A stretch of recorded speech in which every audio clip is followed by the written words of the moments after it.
July 8, 1353.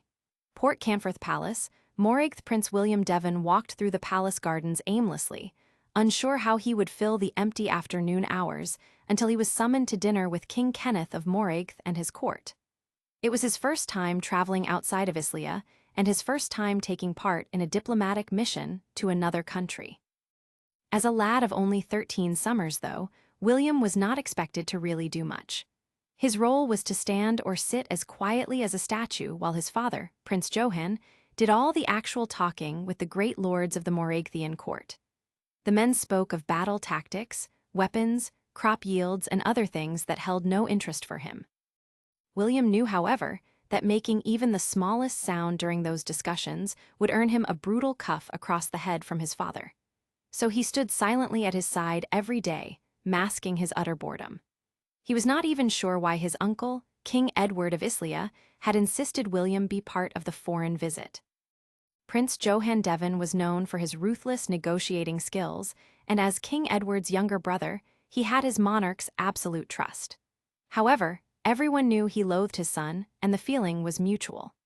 William was happy to be left alone that day and escape the endless debates and discussions for at least a few hours. Happier still to be away from his father and also the Moraigthian king, who was a vulgar, boorish giant of a man. William turned into a small courtyard which had wide stone steps that lead up to one of the palace wings. On the steps sat a young girl in an amber-colored dress. She had long dark hair and her hand pressed to the side of her face, her expression scrunched into a frown. She looked up at the prince as he approached. "What happened to you?" William asked. Prince Johann had cuffed him on more than occasion for speaking bluntly and without preamble, but William figured he was at little risk of being hit by a girl. "Nothing," she grumbled, looking away. William raised his brows but said nothing. The girl looked at him again, sighed, and removed her hand slowly to reveal an angry red hand print on her cheek. "I just got slapped by my lady queen." "Why, what did you do?" "I showed Her Majesty great disrespect by appearing before her with my hair loose and not pulled back in braids." William shook his head. "I did not realize that was disrespectful." The women in his country also braided their hair, though he'd never heard of anyone being slapped about something so silly. "And I have seen your queen. She wears her hair loose, and so do all her ladies." "I know." The girl looked outraged. "No one thought to tell me that the queen has changed the rules, and that these new rules only apply to me." The girl sighed again and said, "She shouted that I am not to appear before her again until I am presentable and no longer remind her of that cursed foreign woman." "Who's the cursed foreign woman?" "My mother, she was a Westerner." The girl's voice was quiet. "Well, can you tell your mother what happened? Perhaps she can help you keep your distance from the queen, or help you braid your hair." "My mother is dead." The sorrow that marred the girl's face was obvious. "She died over 3 years ago." William frowned. "Are you saying the queen is angry at you because you resemble your late mother? That's absurd. It is not like you can help it. Why is she still even angry about a woman who has been gone for years?" "She has never explained it, but I think it is from envy. My mother was praised by everyone for being beautiful, and Her Majesty is not." William nodded and said slyly, "I understand, but your queen could easily improve her looks by wearing a veil and making sure she pulls it over her entire face." The young girl looked at him for a moment, then started to giggle. William laughed as well. After a couple of moments of silence, she looked at his face. "Who are you? I haven't seen you around court before, and you speak with an odd accent." "My accent is odd." William snorted. "I am Prince William Devon. I am here with my father for a series of diplomatic meetings with King Kenneth. We represent the crown of Islaya." "That all sounds rather boring."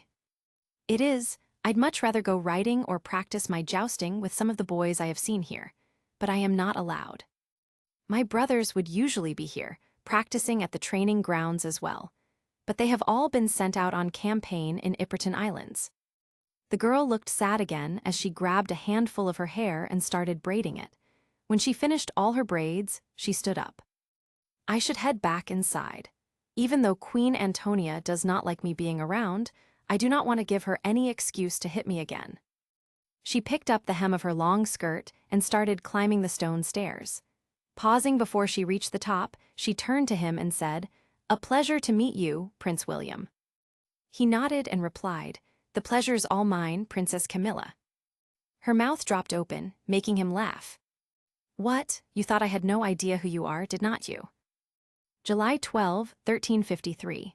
Port Canforth Palace, Moragth Princess Camilla ran down the alley of yew trees, trying to stifle her sobs. She had to get away from this court full of spiteful people. Just thinking about her childhood castle, filled with its friendly, familiar faces, brought on another wave of homesickness and made her cry harder. Having been counting the days since she had arrived at Port Canforth a few weeks earlier, she knew she was stuck here for at least another month before she was allowed to return to her home and her beloved father. Why was she always forced to spend her summers at court when it was plain to everyone that neither the king or queen liked having her around? At least when her brothers had been with her, she hadn't felt quite so alone. But 2 weeks ago, King Kenneth sent all 3 of his nephews to put down a rebellion in Moragth's northern islands, and they hadn't yet returned. Camilla turned and stepped into a tiny ivy-covered pavilion which overlooked a small lake. She had discovered the isolated pavilion 2 summers ago, and it had become her favorite hiding spot when she needed to get away from the stifling confines of the queen's apartments. The pavilion was not empty, much to her disappointment. Sprawled on the timber seat was the youth she had met a few days earlier, who had said he was a prince of Islia. He was eating an apple, and upon seeing her, he nodded briefly in greeting and went back to eating. Camilla noticed he was holding one of the rare yellow apples that grew in the king's favorite orchard. The fruit was only in season for a few weeks every year, so the distribution of the rare apples was carefully controlled. For a foreign boy to be eating one meant he had probably scaled the orchard walls and stolen it. He looked like the kind of youth who would do that, she thought to herself. "Why the tears?" she heard the prince ask. Camilla exhaled shakily. "I just want to go home, I hate it here." William looked at her oddly. "What do you mean, isn't this home for you? Where do you live if not at court?" "My father's castle is located in the south of Moragth, in a duchy named Arlington. My father has always had a separate castle, where my brothers and I were born." Camilla wiped her cheeks with the backs of her hands, embarrassed that a stranger had seen her like this. "Unfortunately, His Majesty insists that his brother's children spend every summer at court. I have been coming here every year since I turned 5. And you hate it so much it makes you cry." William deadpanned. "Not just that." Camilla felt her face flushing. "Her Majesty just screamed at me in front of all her ladies and called me the most horrible names. She said I am a sinful little whore who will burn in hell." "What did you do to deserve that?" "Nothing," flared Camilla. "It is a misunderstanding. One of the stewards told the queen he had seen one of her ladies in the garden yesterday kissing a man. Her Majesty just assumed it was me." "And was it you?" "No, of course not." Camilla wished this lad would just leave the pavilion and let her have a few minutes of privacy while she composed herself. "All right then, but you know which lady it was, do not you?" Camilla looked at him in surprise, noticing his shrewd stare. She felt her face getting redder. "It was Lady Valerie Clare," she muttered. "So why not tell the queen the truth?" She shook her head. "I cannot do that. Lady Valerie is my friend, the only friend I have among the queen's ladies. I cannot betray her." William tossed the apple core behind his shoulder into the garden and leaned back in his seat. "Well, she must be a good friend if you are willing to brave the queen's wrath to protect her. Who's the man this Lady Valerie is sneaking around with?" "His name is Sir Gerald Tarrant, and he is a petty knight. He and Lady Valerie are desperate to wed, but because Valerie is a ward of the crown, she needs express permission from the queen to marry. Her Majesty refuses to grant it." "And why is that?" "She says it is because the Clares are one of Moragth's oldest families and Valerie cannot demean herself by marrying so beneath her station." Camilla's expression turned bitter. "But I think it is because the queen hates happy couples. She probably wants everyone's marriage to be as miserable as hers. So poor Valerie and Gerald have no choice but to sneak around." Prince William laughed. You certainly do not talk like a princess. That mouth of yours must get you in plenty of trouble. He stood up and leaned against one of the pavilion columns, looking down at her with a half-smile. Camilla felt herself bristle. You asked why I am upset, and I have told you the truth. Would it have been better if I'd lied to you? No, the truth is always far more interesting. Camilla was wondering what she could say to the prince to make him leave and give her some time alone, when he quickly ducked his head down and kissed her. It was only a brief kiss on her lips, but it made her jump back in shock. What are you doing? She choked out. He laughed as he pushed his blonde hair out of his eyes. What did you think that was? Well, yes, but why? Camilla was so flustered, she could barely get the words out. Because having received quite a few beatings over the years, I have learned that if you are going to be blamed for sins you did not commit anyway, you might as well go ahead and commit the sins. Why suffer a punishment if you do not get the benefit as well? Camilla was trying to get her head around this twisted logic when William flashed her a grin and sauntered off. I am sure we'll see each other again soon, little princess. April 27, 1358. Arlen Castle, Morrig. The air was hazy and thick, dust from the battlefield mixed with acrid smoke rose from the village, which was engulfed in flames. Panicked villagers were torn between fleeing for their lives from the enemy soldiers and staying back to protect their meager possessions. Most chose to run, terrified of the wave of soldiers in foreign-looking armor who set their huts on fire and charged straight at them without mercy. The noise was overwhelming, but Prince William was quite unfazed. This was not his first battle. The din of clashing weapons, terrified screams of the common folk, and the bellows of his soldiers were mere distractions in the background. This is the way of war, he reminded himself. It is the innocent who suffer, always have and always will. If he allowed his heart to feel pity for the local families, if he tried to shield them, it would force him to question his own actions. Should he be here at all, invading a neighboring country just because he had been ordered to? Should he be attacking a man he had no quarrel with, simply because he had been ordered to by his uncle, the King of Islia? Stop dwelling on this, William muttered to himself. You have to follow your king's commands. We are here to protect our northern borders and fight alongside our ally. That ally might be a lecherous monster, but he is still an anointed king.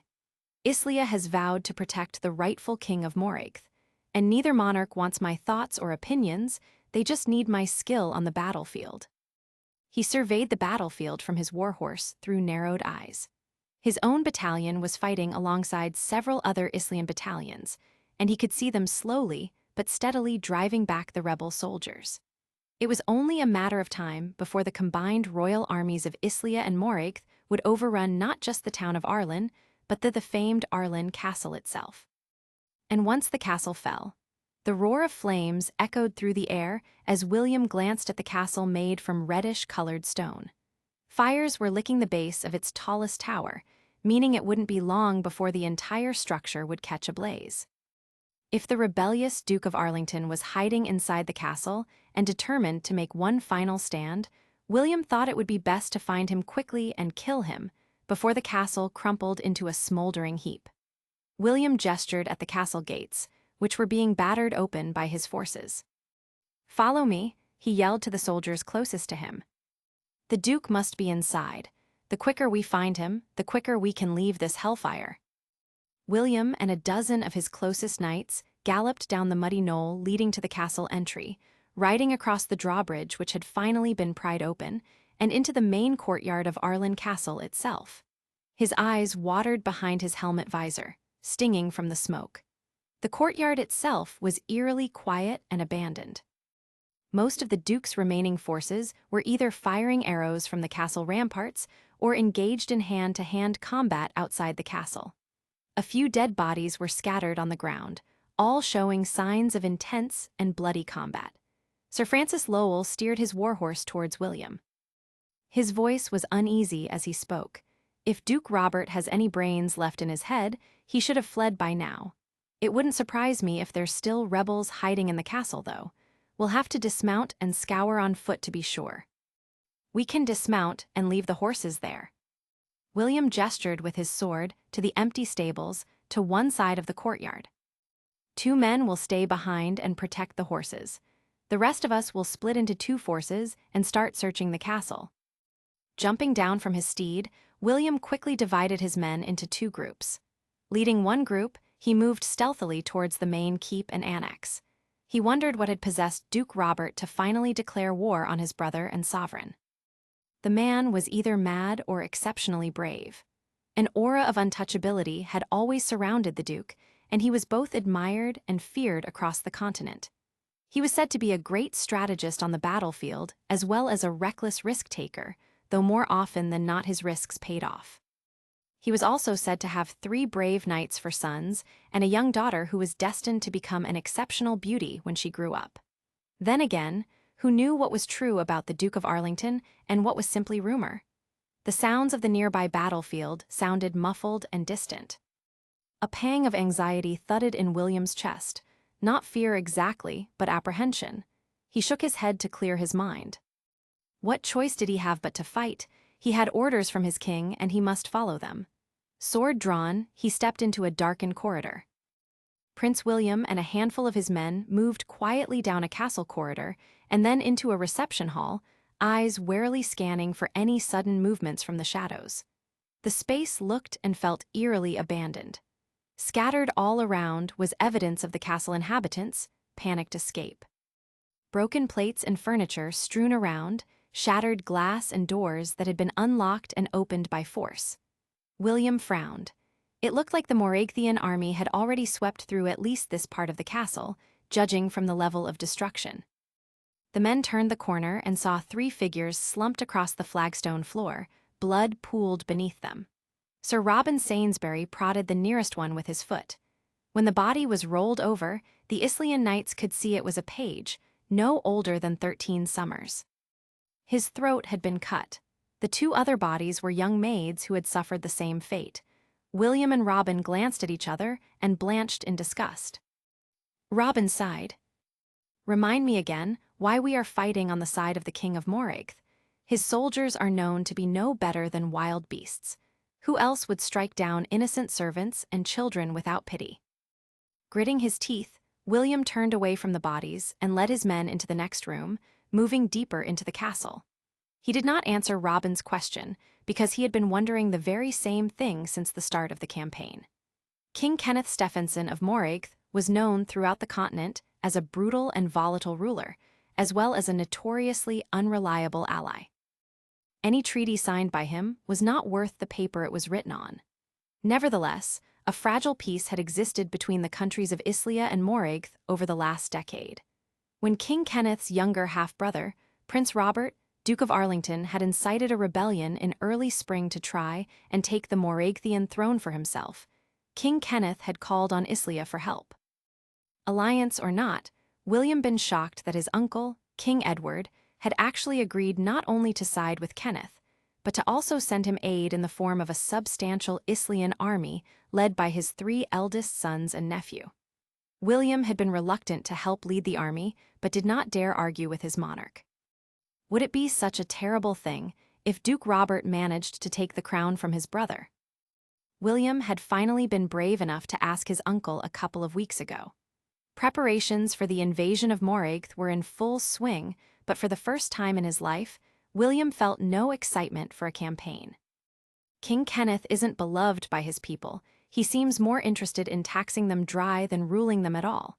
By all accounts, the Duke at least has a reputation as a fair man who looks after his lands well. The Duchy of Arlington is the most prosperous of the Moraigthian regions. He also has the backing of several prominent lords in his country. Given all these reasons, do not you think the Duke might be the better king? I have absolutely no doubt that Duke Robert would make a far better ruler. King Edward had replied cannily, never moving his narrowed eyes from the map he was poring over. Kenneth is a poor king and an even worse man. My stable hand would make a better ruler. But that's hardly the point, is it, boy? William had stared blankly at his uncle. Then why are we offering to help him? Think about it, snapped King Edward. Islia and Moraigth may be allies now, but it does us no favors having our neighbor be a stronger kingdom than us. Under Kenneth's iron fist, Moraigth will remain a weak country. A weak neighbor poses little danger. whereas a strong, charismatic king like Robert would likely unite Morag's tribal lords into a single powerful force right on our northern border. How exactly would that benefit Islia, boy? William had quietly pondered these words. His uncle's smile reminded him of an old wolf baring his teeth. The easiest way to remain strong is to do everything you can to keep your competition weak. Remember that when you help lead the army to support King Kenneth. We need that ignorant brute to keep his ass on the throne and his foot on the throats of his subjects. Kenneth will eventually think about betraying us. William had muttered, both admiring and hating his uncle's self-serving logic. Oh, I am sure he thinks about betraying us every day. King Edward had replied cheerfully. But what does it matter? He is reliant on us for trade. His country is poor, his army is smaller, and half his tribal lords wish him dead. If we keep him weak, he'll never be able to attack us. That makes Kenneth the best neighbor Islia can hope for. King Edward's words now echoed in William's mind as he moved through a ransacked Arlen castle, looking for signs of life. "Your Grace, in here." A familiar voice yelled out. William moved towards the voice, instantly recognizing it as belonging to Sir Francis Lowell. William slipped through a shadowy doorway and a broken timber door, pausing in shock at the sight greeting him. The room he was entering had once been a luxurious bedchamber, but it was now thoroughly ransacked, emptied of everything of value. He stepped next to Francis and another of his men and joined them to stare at what was hanging from the ceiling. His Royal Highness Prince Robert of Moragh, Duke of Arlington. Younger half-brother of the king, traitor to his crown and country. The Duke hung from a noose that had been hastily fashioned around a thick timber roof beam, his face bruised and his eyes blank and unseeing. A rough iron circlet had been placed on his head, and a length of torn fabric draped around his shoulders in a mocking imitation of a crown and cape. Apart from that, the Duke was nearly naked, his clothes and armor having been removed and taken as war trophies or perhaps just to humiliate him in his final moments. William steeled himself at the sight and kept his face impassive. "We have won," he told himself. "King Kenneth still holds his throne. We can return to Islia in triumph and my king will be pleased." So why did the victory give him such an uneasy feeling? A hand clapped firmly on his shoulder, and a deep laughing voice boomed in his ear, shaking him from his troubled thoughts. "Looks like the Moraghian forces got their hands on the Duke before we could. Almost a pity, really. Still, Islia will claim the triumph and will reap the rewards from our king, I." Sir Richard Bentworth, William's closest friend and brother-in-arms, patted Williams's shoulder again and grinned up at the corpse. "King Kenneth is even more in our debt now after the death of this disloyal rat. I wonder what concessions we can wrangle out of him." William scowled at the smug pleasure on his friend's face and shrugged his hand away. "Did you forget the Duke has 3 sons on the battlefield? We cannot assume we have won until we know what has happened to them." Richard smirked. "They are dead, Will. I saw the princes Daniel and Duncan fall on the battlefield not even an hour ago against your cousin's knights. Prince Malcolm tried to escape once he saw the cause was lost, but I have it on good authority that he was caught by Moraghian soldiers and hung in the fir forest to the south of Arlen village, along with a few other traitors. The rebellion is over. Victory is ours." Richard gestured to the surrounding soldiers, as if he were the prince instead of William. "Retreat back to our camp. We have no more business here." To William he crowed, "If we ride quickly, we may even be able to reach the border back into Islia by sundown. I am itching to leave this accursed country." The other knights stood unmoving and hesitant, waiting for the prince to speak and give his formal orders. Richard glared at them. "Did you not hear me the first time? Move." William waved his hand dismissively at his men and sighed, "Head back to our camp, and let any of our men you cross paths with know that they must do the same. We are to prepare for our retreat. My orders." He paused and added, "And remember what I said at the start of the campaign. No looting or pillaging, no harming unarmed townsfolk. King Kenneth's men may be no better than animals, but we are." Richard rolled his eyes in disbelief. "Honestly, Will, why ruin the soldiers' fun like that? We all deserve the spoils of war, especially as some of the maids I saw in the village weren't half bad looking." The words died on his lips when William turned on him with an expression of cold disapproval. The two men stared at each other for a moment before Richard broke eye contact and grumbled, "Very well. I'll spread the word among our battalion to retreat and to leave civilians untouched. But the men will not thank you for this, especially the lower-paid soldiers and mercenaries who would be hoping to supplement their wages with a little well-earned pillage." Richard stalked out of the room, leaving the prince in the room, alone but for the corpse. William bowed his head and mumbled a quick prayer for the Duke's soul. He couldn't shake the feeling that he had backed the wrong side in this war. As he walked away, he heard a scream from down the corridor, followed by rumbling laughter. Following the noise, he crept into another room. For the second time in less than an hour, the scene before his eyes made him pause in shock. A group of mercenaries surrounded a slight cowering figure, laughing and jeering. William instantly recognized them as those hired by King Edward. He locked eyes with the cornered figure. It was a girl. The young woman made eye contact with William briefly before she looked away and around her. He could see she was fearfully scanning the smoky air for an escape route. The circle of mercenaries slowly closed around her, the burly men laughing and staring hungrily. One of the men glanced over his shoulder and roared at William, "Look at what we found, Your Highness. A pretty wench hiding from us. Probably the only woman in this godforsaken castle we've yet to rape." "That's no mere wench. Wenches do not wear jewels," noted another man, his eyes glittering with malice. It was true, this could be no mere castle wench or kitchen maid. Her blue-gray gown was expensive-looking silk, and she had gems winding around her throat. Duke Robert had been a widower for years and by all accounts had remained faithful to the memory of his beloved late wife all this time, which meant this girl had to be. William felt like he'd been struck in the head when it dawned on him who the girl was. She had to be the Duke's only daughter and youngest child, Princess Camilla Stephenson, and the moment the mercenaries realized it, she would be as good as dead. There would be hardly anything left of her to bury after the beasts were finished with her. He remembered Richard's earlier words about how the soldiers and mercenaries considered pillaging and attacking enemy villagers as their right, as fair compensation for risking their lives for the crown of Islia. William had never agreed with the viewpoint and did not believe any soldier had the right to violate foreign women. At the same time, he knew he couldn't supervise the conduct of every soldier he commanded. A large hand lunged at the princess's slender throat, yanking off her necklace. The girl instinctively shrunk back in fear and then brought her hand to her bare neck, crying out, "Give that back. It belonged to my mother." The bearded mercenary merely laughed and dangled the necklace above his head, well above the girl's reach. Baring his yellow teeth, he challenged her, "I could be persuaded for a kiss perhaps."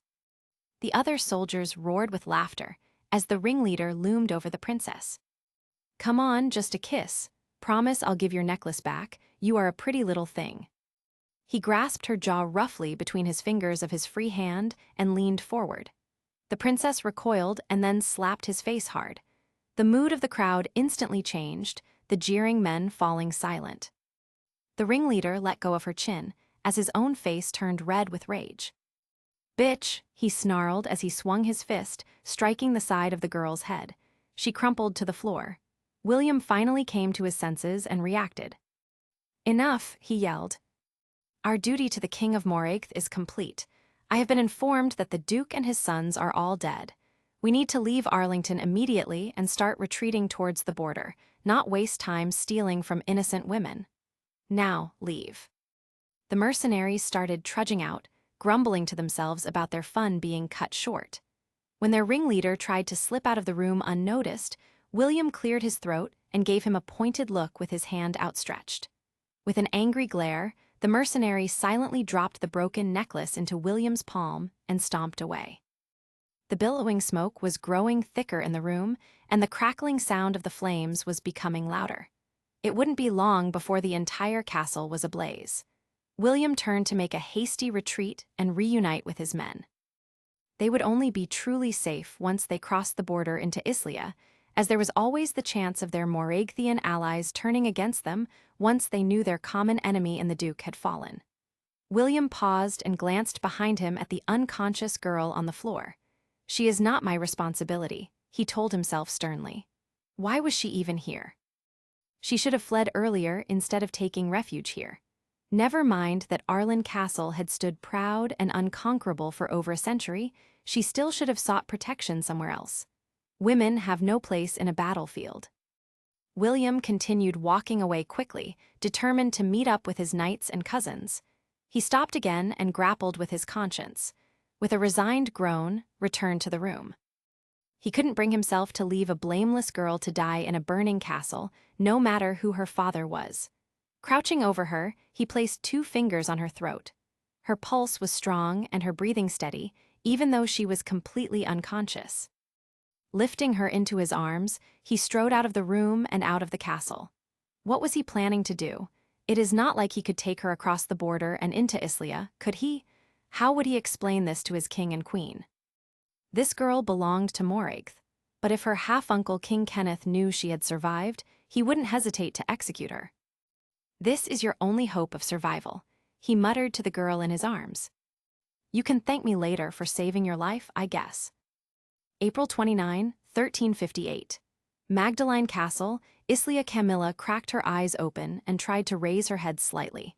Her vision was blurry and the side of her head throbbed with pain. Exhausted, she fell back against something soft and closed her eyes again, seeking refuge in sleep. It was oddly quiet, without the noise and chaos of battle she last remembered hearing. Her eyes popped open when she realized the silence meant she could no longer hear the battle raging outside Arlen Castle. Was it over? What had happened? Had her father's forces won against unlikely odds and defended the castle? She blinked, trying to gather her scattered thoughts. There was a green velvet canopy draped above her, nothing like the one in her bedchamber. Where exactly was she? Camilla sat up, ignoring the almost blinding pain in her temples, and looked around. The room was unfamiliar. She was on a bed within a large bedchamber, with walls made of rosy-colored stone and an ornate fireplace. Through the large arched window, she could see the sun slowly sinking in the sky. She carefully swiveled her head, searching for something, anything, familiar. Then she saw an armchair not far from the side of the bed and gasped. A young man was sprawled on the armchair fast asleep, his arms crossed over his chest and his head slumped forward at an awkward angle. His upper body was free from armor, but he was still wearing his cuisses and greaves, as if in his hurry he'd only had time to discard half his armor. His fair hair partially covered his face, though she could see the line of his jaw and a pair of beautiful bow-shaped lips. Why did he look vaguely familiar? Was he one of her father's men? But his armor looked different, so that couldn't be right. Dread pooled in Camilla's chest when she remembered his face from Arlen Castle. She had been hiding inside a small guardrobe and listening in silent horror as the enemy soldiers had moved through the castle, slaughtering anyone they found.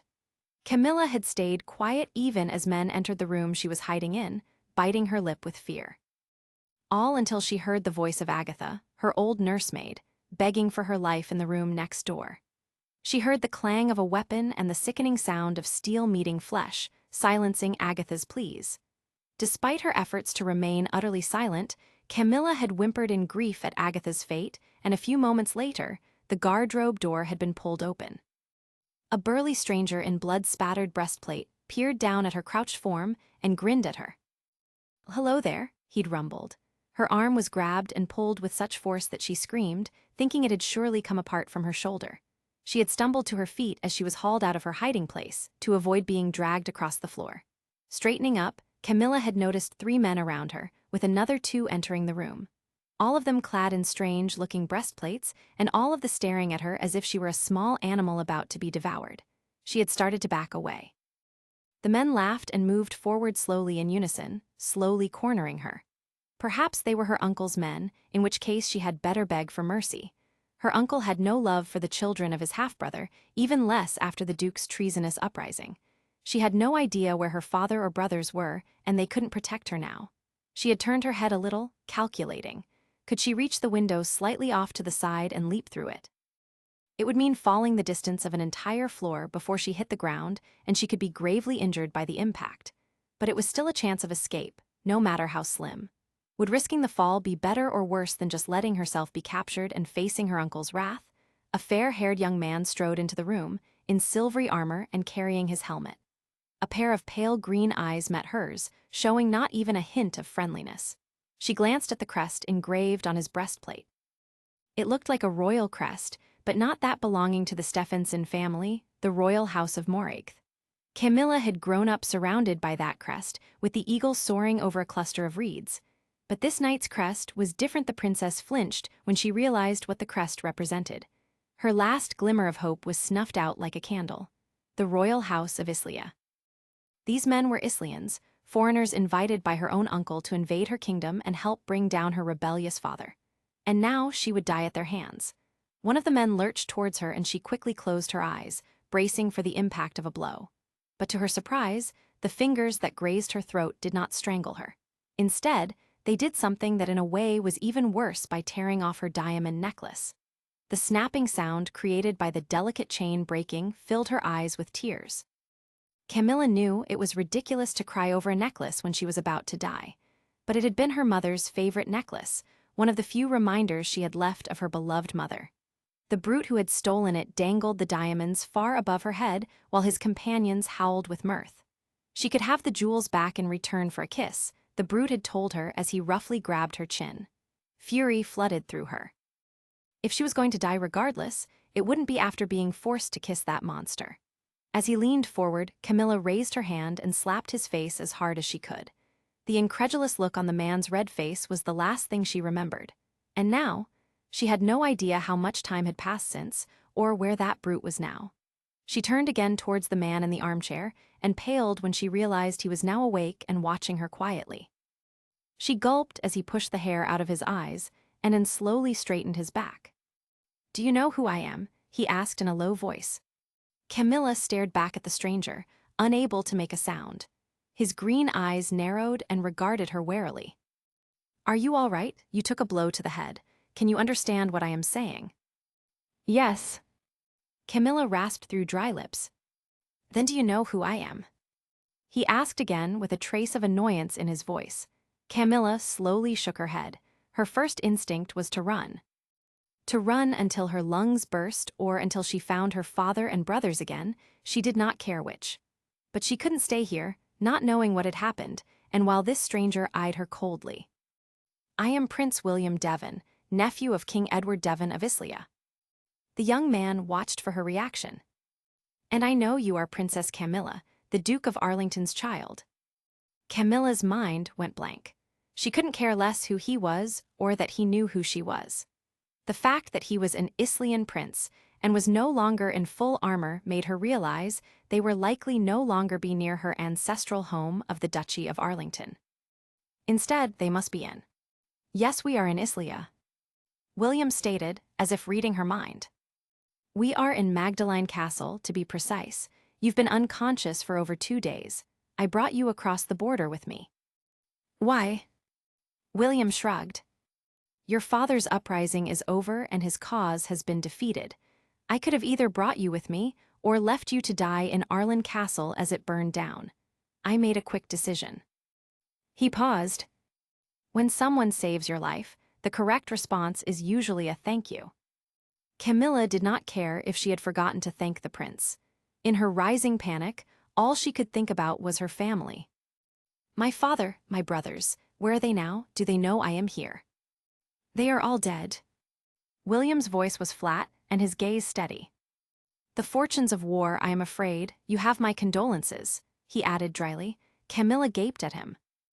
"You lie," she managed to croak. William shrugged again, unsmiling. "Your brothers fell on the battlefield and your father was attacked and killed inside the castle. If you choose not to believe me, that's up to you. But I do not believe in hiding the truth, no matter how grim." Camilla could feel her throat closing with terror as she listened to the prince continue his explanation in a monotone. "King Edward knows you are here, and in a show of royal mercy, he has decreed you may stay as an honored guest of the court. He knows you would have played no part in the rebellion and has offered you his protection from your uncle. You'll be shown all the respect due to your rank while you remain here." His words meant nothing to her. "Take me back," she interrupted in a choked whisper. "Back?" "To Moragth, to Arlen Castle? I do not believe what you said. My father and brothers are skilled fighters. They cannot all have fallen. And if they are truly dead, then I need to see their bodies with my own eyes. They deserve proper burials." "Have you run mad?" scoffed the prince. "There's no way in hell I am returning to Moragth, and frankly, I do not know why you'd want to either. King Kenneth will kill you the moment you step across the border, niece or not. You are far safer here." Camilla shook her head, the panic and grief overwhelming her. She leapt from the bed and bolted towards the chamber door, not knowing where she was heading or who could help her, only knowing she couldn't stay in that room a moment longer. William looked up in surprise at how nimbly the girl darted towards the door. He reacted after a split second and moved after her in long strides, grabbing her arm before her outstretched hand could reach the door. He pulled her back in his direction, spinning her to face him. Camilla tried to free her arm, but his grip was too strong. Struggling in frustration, she screamed and tried to claw his face with her free hand. "Damn it!" William hissed at the squirming girl, managed to twist both of her arms behind her back with one of his hands. She continued to thrash against him, her eyes wild. "Take me back," she yelled. "This will not do. I did not just lead a campaign and then nearly kill myself riding at speed across the border to get you to safety, only to have my eyes scratched out." William growled. He tightened his grip on both of her wrists, holding her firmly against his body.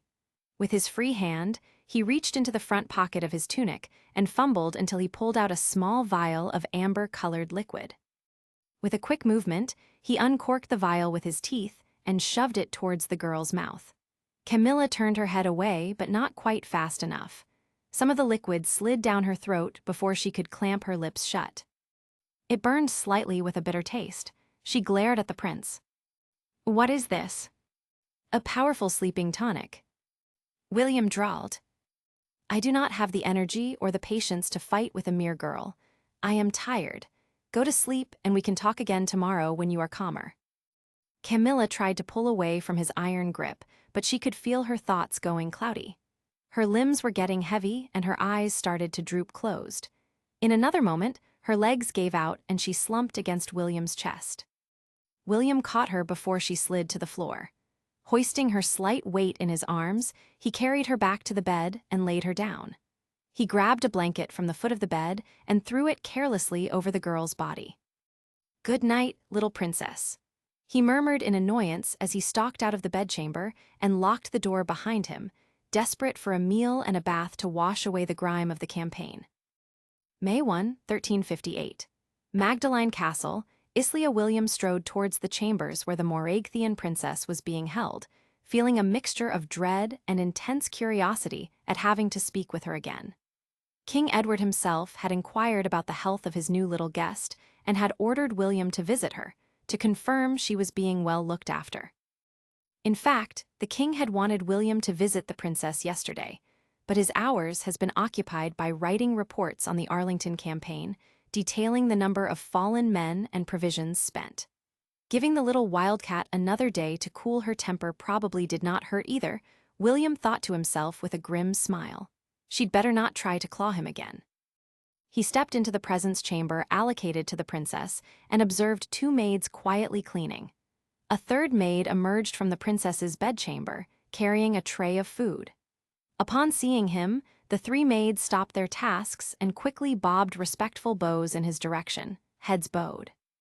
"How is the royal guest?" he asked as his eyes scanned the meal tray. The food looked untouched. The maids exchanged nervous glances.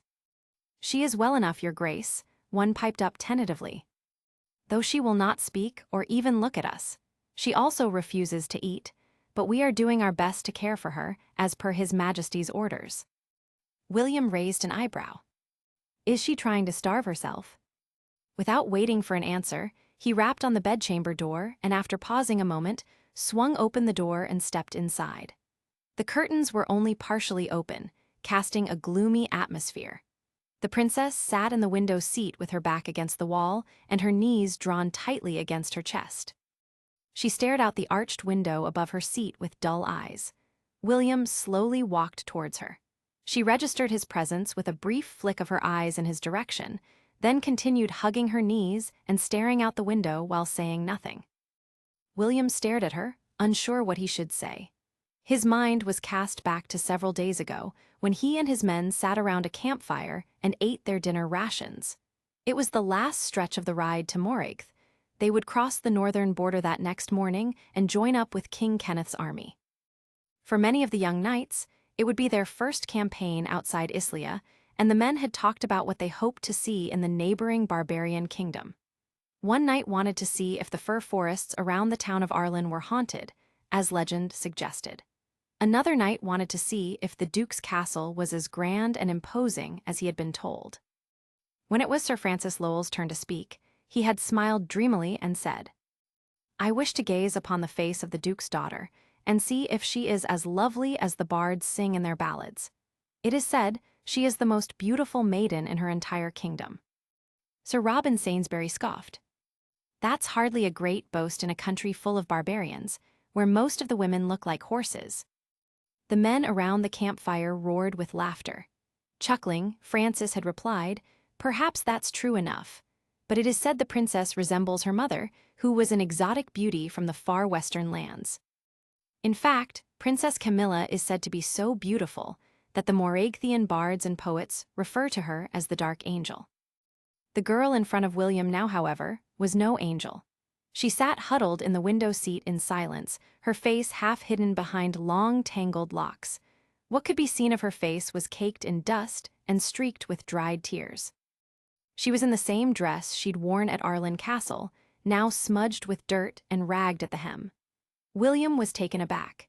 He knew the king had instructed a bath be brought to the princess, as well as fine food from the castle kitchens and elaborate gowns from the royal seamstresses. The Moragathian girl was clearly determined to ignore all of it and wallow in misery. "Silence. The maids say you refuse to speak or eat. Are you wishing to die?" William finally blurted out. He kicked himself immediately afterwards.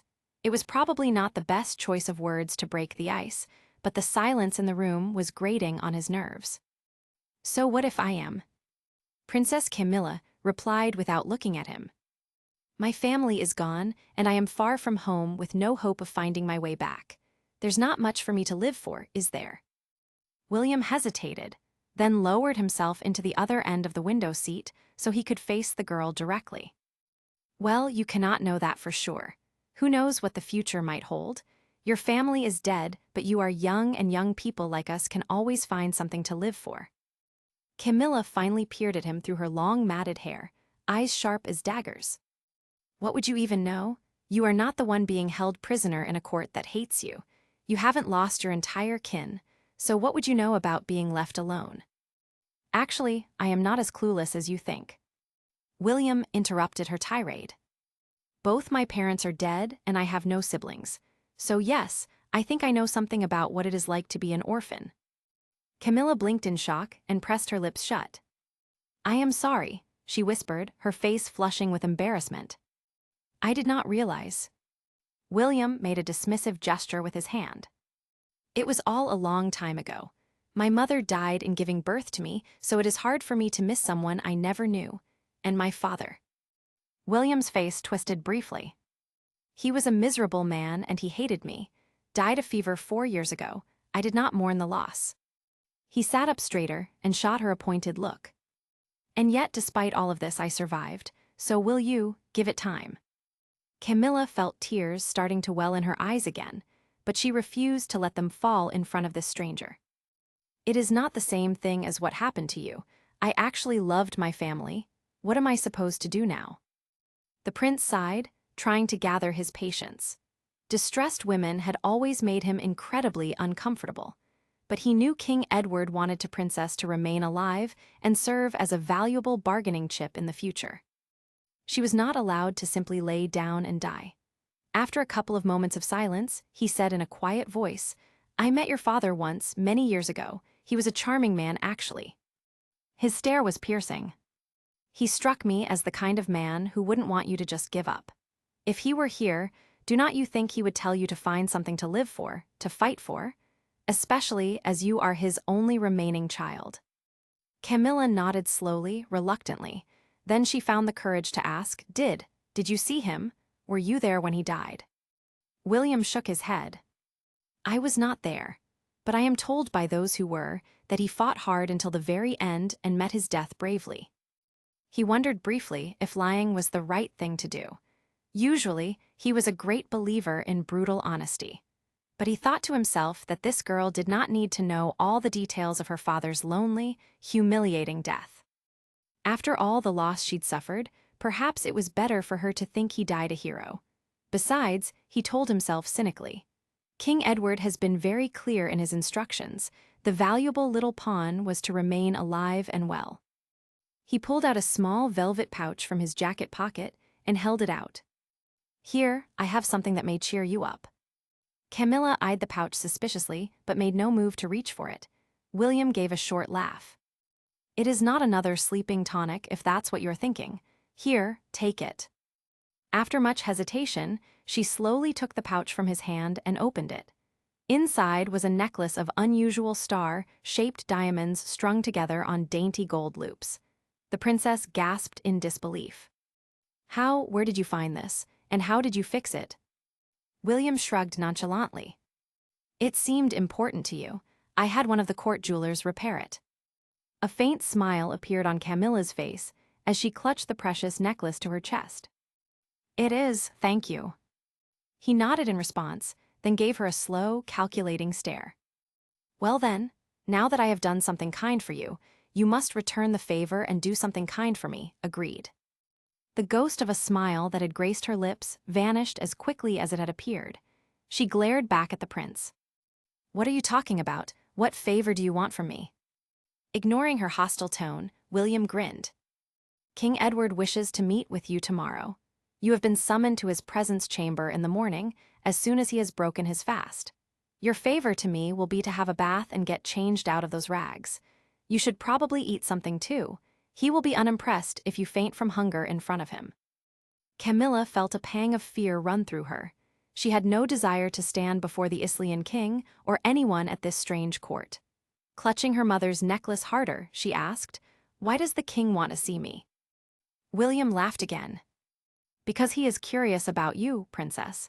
It is not often he has such an illustrious and mysterious guest staying in his court. Aren't you the least bit interested in meeting him too? No, can I refuse to see him? Of course you cannot refuse. William snapped back. What the devil was this girl thinking? He is the king. When has anyone ever said no to him? Besides, you'd best not anger him, given he currently holds the power of life or death over you. With a snap of his fingers, he could have you executed as the daughter and sister of traitors. Well, if he plans to kill me anyway, what difference does it make if I make him angry by refusing to meet with him? Camilla was finding the conversation both exhausting and pointless. William groaned and tilted his head back, knocking the back of it slightly against the wall of the window seat behind him. Why was she continuing an argument she couldn't win?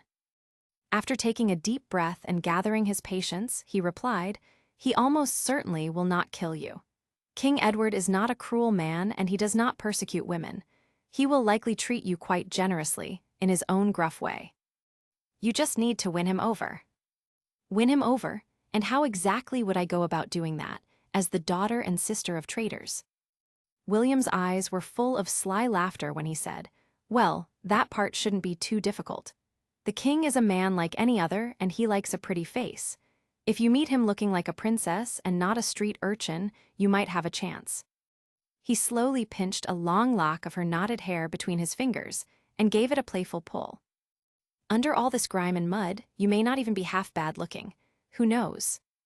Camilla pulled her hair out of his teasing grasp, feeling her face heating up with temper. What a dreadful thing to say. Are you always this arrogant, or is it only because we've just met? To her surprise, the prince merely kept laughing, showing perfect rows of white teeth. So it is settled then. You'll make yourself look at least presentable. I'll come for you tomorrow morning and escort you to King Edward. He stood up and sauntered towards the door. As he exited the room, he glanced back at her over his shoulder and smirked. Do your best to charm the king. Try as if your life depends on it, because it probably does. The door clicked shut behind him. May 2, 1358. Magdalene Castle, Islia. Prince William stepped through the doors leading into the Moravian princess's presence chamber that morning, ready to escort her to the waiting king. He was half expecting to see her perched on the window seat, still defiant and unwashed in her tattered gown. She seemed like the type of wench stubborn enough to ignore the advice he'd given her the day before. He sighed and geared himself up for another quarrel. He wouldn't even have any time to argue with her. King Edward hated it when his guests were late. What he saw instead when he looked around the room was even more shocking to him. Princess Camilla was sitting quietly in an armchair by the window, eyes downcast as a maid stood behind her and brushed out her hair. The maids all blushed when the prince entered the presence chamber, scurrying to bow low to him. Camilla raised her eyes and upon seeing him, also stood and bowed. She then returned to her seat and listlessly gestured to the maid to continue brushing her hair. William could only gape wordlessly at her. She had clearly heard and followed his advice to approach the king looking like a royal princess and not a beggar. All traces of dust and grime had been scrubbed away. She was wearing a pale green dress, the color of meadow grass and of springtime itself. The green flattered her wavy dark hair and radiant fair skin that was tinged with the palest of warm golds. Camilla glanced up at him again through her long lashes, and his thoughts immediately scattered. Her face was a perfect, delicate oval with wide dark eyes, high cheekbones, a flawless complexion, and a rosy, heart-shaped mouth. William struggled to form any words at all, feeling like he'd just taken a blow to the head. "Your gown, I mean? Your gown is odd," he blurted out.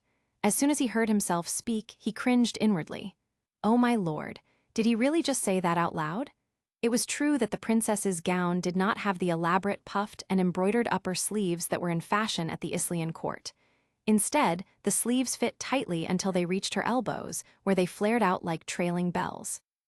The bodice of her gown was not adorned with the panels of lace and fur trim that Islian ladies were so fond of, either.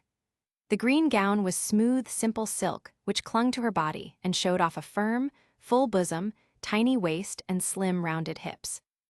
"I am sorry you find it odd, but this is how I have always dressed.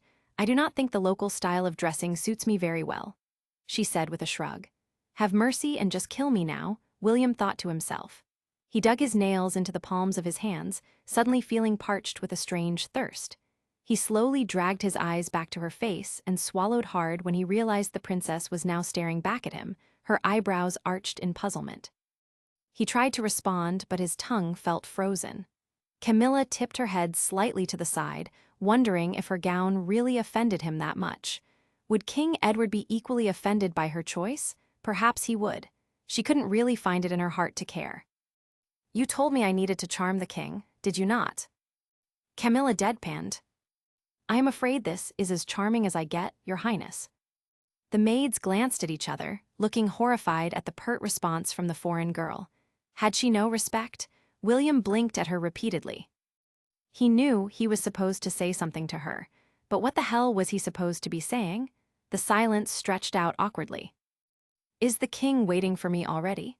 I suppose I mustn't keep him waiting any longer, lest he decides to chop my head off," the princess finally said, rising from her seat and smoothing down her skirt. "But my lady," exclaimed the most senior of the maids, "you are not ready to leave yet. Surely your grace does not intend to present herself before the king in this state."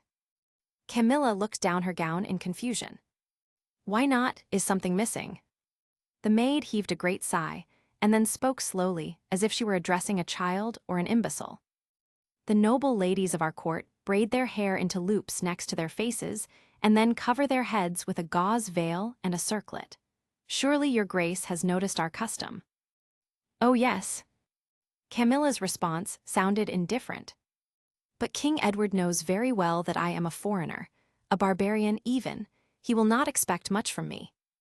The princess grabbed a length of white silk ribbon from a side table piled high with veils, circlets, and hairpins. She used the ribbon to deftly tie her hair up, leaving the ends to cascade down her back in glossy waves. Camilla moved towards the doors, ignoring the aghast faces of the maids. "Lead the way, my lord," she said to the prince. William held the door open and watched her glide past him in a daze, unsure whether to be impressed or outraged by her stubbornness.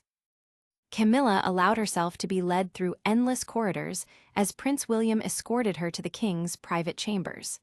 The prince spoke very little and seemed to avoid looking at her as much as possible. Perhaps her appearance really was that unacceptable, she wondered. Even if it was too late to change anything. She took a deep breath to steady her nerves. She had told the prince she did not care if she lived or died, but the thought of being executed and possibly tortured still terrified her. They finally reached a pair of grand doors gilded in gold, flanked by guards in the royal Islian colors of black and red. The guards swung the doors open and announced their arrival to the king. Camilla's first glimpse of King Edward was of a broad-shouldered man of around 50 years, slouched on his throne and tapping his neat gray beard with heavily ringed fingers. On either side of him stood two fair-haired young men, one scowling and the other far friendlier looking. The king's eyes were a faded blue, but sharp as blades as they appraised her. Camilla quickly cast her eyes downwards and bowed. William also bowed. "Good morning, your majesty. I bring you the Princess of Moragth, as you requested. You can see she is in good health and being well cared for." "Yes, yes," sighed the king impatiently. "Rise, both of you, and step closer, girl, so I can have a proper look at you. My eyes aren't as good as they used to be." Hesitating, Camilla moved closer to the throne on the dais, keeping her eyes downcast. "Closer," growled the king. Camilla aimed a quick glance at Prince William in confusion and desperation, but he did not seem interested in helping her. He merely shrugged slightly and gestured she should move closer still to the king. The blood roaring in her ears, Camilla took another step forward. She was about to bow her head again when King Edward suddenly rose from his throne and slid a finger under her chin, forcing her to look up and directly into his eyes. He scrutinized her face. "Is it as my nephew says? Are you being well looked after?" That was not what she expected to be asked. "Why, yes, Majesty, I am being treated well. Thank you for your generosity." A small smile appeared on the king's face. "I see a great deal of your late mother in you. She was quite the beauty. I do not see as much of your father, though." King Edward paused. He was a brave man, Duke Robert, foolhardy but brave, especially in battle. For years his moniker was the Lion, and it was not hard to see why. The unfriendly-looking blonde man at the king's right hand side muttered, "Just as well you do not see many traces of that shifty bastard in his daughter, if she is going to stay at our court." The king gave him a brief glance, then turned to Camilla. "This is Prince Leo, my eldest son. And this here," he gestured towards the other young blonde man, "is Prince James, my second son." Camilla bowed to both princes. Prince James flashed her a gentle smile, but Prince Leo merely scowled at her. "A pleasure to meet you both, your graces. If you could please refrain from speaking ill of my late father, though. He is no longer here to defend himself, and whatever his faults, he always showed his children great love. He betrayed his anointed king." Prince Leo barked, drawing his heavy eyebrows together. His actions as a brother are no reflection of how he was as a father. Camilla shot back, then paused. If she wanted to keep her head attached to her neck, antagonizing one of the princes was probably a poor choice. She peered in fright towards the king, expecting to face his fury. But King Edward merely chuckled. "I guess I was wrong. Perhaps there is something of the lion in his cub after all." His smile widened. Changing the subject, he nodded in Prince William's direction. "Let my nephew here know if there is anything else you need. I am afraid you'll be here for a while, at least until your half-uncle's anger burns out. But you will be treated to all the trappings of a royal princess. William will be responsible for showing you around and explaining you how things work within our court. You are about the same age, aren't you?" The king narrowed his eyes. "How old are you, child?" 16, sire." "Not a child at all, then, and only 2 years younger than William. You both should get along well. He is a good lad. Far too arrogant for his own good, but he usually means well. And the ladies of the court are very fond of him." The king said with rough affection, and William laughed despite himself. King Edward leaned back in his throne. "You are both dismissed." As Camilla and William started moving backwards towards the doors, the king's voice rang out. "Ah, before I forget, you are to be my honored guest at the banquet planned for tomorrow night, Princess. We will celebrate ending a successful campaign and strengthening the bonds of friendship with our beloved ally King Kenneth." King Edward's voice held a soft mocking lilt, when he spoke the other king's name. "You shall sit next to my queen and we both look forward to getting to know you better." Camilla couldn't think of anything more horrible than attending a banquet to celebrate her hated uncle's triumph at the expense of her own father and brothers. Nevertheless, she smiled politely at the king. "I would be honored, sire. Thank you again for your protection and your generous treatment." With a lazy flick of his wrist, King Edward dismissed them and turned away. Once they exited the presence chamber, Camilla released a breath she did not know she was holding. Relief throbbed in her veins. Prince William gave her a wry smile. "What do you know? Sounds like King Edward will let you live, at least for the meantime. I guess he found your barbarian ways charming enough. Well done." Camilla pointedly ignored him the entire walk back to her chambers. May 3, 1358. Magdalene Castle, Islia Camilla sat in the window seat, gazing at the setting sun. She was dressed and ready for the king's banquet, or at least she thought she was. The maids who attended her disagreed and had been scandalized when she again refused to let them braid her hair and cram a veil on her head. She had held firm, seeing no point in dressing as someone she was not. Everyone knew who she was, not just a prisoner but a pariah in both Islia and Moragth. A gauze veil wouldn't change anything. In the end, she has grown sick of the maids, pleas, and sent them out of her chambers so she could have a few moments of quiet. Camilla leaned back and closed her eyes as she waited to be escorted to the banquet hall. It had been another long, lonely day. All she felt like doing was weeping for her family, but she was intensely uncomfortable grieving openly in front of the maids. They hovered around her but had treated her coldly from the moment they discovered who she was. The most senior maid treated her with thinly veiled contempt. Camilla did not have the energy to challenge her. She needed to hold her grief in and lock it away in the deepest recesses of her heart. She'd find no comfort at this court, so it would be easier for her to pretend to feel nothing. She would trust no one in this castle full of vipers. King Edward had treated her unexpectedly well so far, but she knew there had to be a reason behind his generosity. Camilla has witnessed enough of the backstabbing and deceit that took place within royal families to know that no one harbored a refugee simply out of kindness. No one else visited her rooms apart from Prince William, whose behavior she found impossible to understand. There had been a couple of rare flashes of kindness, but the rest of the time he seemed to be either secretly laughing at her or simply staring as if she was something odd and hideous. She sighed. She had no patience for the man. His smugness did not help, and neither did the fact that, smug or not, he was the most beautiful young man she'd ever seen. He knew he was stunning, of course. It was obvious in the way he carried himself, much to her distaste. She was determined to keep her distance. Couldn't King Edward have assigned someone else to be her guide to the Islian court? Her thoughts drifted back to her family, and she willed her tears not to fall. Showing up at the banquet with red eyes would make her even more of a laughing stock. But among her crushing sorrow, a flame of anger had also started to burn. She did not want to admit it, but she was angry at her brothers and most of all, at her beloved father. His actions had led them all here. What had made him think he could challenge his king and win?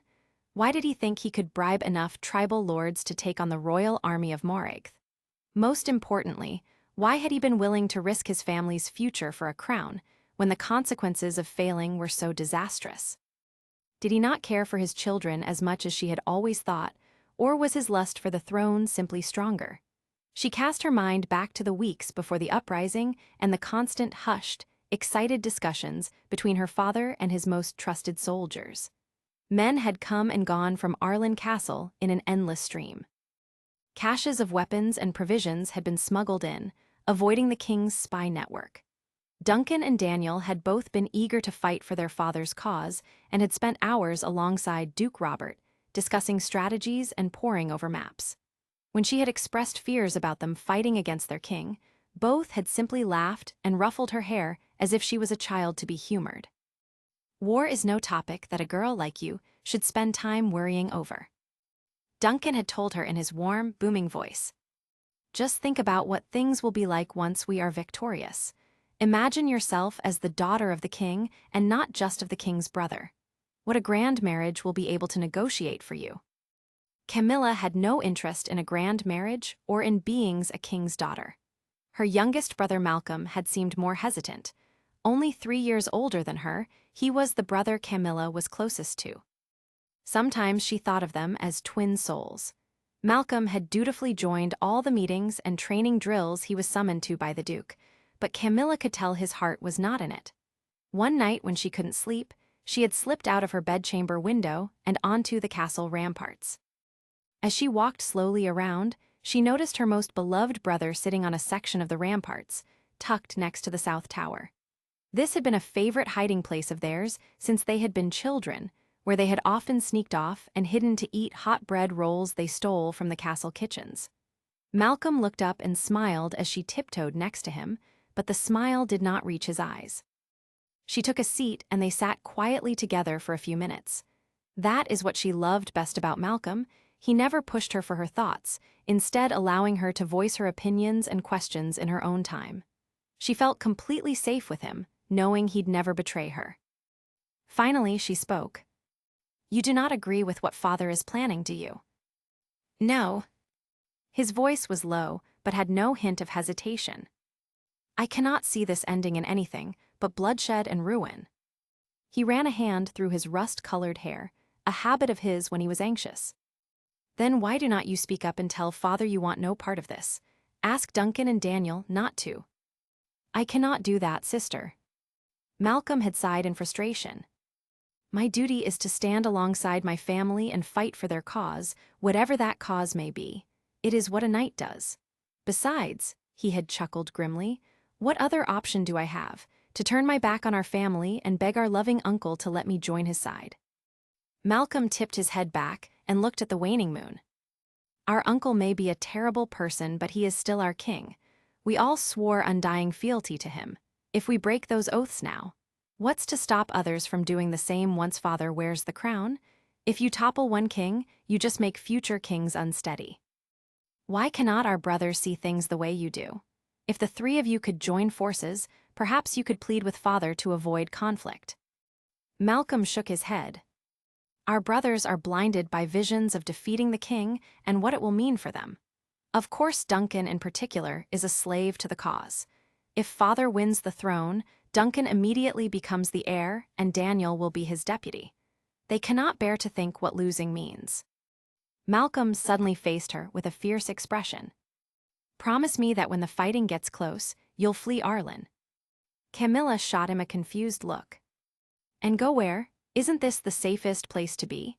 Arlen Castle has been unconquerable for centuries, and Arlington is the best defended province in Morhaeth."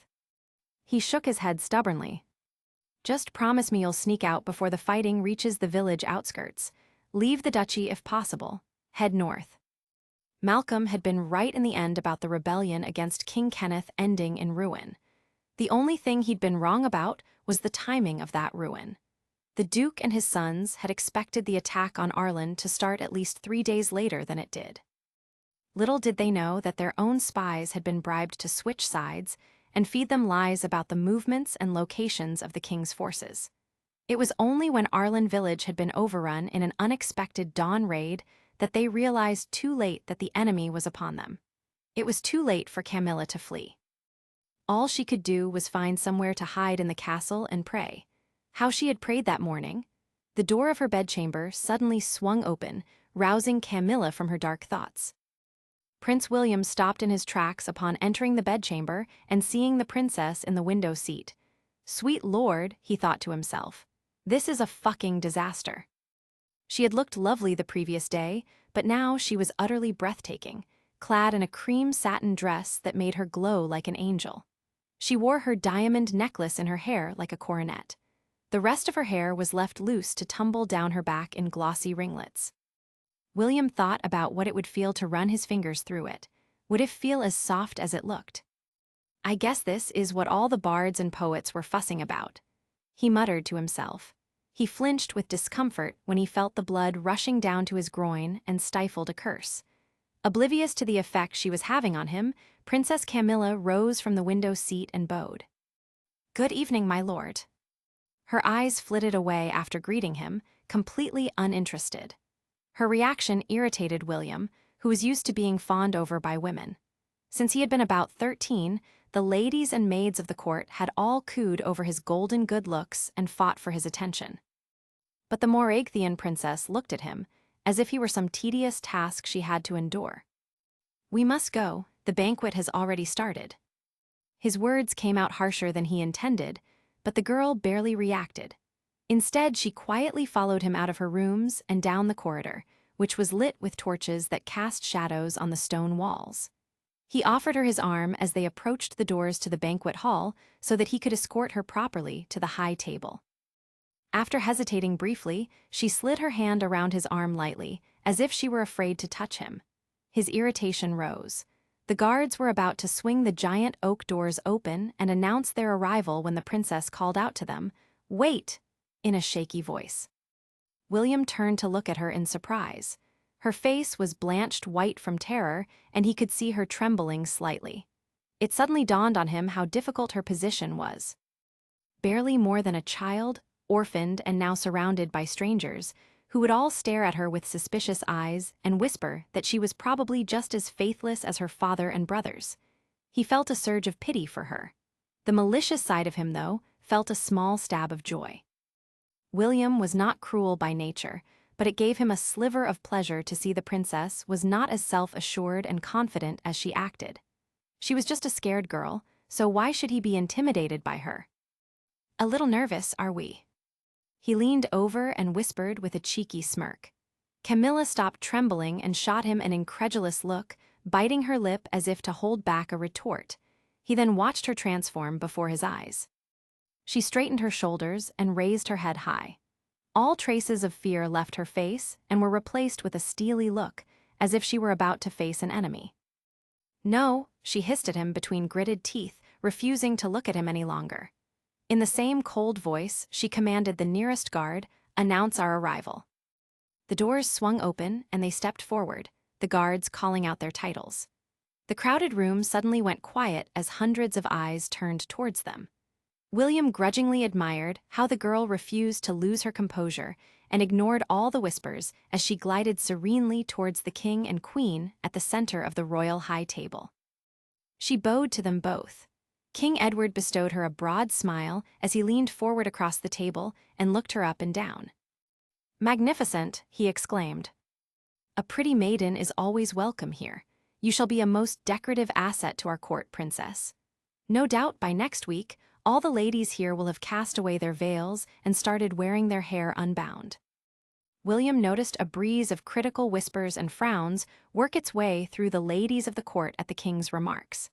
Camilla smiled politely as she was introduced to those at the head table: Queen Celia, the princesses Violet and Blanche, who were married to the king's eldest sons, as well as the king's younger sons, Rufus and Thomas. She then took her allocated seat to the left side of King Edward and gazed quietly across the room as the servants started bringing out dozens of lavish dishes from the kitchen. William had been seated on Camilla's left side, but she refused to even glance his way. His irritation reached fever pitch, and he gulped down the wine in his goblet, barely tasting it. He noticed that in contrast, she drank sparingly and only picked at the delectable food before her. "The king and queen will take it as a great insult to their hospitality if you do not eat," he whispered to her. As he leaned closer to her, caught the scent of her hair, which made him feel a little dizzy. Roses, he immediately thought. Camilla aimed a quick glare at him, but nevertheless placed another piece of fruit in her mouth. He stared at her full lips, fascinated. What was wrong with him? Why was he staring like an idiot when the court was full of pretty girls, all vying for his attention? William clenched his jaw and waved a servant over to refill his goblet. He took another gulp to distract himself, and when he looked up, he noticed a lady boldly making eye contact with him from one side of the hall. She looked somewhat familiar, though William couldn't remember her name or anything about her apart from her being the sister of one of Prince Leo's knights. She gave him a coy smile, and he smiled back. He stood up just as a lively ballad started to fill the room. The king was fond of music, and his banquets always concluded with dancing well into the night. "Do you dance, princess?" He looked down at her, a challenge in his voice. She did not look even slightly tempted, her expression flat as she adamantly shook her head. Not even a flicker of interest, he noted with chagrin. William bit back a snide remark as he turned to look again at the lady across the hall. "Suit yourself, then," he remarked over his shoulder at Camilla as he walked towards the dance floor. The banquet seemed to drag on with no end in sight. Camilla had endured the hostile, curious gaze of the court as she was placed in a seat next to the king. She had held her smile as she was introduced to the queen, princes and princesses, dukes, minor lords, and royal advisors. Their faces and voices all blurred together in her mind. She had to pretend to enjoy the rich food despite the pain in her belly, and had been forced to raise her goblet for several toasts made to honor the victorious armies. She had been watched by dozens of narrowed eyes as her uncle had been lauded in the toasts, while her father had been derided by the increasingly drunk Islian lords. It took all her strength to keep her face bland and not break down screaming. The loneliness was unbearable. Out of the corner of her eye, she had watched as Prince William had eaten heartily, downed his wine without a care in the world, and had then started exchanging flirtatious looks with a young lady in an extravagant fur-trimmed dress. When the musicians had started playing and the courtiers paired up, the prince had challenged Camilla to dance in a mocking voice. She had shaken her head quickly, repelled at the thought. It would be one last insult to her father and brothers to dance at this banquet. She doubted William even wanted to dance with her. He had probably only asked to make her uncomfortable. Camilla watched as he laughingly spun the young lady across the dance floor. She was a cool, blonde beauty, exactly the kind of lady she expected William to be attracted to. They made a striking-looking pair. The lady kept glancing over the prince's shoulder at Camilla, shooting her triumphant little looks. Camilla felt drained by it all but knew she wouldn't be allowed to retire before the king did, and he looked like he was thoroughly enjoying the evening and the dancing. She tried to distract herself by talking with Queen Celia, who was a cheerful, matronly lady. Princess Blanche was also very kind, though Princess Violet made a point of snubbing her and seemed as haughty as her husband, Prince Leo. Would this night ever end? William eventually returned to the royal table, in high spirits and with slightly flushed cheeks. His smile was piercingly handsome as he glanced at Camilla and she resolutely looked away. "Are you really going to sit here like a statue all night?" He raised an eyebrow at her. "There's no need to concern yourself with me." Camilla replied sweetly. "Besides, you seem to be having enough fun for the both of us." She tried hard to keep the edge from her voice, but did not quite succeed. William looked bemused for a moment, then his face lit up with an idea. "Follow me, there's someone else you may enjoy meeting." He gestured for her to follow him. Camilla couldn't bear to be introduced to yet another arrogant noble. Nevertheless, she followed the prince as he walked to a small table off to the side of the royal dais. Sitting alone was a bent old man in a sweeping gray tunic, who looked up when the young pair approached him. Camilla aimed a dismayed look at William. Was he trying to humiliate her further by telling her to sit with an old servant? She was about to question him when the old man stood and spoke. "Good evening, Your Highness." His voice was melodic and strangely soothing. He bowed to them both and then turned his full attention to the princess. "My name is Teshin, my lady." "A pleasure. Are you a knight or a lord?" "Teshin." Camilla did not know how she should address him. He was surely too old to be a knight. Then again, she found it impossible to guess his age. Though his long silver beard and bent frame suggested he was elderly, his face was barely lined and his eyes were full of intelligence. Teshin smiled kindly. "I am neither, Your Grace. I am a healer." His rich, deep voice made Camilla relax a little. "Prince William has told me about your arrival in Islia. I hope you are being made to feel welcome. Teshin has treated the royal family since the time of King Edward's grandfather. He knows how to make all sorts of healing potions and concoctions. I swear he knows the name and use of every herb that ever grew." William gave the healer a genuine smile of admiration, and it struck Camilla as rather sweet that he held the old man in such high esteem. Those warm feelings quickly vanished at William's next comment. "Among many other things, Teshin can make the most incredible sleeping tonic. I have used it myself on more than one occasion to escape an enemy or subdue a small feral animal." The prince's eyes crinkled as he tried to suppress his laughter, and Camilla was tempted to grab a knife from the table and stab him. Teshin is great company. He can have an intelligent discussion on any topic you can think of, and I think his character is as odd as yours, so I am sure the two of you will have plenty to talk about. After concluding the introductions, William started towards the dance floor again. Before he was out of earshot, he couldn't resist throwing one last pointed barb in the princess's direction. "Do me a favor, please, old friend. Concoct a potion to teach this poor girl how to dance." Camilla closed her eyes in embarrassment. The banquet continued late into the night, but once the queen finally retired, Princess Camilla was also granted permission by King Edward to retire if she wished. She couldn't leave the hall fast enough, craving the privacy of her bedchamber where she could shed her tears in peace. After bowing to the king and princes to bid them good night, Camilla left the hall, escorted by Prince William. She would have far rather been left alone, but she did not know the way back to her rooms through the labyrinth of corridors. William sauntered slightly ahead of her, leading the way. "How did you go all your life without learning to dance? Do not the courts in Moragth have musicians, or are your people too uncouth to enjoy good music?" Camilla took a long, slow breath. He was trying to bait her again, she was sure of it. They had almost reached her rooms, so she'd only have to endure a few more minutes of this infuriating man. In a jovial mood, William started humming a lively tune and suddenly grabbed her wrist, spinning her around as if on the dance floor. Camilla tried to stifle a shriek, but to William's surprise, did not lose her footing. Her movements were nimble and graceful as she found herself being whirled around. "You are drunk," she snapped, pulling her hand out of his grip. The prince shook his head. "I am not." He flashed her a mischievous grin, one that she was sure he'd practiced on all the court beauties. "I am not drunk, I have simply been drinking. They are two completely different things, my lady." He smiled wider and his masculine beauty was so perfect, Camilla wished she could slap his face just to mar it a little. William grabbed her other wrist and whirled her around again. To his frustration, she continued to keep her balance as she was spun around. "I thought you said you couldn't dance." He gave her a sulky look. "I said no such thing." Camilla almost laughed at the irritation on his face. "I simply told you I wouldn't dance, not that I couldn't. They are two completely different things, my lord."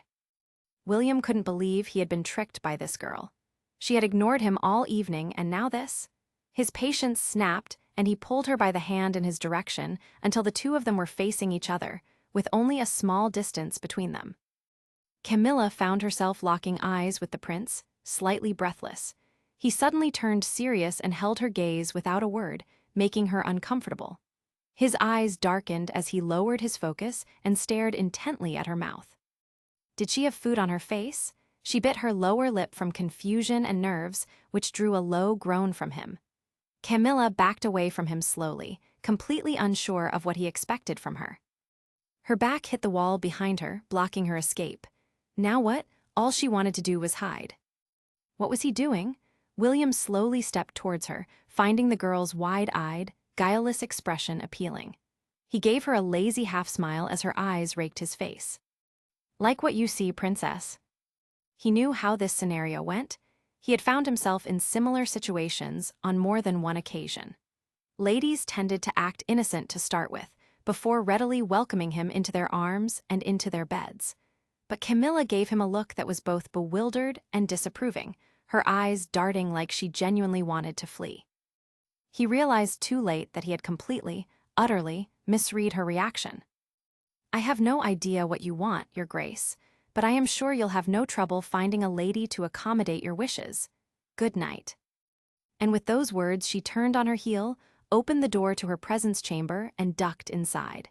When he hesitated and wondered if he should follow her, she all but slammed the door shut in his face. Camilla pressed her back against the door, her heart hammering in her chest. She knew she had been rude in closing her door so abruptly on the prince, but she had panicked under his intense stare.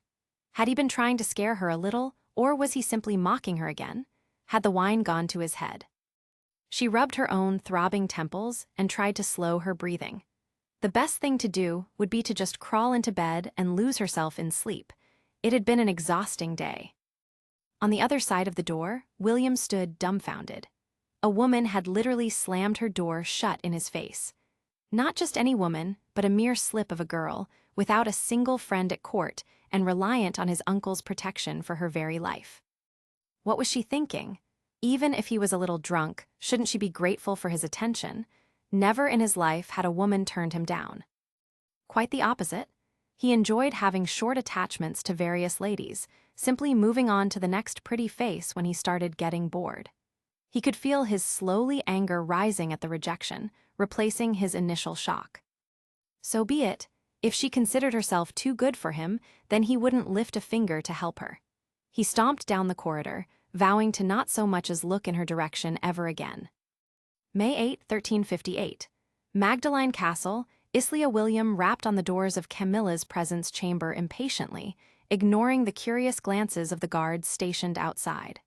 No response. He knocked on harder, each knock echoing in his head and making him wince. He was groggy and had a fierce headache from having stayed up late drinking and carousing with his companions the night before. He had been doing the same for a few nights in a row, and the after effects had finally caught up with him. Out of patience, he strode in, nearly colliding with the maid who had been rushing to open the doors. She made a hasty bow and apologized, but he barely heard her as he looked around the room. The princess was nowhere to be seen. Huffing an impatient sigh, William moved to the bedchamber door and knocked. "Enter."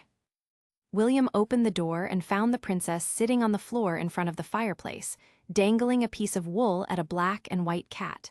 When she saw him, she registered no surprise. She stood up to bow and asked, "To what do I owe this pleasure, your grace?" Her expression was flat, as if it had been one of her maids who had entered unannounced. He gritted his teeth.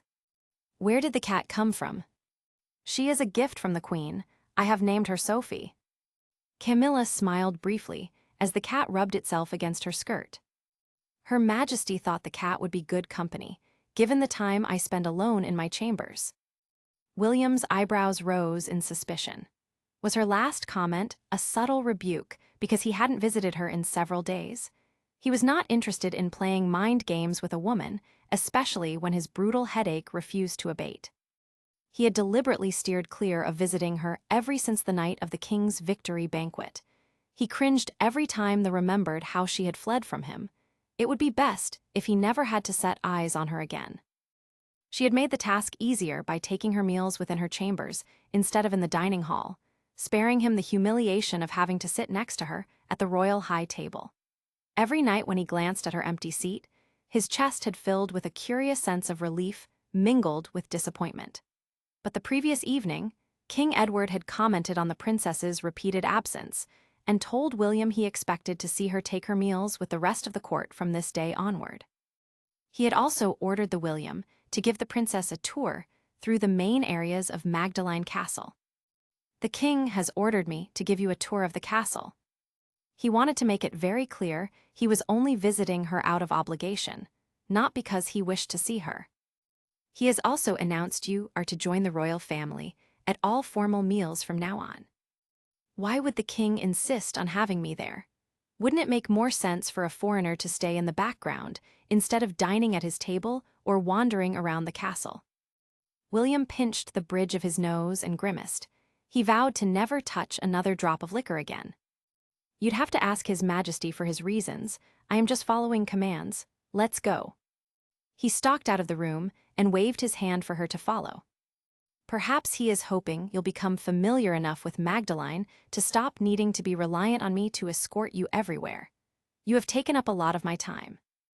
If the princess was offended at his words, she did not show it. "Even if I knew this castle like the back of my hand, I doubt I'd be allowed to just roam at will. My movements would be reported." She gestured back to the presence chamber they had just walked out of. William stopped walking. "What are you talking about?" Camilla lowered her voice to a whisper. "Do not pretend the maids haven't been commanded to keep track of me. Same with the guards posted outside my doors. Every high-born lady has maids attending her, and the guards are for your protection." He knew very well the guards and maids were in fact there to keep her from escaping, but he did not want to admit that to the princess. Camilla fixed him with a hard look. Please do not insult my intelligence, my lord. It belittles us both. William stared at her for a moment, then kept walking, before he said something he regretted. No woman had ever spoken to him in such a manner, and he did not enjoy it. You are currently staying in the east wing of the castle. This is where the guest suites are located and where ambassadors from foreign courts reside.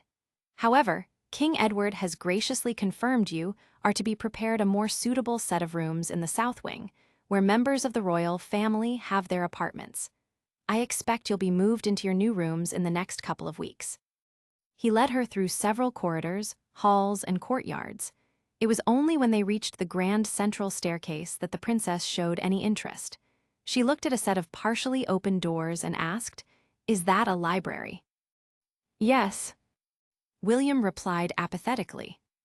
"The king has many rare books and manuscripts. He also has a collection of maps." He was about to keep walking when he heard her voice again. "I assume I'd require His Majesty's approval to enter the library." "Why would you want to enter?" "Why do most people use a library, Your Grace?" An odd realization struck the prince. "Are you telling me you can read?" Camilla looked truly offended at his question. "Of course I can read. I was educated in letters, history, and mathematics alongside my brothers," she snapped at him. "What kind of illiterate barbarians do you think my people are?" Even William knew he shouldn't answer that question with complete honesty. "Apologies," he muttered. "It is just that not many ladies in Islia are taught to read and write, let alone the rest. Not even among the nobility." "Perhaps you are the barbarians then, not us." Despite himself, William had to stifle a laugh. Her quick wit was unlike anything he had ever encountered in a woman. It would likely get her in trouble in the future. "I am sure if you ask the king's permission to visit his library, he'd indulge you, my lady." Camilla allowed herself to be led through Magdalene Castle's winding maze of rooms and corridors, while William briefly explained what purpose each space served. Every room seemed to have more than one entrance, every corridor seemed to have a hidden door. It made her long for the simplicity and logic of Arlen Castle, where everything had been laid out neatly and symmetrically, fanning out from the central hall. Finally, William led her through a series of formal gardens and to the main training grounds. She saw a small group of young men at the archery butts who waved when they noticed Prince William. Grinning, William waved back and approached them. Camilla recognized one of the men as Prince Thomas of Islia, youngest son of the king and queen. All the men stared at her with great interest. William introduced Camilla to Sir Robin Sainsbury and Sir Francis Lowell, who greeted her politely along with Prince Thomas. William clapped the final man on the back while introducing him. "And this is my closest friend, Sir Richard Bentworth. Rich and I have been almost inseparable since the nursery." Camilla bowed to Sir Richard, who gave her a slight nod, then slowly raked his gaze up and down her body. His small, deep-set eyes were cold. Camilla stepped back under his scrutiny and he smirked, as if he enjoyed intimidating her. "A pleasure to meet you, Princess." There was a hint of mockery in Sir Richard's voice when he mouthed her title. "I am sure you'll serve many useful purposes during your stay at our court." His eyes dropped to Camilla's chest.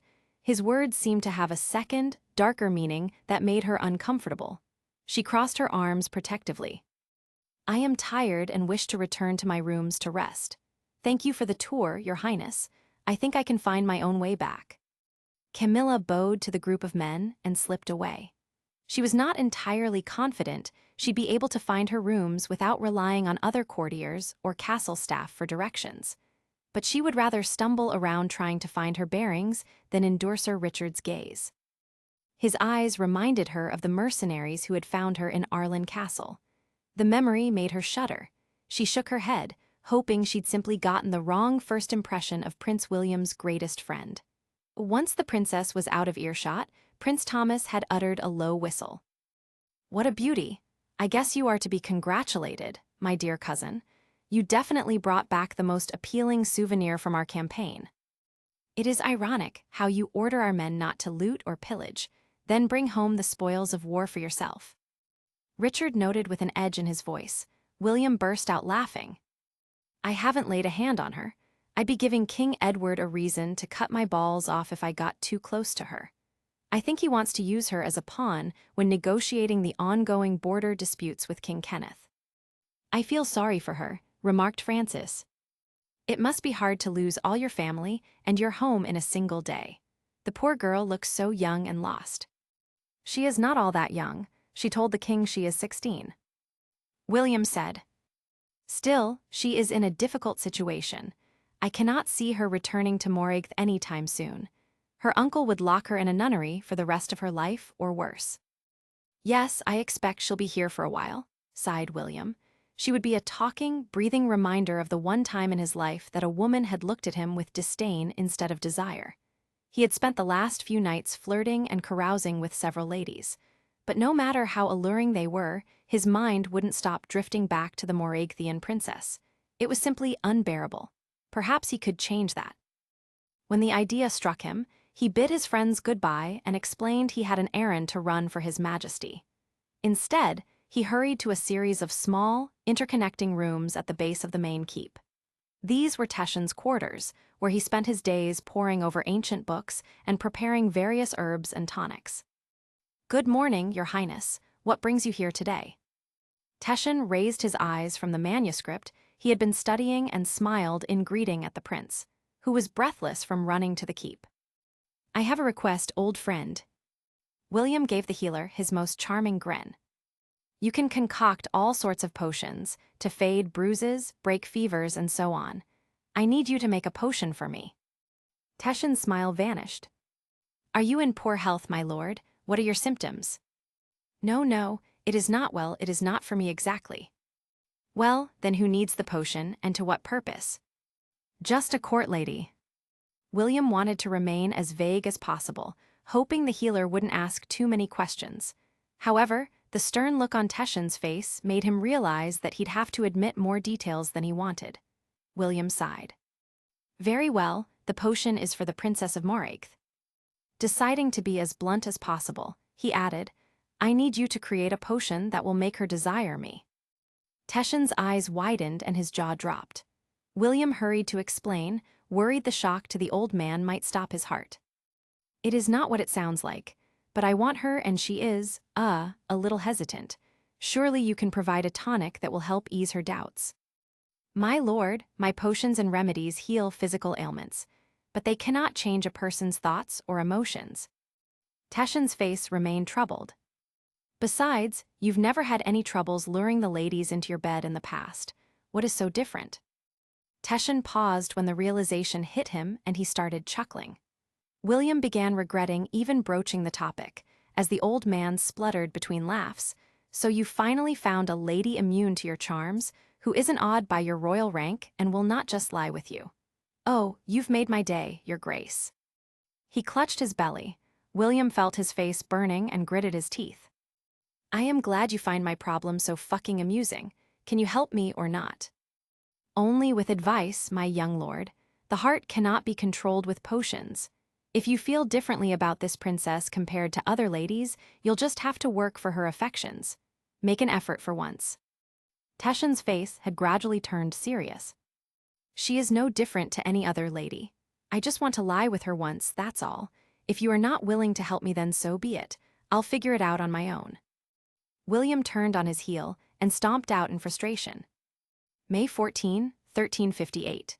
Magdalene Castle, Islia Camilla sat quietly within one of the billowing pavilions that had been erected around the jousting arena. She was surrounded by the noise and action of a large, excited audience, all looking forward to the day's tournaments.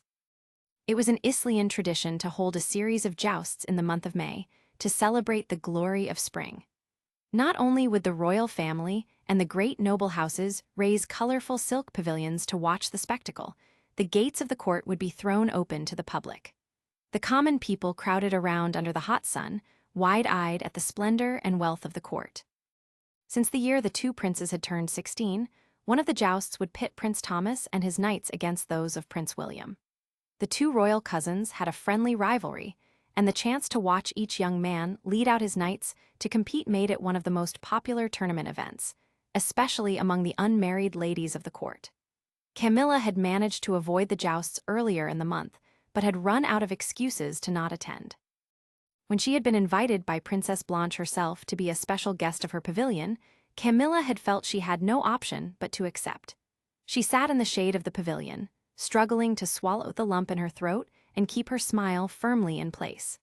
Springtime has also been celebrated with jousting in Moragth, and she was overwhelmed with childhood memories.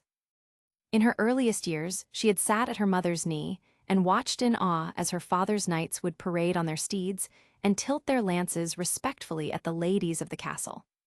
After the death of her mother, her father had indulged his only daughter and declared her the little May Queen of each year's tournament, placing a fresh flower crown on her head every morning. Eventually, each of her brothers had each been knighted and started taking their places in the tournaments, where she would cheer them until her voice was hoarse. Camilla was grateful for the kindness Princess Blanche had shown her, making genuine efforts to include her in the festivities and even gifting her a rose-red dress embroidered with Islean wildflowers at the hem. Camilla noticed many ladies were dressed in the same color, allowing her to blend in. Prince Thomas led his knights out first, and the crowd roared. The knights on their steeds filed out in perfect formation and began taking their positions. Several knights approached the pavilions where their favorite ladies sat to beg for tokens of their favor to carry into the joust. A few knights approached Princess Blanche, even though everyone knew she was married to a powerful prince. Ever polite, Blanche had handed out ribbons, scarves, even flowers to every knight who approached her. Camilla could understand why so many sought Blanche's tokens. She was a beautiful lady, well known for her sweet nature and piety. She was also very popular with the common folk. A loud roar went up from the crowd, jolting Camilla out of her thoughts. She realized the cheers were for Prince William, who was leading his knights into position. Suddenly, one of his knights rode out of formation and approached Princess Blanche's pavilion. Blanche's ladies and maids in waiting giggled in anticipation, but were shocked when the young knight approached Princess Camilla and called out, "Your Grace, a favor if you please. This humble knight wishes to fight as your champion." Camilla stared at him with wide eyes. He was a friendly-looking youth with brown hair and freckles. Something about his earnest expression reminded her of Malcolm. Hesitantly, she removed the sash trimming one of her sleeves and lowered it to the knight, who caught it deftly and tucked the sash carefully under his breastplate, close to his heart. He bowed his head and tipped his lance in deference to her. Several members of the crowd clapped, and Princess Blanche gave her a teasing smile of approval. As the brown-haired knight cantered away to join the others in formation, Camilla saw another knight on horseback approaching the pavilion. She realized it was Prince William, his face tense with anger. Camilla was a little surprised. She was under the impression he had been avoiding her. At dinner over the past few nights, he had not so much as looked her way. He now scowled at her briefly before he all but turned his back to her and addressed Princess Blanche. "A favor from you, if it pleases your grace." William called out to the older princess. Blanche smiled, but also shrugged slightly in confusion. She lowered a silk scarf for Prince William to catch. "Cousin, I have already distributed several favors today. It does not trouble you to be champion of a lady who already has other champions, as well as a husband." "Not at all. It is simply a testament to your beauty, my lady. Besides," a small sharp smile appeared on William's face, "I have a fondness for fair-haired women. I would much rather carry your token than one belonging to a lady who's dark as a crow." There was an audible gasp throughout the pavilion as the ladies all heard the pointed insult. Camilla sat without moving, and her expression remained placid. The Islean ladies who had shot her envious looks all morning now started tittering behind their hands. Anger flashed across Princess Blanche's face, replacing her usual sweet expression. "Hush, my lord," she cried out. "What an unkind thing to say." William merely gave a lazy shrug and cantered away to join his knights, still carrying Blanche's red scarf. Blanche sent Camilla a sympathetic glance. "Please do not take his words to heart. William is a good lad, but like all young men, he often forgets to think before he opens his mouth. You are lovely." Camilla nodded and smiled as if she was completely unruffled, but it hurt to be insulted over something she had no control over. It hurt to have to pretend not to hear the malicious giggles and whispers surrounding her. It hurt the most to know there was no one left alive who truly cared about her. May 17, 1358. Magdalene Castle, Islia dinner in the Great Hall was in full swing. Camilla sat at the high table, her pleasant smile firmly in place, hiding her discomfort. As was now his habit, Prince William said as little as possible to her. As soon as he finished eating every night, he'd rise from the table and join his friends, and soon find himself surrounded by both sycophantic courtiers and admiring ladies. Usually Camilla would spend time after dinner in Princess Blanche's company. However, the older princess was away from the hall this particular night, caring for one of her sick children. The queen was also missing due to ill health, and Camilla knew better than to even look in Princess Violet's direction. Princess Violet relished the nights when the queen was absent because it made her the highest-ranking lady in the hall. She had also made it clear that a princess from a barbarian kingdom and with a traitor's blood in her veins was not welcome in her presence. Most other court ladies followed her lead. Camilla looked across the lively room, almost used to the crushing loneliness. She saw Prince William at a nearby table, laughing with his close companions as two of them engaged in a drinking contest. Sir Robin and Prince Thomas were matching each other drink for drink, while the other young men placed coins as bets on the table. One of the ladies had looped her arms around William's neck from behind as she watched the contest, occasionally whispering in his ear. The king sat a few seats down the length of the high table, with his mistress clinging to him. No one batted an eyelid at the sight of the young woman with red hair giggling in his lap. At one point, she was even bold enough to briefly sit in the queen's empty chair. Camilla couldn't understand such open debauchery. Her parents' marriage had been a love match, and the Duke had sincerely grieved his wife's death. Her eldest brother Duncan had married a few months before his death and had treated his wife with respect. But in Islia, the rules seemed to be different, at least for men. Camilla was wondering if she'd ever laugh again when saw a man bowing to her from the corner of her eye. "Good evening, Teschen." She was relieved to see at least one face that was not openly hostile. He smiled back. "Good evening, Your Highness. Could I interest you in a short walk? I must admit I have never felt completely at ease at these crowded events." Camilla accepted his invitation, glad to escape for a few moments. She tucked her hand in the crook of his arm as he led her away. Prince William stared at the backs of the princess and the old healer as they walked out of the hall arm in arm, feeling his temper rising. He had exchanged only a few words with the infuriating girl over the past few evenings, where he was forced to sit next to her for dinner. She did not seem to notice he was ignoring her. She was the picture of calm and poise, looking achingly beautiful and untouchable. The frustration made him want to yell at someone, anyone. The woman who had wrapped her arms around his shoulders leaned forward and whispered something. He missed what she was saying, and he really did not care. Her breath in his ear tickled and felt like shrugging away her embrace and telling her to leave him the fuck alone. Ever since Teschen had refused to make a potion to help him, William had no idea how to win over the princess. He did not really know how to converse with women, apart from a few lines of light-hearted banter. That was usually all that was needed before a lady was under his sway. Mostly, they pursued him anyway. He just let himself be carried along until boredom struck. But that clearly was not going to work with Camilla. She was unimpressed by him. She did not find him amusing or act flattered by his attention. Neither was she swayed by his royal rank, which was essentially the same as her own. She did not even seem to find him attractive. So what exactly was he supposed to offer her to lure her to his bed? Every day she ignored him, his frustration grew. The other girl behind him brushed her lips against the shell of his ear and giggled. The sound made him grit his teeth. She whispered to him that she was a little faint from the wine, and would he be kind enough to escort her to her room? A wave of revulsion swept through him. He pried her arms off him. "Go alone. I am not interested in what you are offering." He turned away from her, picked up his goblet, and took a long gulp. The girl stood up, pouting. When he refused to look at her again, she flounced away. William's friends all looked at him in surprise. "What's wrong, Will? Lost your appetite?" laughed Richard Bentworth.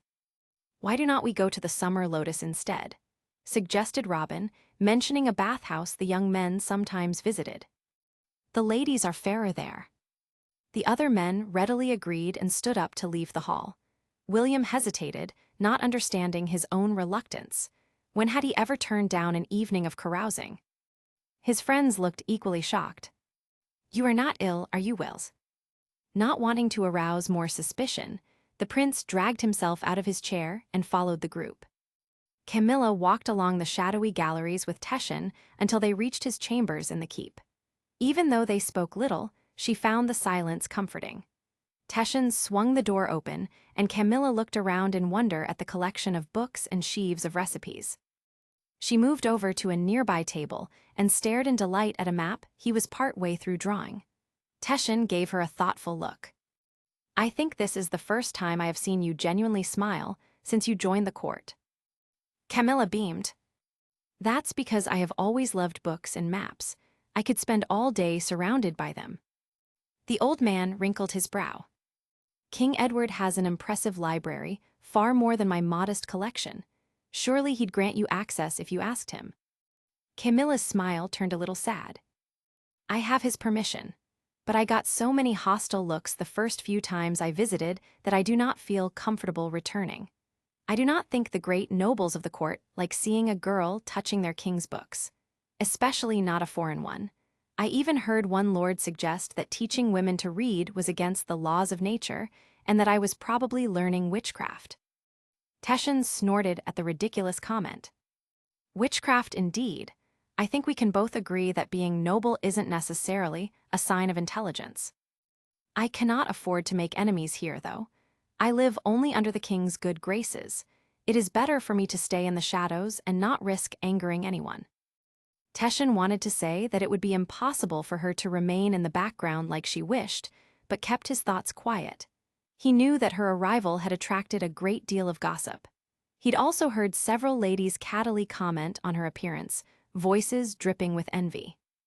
Suddenly, he remembered Prince William's request for a secret potion to win this girl over.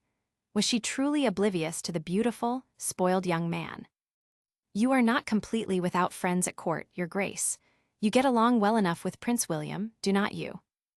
Teshin asked innocently. "No, the prince dislikes me." Her voice was flat. "I must have offended him in some way, because he avoids me as much as possible." She caught the old healer struggling to suppress a smile. Camilla couldn't understand why and decided to change the subject. "Did you truly know the grandfather of the current king?" "Yes, he was also named Edward. He was a giant of a man and a powerful king. I was just a young apprentice then and worked alongside a healer called Aduz Garion. Aduz took me under his wing and encouraged my love of reading." Teshin's face took on a faraway look. Unfortunately, the first King Edward's son was not a worthy successor. He was not even half the king his father was. Luckily for Islia, the current king has been a strong leader and brought stability again. "Then you would have known Prince William's parents." Camilla kicked herself inwardly when she realized she'd steered the conversation back to the prince. But she couldn't deny she was curious about his background. Apart from one brief mention that both his parents were dead, he never spoke about his past. "Yes, I knew Prince Johann since the day he was born. He and King Edward were less than a year apart, so we're as close as brothers can be. I did not know Lady Annika well, though. She was very young and timid, and she died only 6 seasons after being married." William mentioned he did not get along well with his father. Camilla's statement was tentative. She was not sure whether Teshin would tell her anything or just think she was prying for information. Teshin sighed. "That is true. Prince Johann was disappointed in his son from the day he was born. When he was very young, the little lad did his best to earn his father's affection. But eventually, William realized it was impossible and went out of his way to avoid him." "But why?" "It stems back to Lady Annika's dowry. She was the prince's second wife and barely 13 when they were married. Prince Johann chose her because she was the daughter of a prominent viscount who pledged extensive lands as her dowry. These lands shared borders with some of the prince's lands, so he was very happy to take control of them and absorb them into his own territory. Unfortunately, when Lady Annika died in childbirth, her father, the old viscount, had also recently died. The new viscount was unhappy with the dowry that had been given to his sister and invaded the lands to take back possession. Prince Johann tried to fight back and argue they belonged to his infant son, but was unable. The inhabitants of the territories preferred to be ruled by a strong familiar man than by a stranger acting as a regent for a baby. Hence, whenever he looked at his son, Prince Johann was reminded of the wife that failed him by dying and riches that slid through his fingers. Camilla was indignant. But how can you blame a baby for not being able to defend a territory, or a girl for dying? Despite herself, she felt a pang of sympathy for the prince. As the youngest child in her family and the only girl, she had been coddled and fussed over all her life. She couldn't imagine receiving no parental love. Teshin continued. Queen Celia birthed her youngest son around the same time, and so she had young William brought into the same nursery so that he could be raised with all his cousins. That's why he and Prince Thomas are close. Prince Johann had little to do with the raising of his son, except when it came to meting out discipline. Teshin's voice held an edge. He died of fever a few years ago, on his way home from a diplomatic visit to Moraigth. I guess that explains why William's character is sometimes hostile. Camilla wondered if that was the way to describe the prince. Occasionally he had been thoughtful and even sweet. Other times he glared at her as if she was the cause of all his woes. Yes, he is a troubled soul. He'd never admit it, of course. The king and queen did their best, but they were consumed by their duties and had their own large family. The lad has no concept of what it means to love or be loved. Teshin scratched his straggly beard. I wonder if he has ever felt a moment of true happiness. May 22, 1358. Magdalene Castle, Islia Camilla sat in her new bedchamber in the castle's south wing. Despite her protests that she was comfortable in her previous rooms, the king and queen had commanded she was to be moved to be closer to the other royal apartments. So she found herself sitting on her new bed watching as maids and pages prepared the rooms around her, carrying her clothes chests and stoking the fireplace.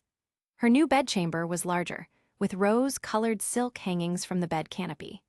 She felt small and lost within it, almost as if she was getting in the way of the servants busily working. The maids all shot her sullen, envious glances. With a sigh, she climbed down from the bed and moved into her new luxurious presence chamber, which was less crowded. Why did she need a larger presence chamber when she had no guests to receive? She was staring blankly into the distance when a young man peered through the open doors. She recognized him as Sir Francis Lowell. "Good morning, my lady." He gave her a sunny smile and bowed. He stepped into the room and looked around. "Good morning, Sir Francis. What brings you here?"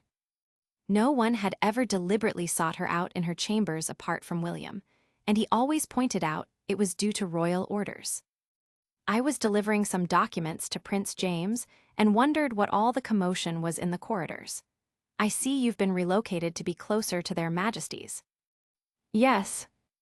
The irony was that being moved closer increased her feelings of being an outsider.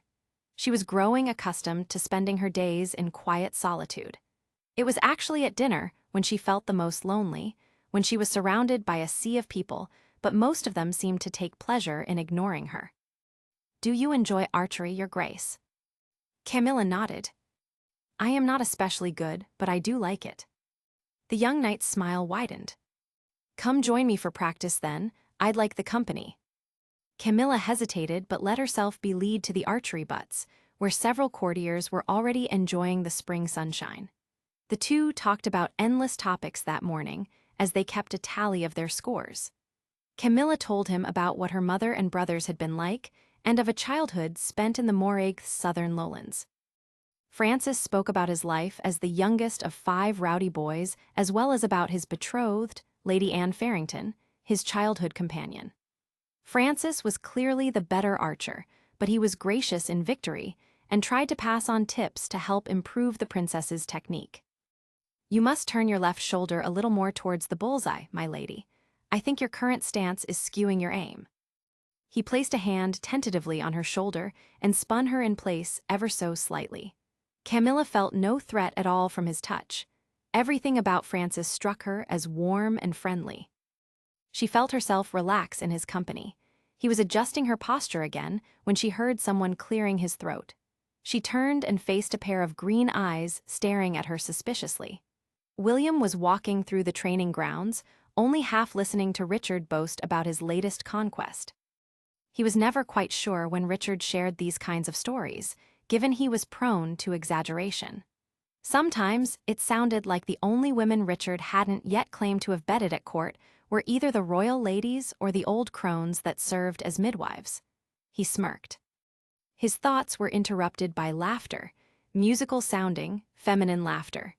He looked in its direction and was rather appalled to see Princess Camilla smiling up at Francis Lowell.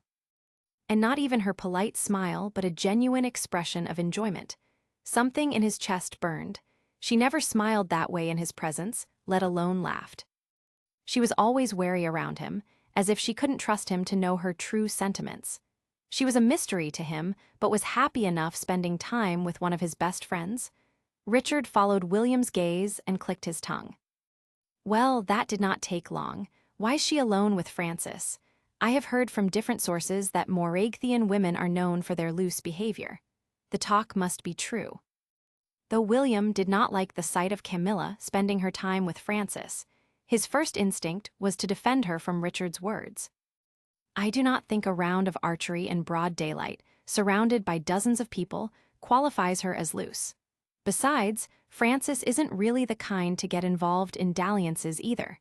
He is mostly faithful to his betrothed. Well, that's because Lowell is a ridiculous coward when it comes to women, tries to treat them as if they are all noble and he is some chivalrous hero. What a waste of time. As they moved closer, they heard her musical laughter again. She tossed her head back, and her dark hair gleamed with auburn highlights in the sun. William recalled vaguely that rust-colored hair was a common trait of the Stephenson royal line. He cleared his throat in annoyance. Both Francis and Camilla turned in his direction at the sound. Francis grinned with easy familiarity, but the princess flinched and blushed as if she'd been caught doing something wicked. The flood of color to her cheeks made her even lovelier in William's eyes. She greeted him courteously enough, but he could see his presence was making her shrink back behind a polite veneer. He felt like snapping the arrow in her hand and demanding to know why he couldn't make her smile the way Francis did. He then felt like snapping her dainty neck from frustration.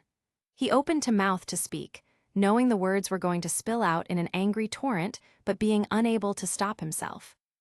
William's mind screamed at him to keep his mouth shut.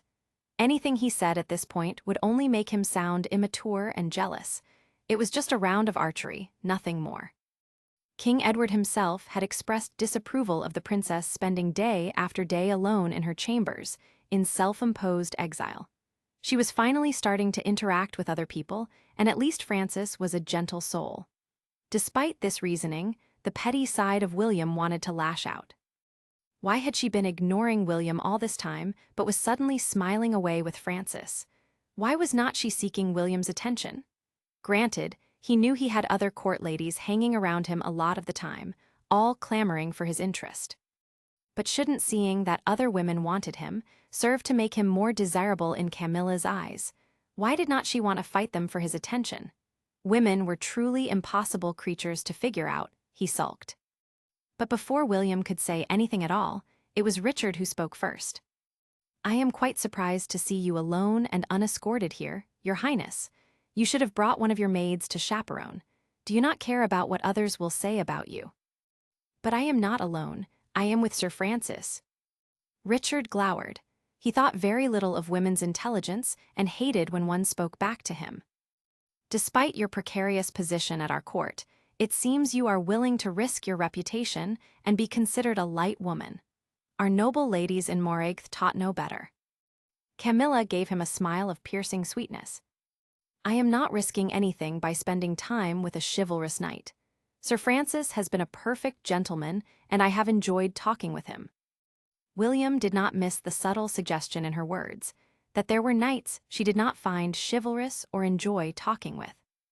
Thank you for your concern, though. Camilla aimed one final jab at Richard.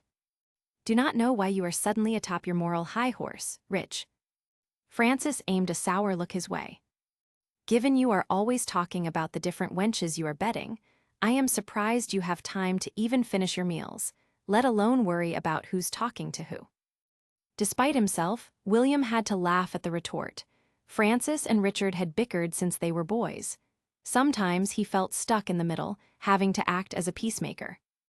Other times, he found their clashes wickedly amusing. Camilla's face remained placid as she handed her remaining arrows to Francis and carefully set her bow down. She smiled at him. "I'll leave you with your friends, Sir Francis. Thank you for a wonderful morning and for the archery tips. These have been some of the nicest hours I have spent since I arrived in Islia." William swallowed the jealousy that was rising in his throat like bile. Francis smiled back, blushing slightly awkwardly. "A pleasure, my lady. You've been a joy to speak with. I can walk you back to your rooms if you like." "No need, Sir Francis. I know the way back." The princess bowed to the men and started languidly walking back to the castle. William stared at the line of her retreating back and the curve of her hips, swallowing hard. "Aren't you delightful company today?" Francis grumbled at Richard, once Camilla was out of earshot. "You literally chased a lady off. Nicely done." "So what? As if her opinion matters. Why are you even spending time with that traitor's daughter, pretending to enjoy her company?" Richard challenged him. "I do enjoy her company." Francis, usually so calm, began to flush with annoyance. "I thought she might appreciate a friendly face, since most people here avoid her like the plague. It is not her fault her father did what he did. And it turns out she is very charming and interesting to talk to. If you just stop sulking for a moment because she is not interested in tumbling into bed with you and actually listen to her, you'd realize it too." Richard dismissed his words with a lazy hand wave. "Why would I listen to anything she says? Men are for friendship, women are for fucking." He gave Francis a sly look. "Is that what this is? You want to fuck her then?" "No." Francis growled. "Not every woman is a potential conquest. I wouldn't expect you to understand that, though." Williams's eyes flitted between his two close friends. He knew that if Francis said he was not interested in the princess romantically, then it was the truth. Francis was honest to a fault. Richard, on the other hand, William and Richard had been the closest of friends and the fiercest of rivals since the nursery. As boys, they'd often fought over the same things: the best practice sword, the fastest horse. As men, the competitive streak was stronger than ever. They had never really shared women through, as their tastes ran different. Until now, perhaps. Richard did not seem the type to fixate on a particular woman, since he'd always believed they had only one useful purpose. He shamelessly pursued courtesans, castle maids, even married women. Afterwards, he'd cheerfully describe all his conquests as whores. Robin Sainsbury had joked on more than one occasion that anything with a pulse and a gown was fair game for Richard. However, William had seen how, despite his harsh words, Richard's eyes had hungrily followed Camilla's slim figure as she walked away, like a bear about to maul his prey. An uneasy feeling filled William's belly. He realized he did not want to share this particular conquest with his friend. And if they did have to share, then William was determined to enjoy the young princess first. May 25, 1358. Magdalene Castle. Islia. The maids had finished helping bathe and dress Camilla that morning, and one of them was brushing out her hair. The three maids assigned to her had at least stopped suggesting how she should style her hair, but they served her sullenly. The eldest maid still treated her with barely hidden contempt. They all saw her as some wanton foreign creature who had arrived to lead the good men of Islia into sin and ruin with her bare head and simple gowns. Camilla found it amusing to be thought of as a temptress by the court maids and ladies, when she was actually avoiding most men. Apart from the occasional brief conversations with King Edward at dinner, the only other men she had spoken to properly were Teshin and Sir Francis Lowell. An old healer and a betrothed man, she was hardly winning over the hearts and minds of the menfolk. She took a sip of the warmed ale in the cup next to her chair and had a few bites of fruit. A knock on the door of her presence chamber interrupted her thoughts. One of the maids opened the door and in walked Prince William, trailed by three young women.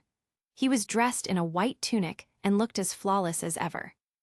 The expression on his face made it obvious he'd rather be anywhere else but in front of her. Temptress indeed. She stood up and bowed respectfully to the prince, who bowed back and gestured to the young ladies. Their Majesties believe a princess should have proper companionship. The Queen herself has selected these ladies for you. From now on they will attend you as proper ladies-in-waiting." He said nothing further, clearly thinking he'd done his duty by dragging 3 strangers into her apartments, as if there was nothing more for him to say or do. After an uncomfortable moment of silence, the tallest of the 3 stepped forward and bowed. "Good morning, Your Highness. My name is Margaret Veer, but everyone calls me Meg." Meg had curly copper blonde hair and merry eyes. "This here," gesturing to the ash-blonde girl next to her, "is Katarine Stewart. And this lady is Elizabeth Van Collitz." All 3 ladies had friendly smiles, and Camilla hesitantly smiled back. "I'll leave you all to get acquainted. The maids have been instructed to prepare a room for them in this wing, so they can be near you." With that, William abruptly spun on his heel and left the room. "A pleasure to see you too, my lord," Camilla said under her breath. The ladies-in-waiting all turned to look at her, and Camilla blushed when she realized they'd all heard her bitter comment. Would they take offense because she had spoken less than politely about their beloved prince?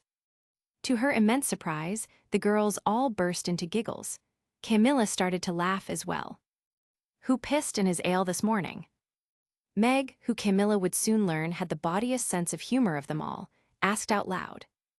"Usually His Grace is far more charming, especially to the ladies. He ran from here as if he were standing at the gates to the underworld." Elizabeth laughed, shaking her head. "If one did not know any better, one would think he is afraid of you, Your Highness. I am quite sure the prince thinks I am the gates to the underworld." Camilla muttered, which made them all burst out laughing again. The maids remained in her room with disapproving looks on their faces. Camilla waved them away. She turned to look at her 3 new ladies and realized how quiet and solitary her life had been over the past few weeks. She gave them a shy smile. "Please just call me Camilla." The 3 ladies spent all day in the presence chamber, plying her with endless friendly questions. They wanted to know all about her castle in Arlington, her family, the clothes and fashions of the Moragathian court. For the first time, Camilla was able to talk briefly about her parents and brothers without crumpling into tears. It was still painful, but not quite so excruciating. They also shared information about their own lives. Elizabeth was betrothed to the youngest son of an earl and would be married in early autumn. Meg was the 4th generation of women in her family that had been ladies-in-waiting to the Islian royal family. Her family expected her to make a good match by catching the eye of a nobleman. Whereas Katarine was shy and sweet, whose most cherished goal was to one day learn to read. "Perhaps I can help you learn," offered Camilla, and the rest of the girls stared at her, slack-jawed. "You can read?" Katarine looked at her with wide eyes. Camilla remembered the hostile glares of the men on the 2 occasions she had braved entering King Edward's library. In contrast, Katarine's stare was full of admiration. "Yes, I learned as a child. I can write also. I'd be happy to teach you both." Camilla shrieked as she was nearly knocked over by Katarine, who threw her arms around her for a hug, before she remembered her manners and hastily pulled back. When it was time to head to the Great Hall for dinner, the girls helped her prepare by brushing out her hair and smoothing her gown, shooing the maids away. The 4 of them walked to dinner together. Camilla took her usual seat at the high table next to William, while her 3 companions sat at one of the ladies' table a little to the side. Meg flashed her a cheeky wink when she saw Camilla sitting next to the prince. "What are you smiling about?" William asked her as he sipped from his goblet. "Nothing for you to worry about, my lord." May 30, 1358. Magdalene Castle, Islia Camilla sat under the shade of the silver birch trees in the west-facing gardens of the castle, a length of blank tapestry across her lap. She had never particularly enjoyed embroidery, but Elizabeth had convinced them all to help her embroider a new altar cloth for the royal chapel. The 4 of them giggled as they each tackled a corner of the tapestry, and listened to Meg relay the latest court gossip she'd overheard in Princess Violet's rooms. Prince Thomas has been formally betrothed to Lady Eleanor de Buer, and they will be wedded this coming winter. Rumor has it when the prince was told, he drank himself into a stupor and got into a ferocious argument with the king. The two of them are barely on speaking terms now. Elizabeth raised an eyebrow. The prince is brave for thinking he can go against the king's choice. Catherine sighed. I feel sorry for him if he is that unhappy. I know the de Boer family will provide a good dowry, but sharing a bed and a life with someone you dislike just sounds miserable. Especially that dragon. Meg said quietly. Lady Alina was well known for her fiery temper.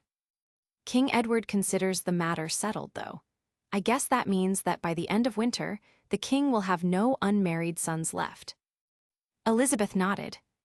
That's the nature of marriage. There's always the chance your family will not take into account your preferences when arranging your future, especially for a girl. I was fortunate that father negotiated for me to marry a decent man. I do not love Archibald, but I think I can grow to care for him. Grow to care for him, drawled Meg.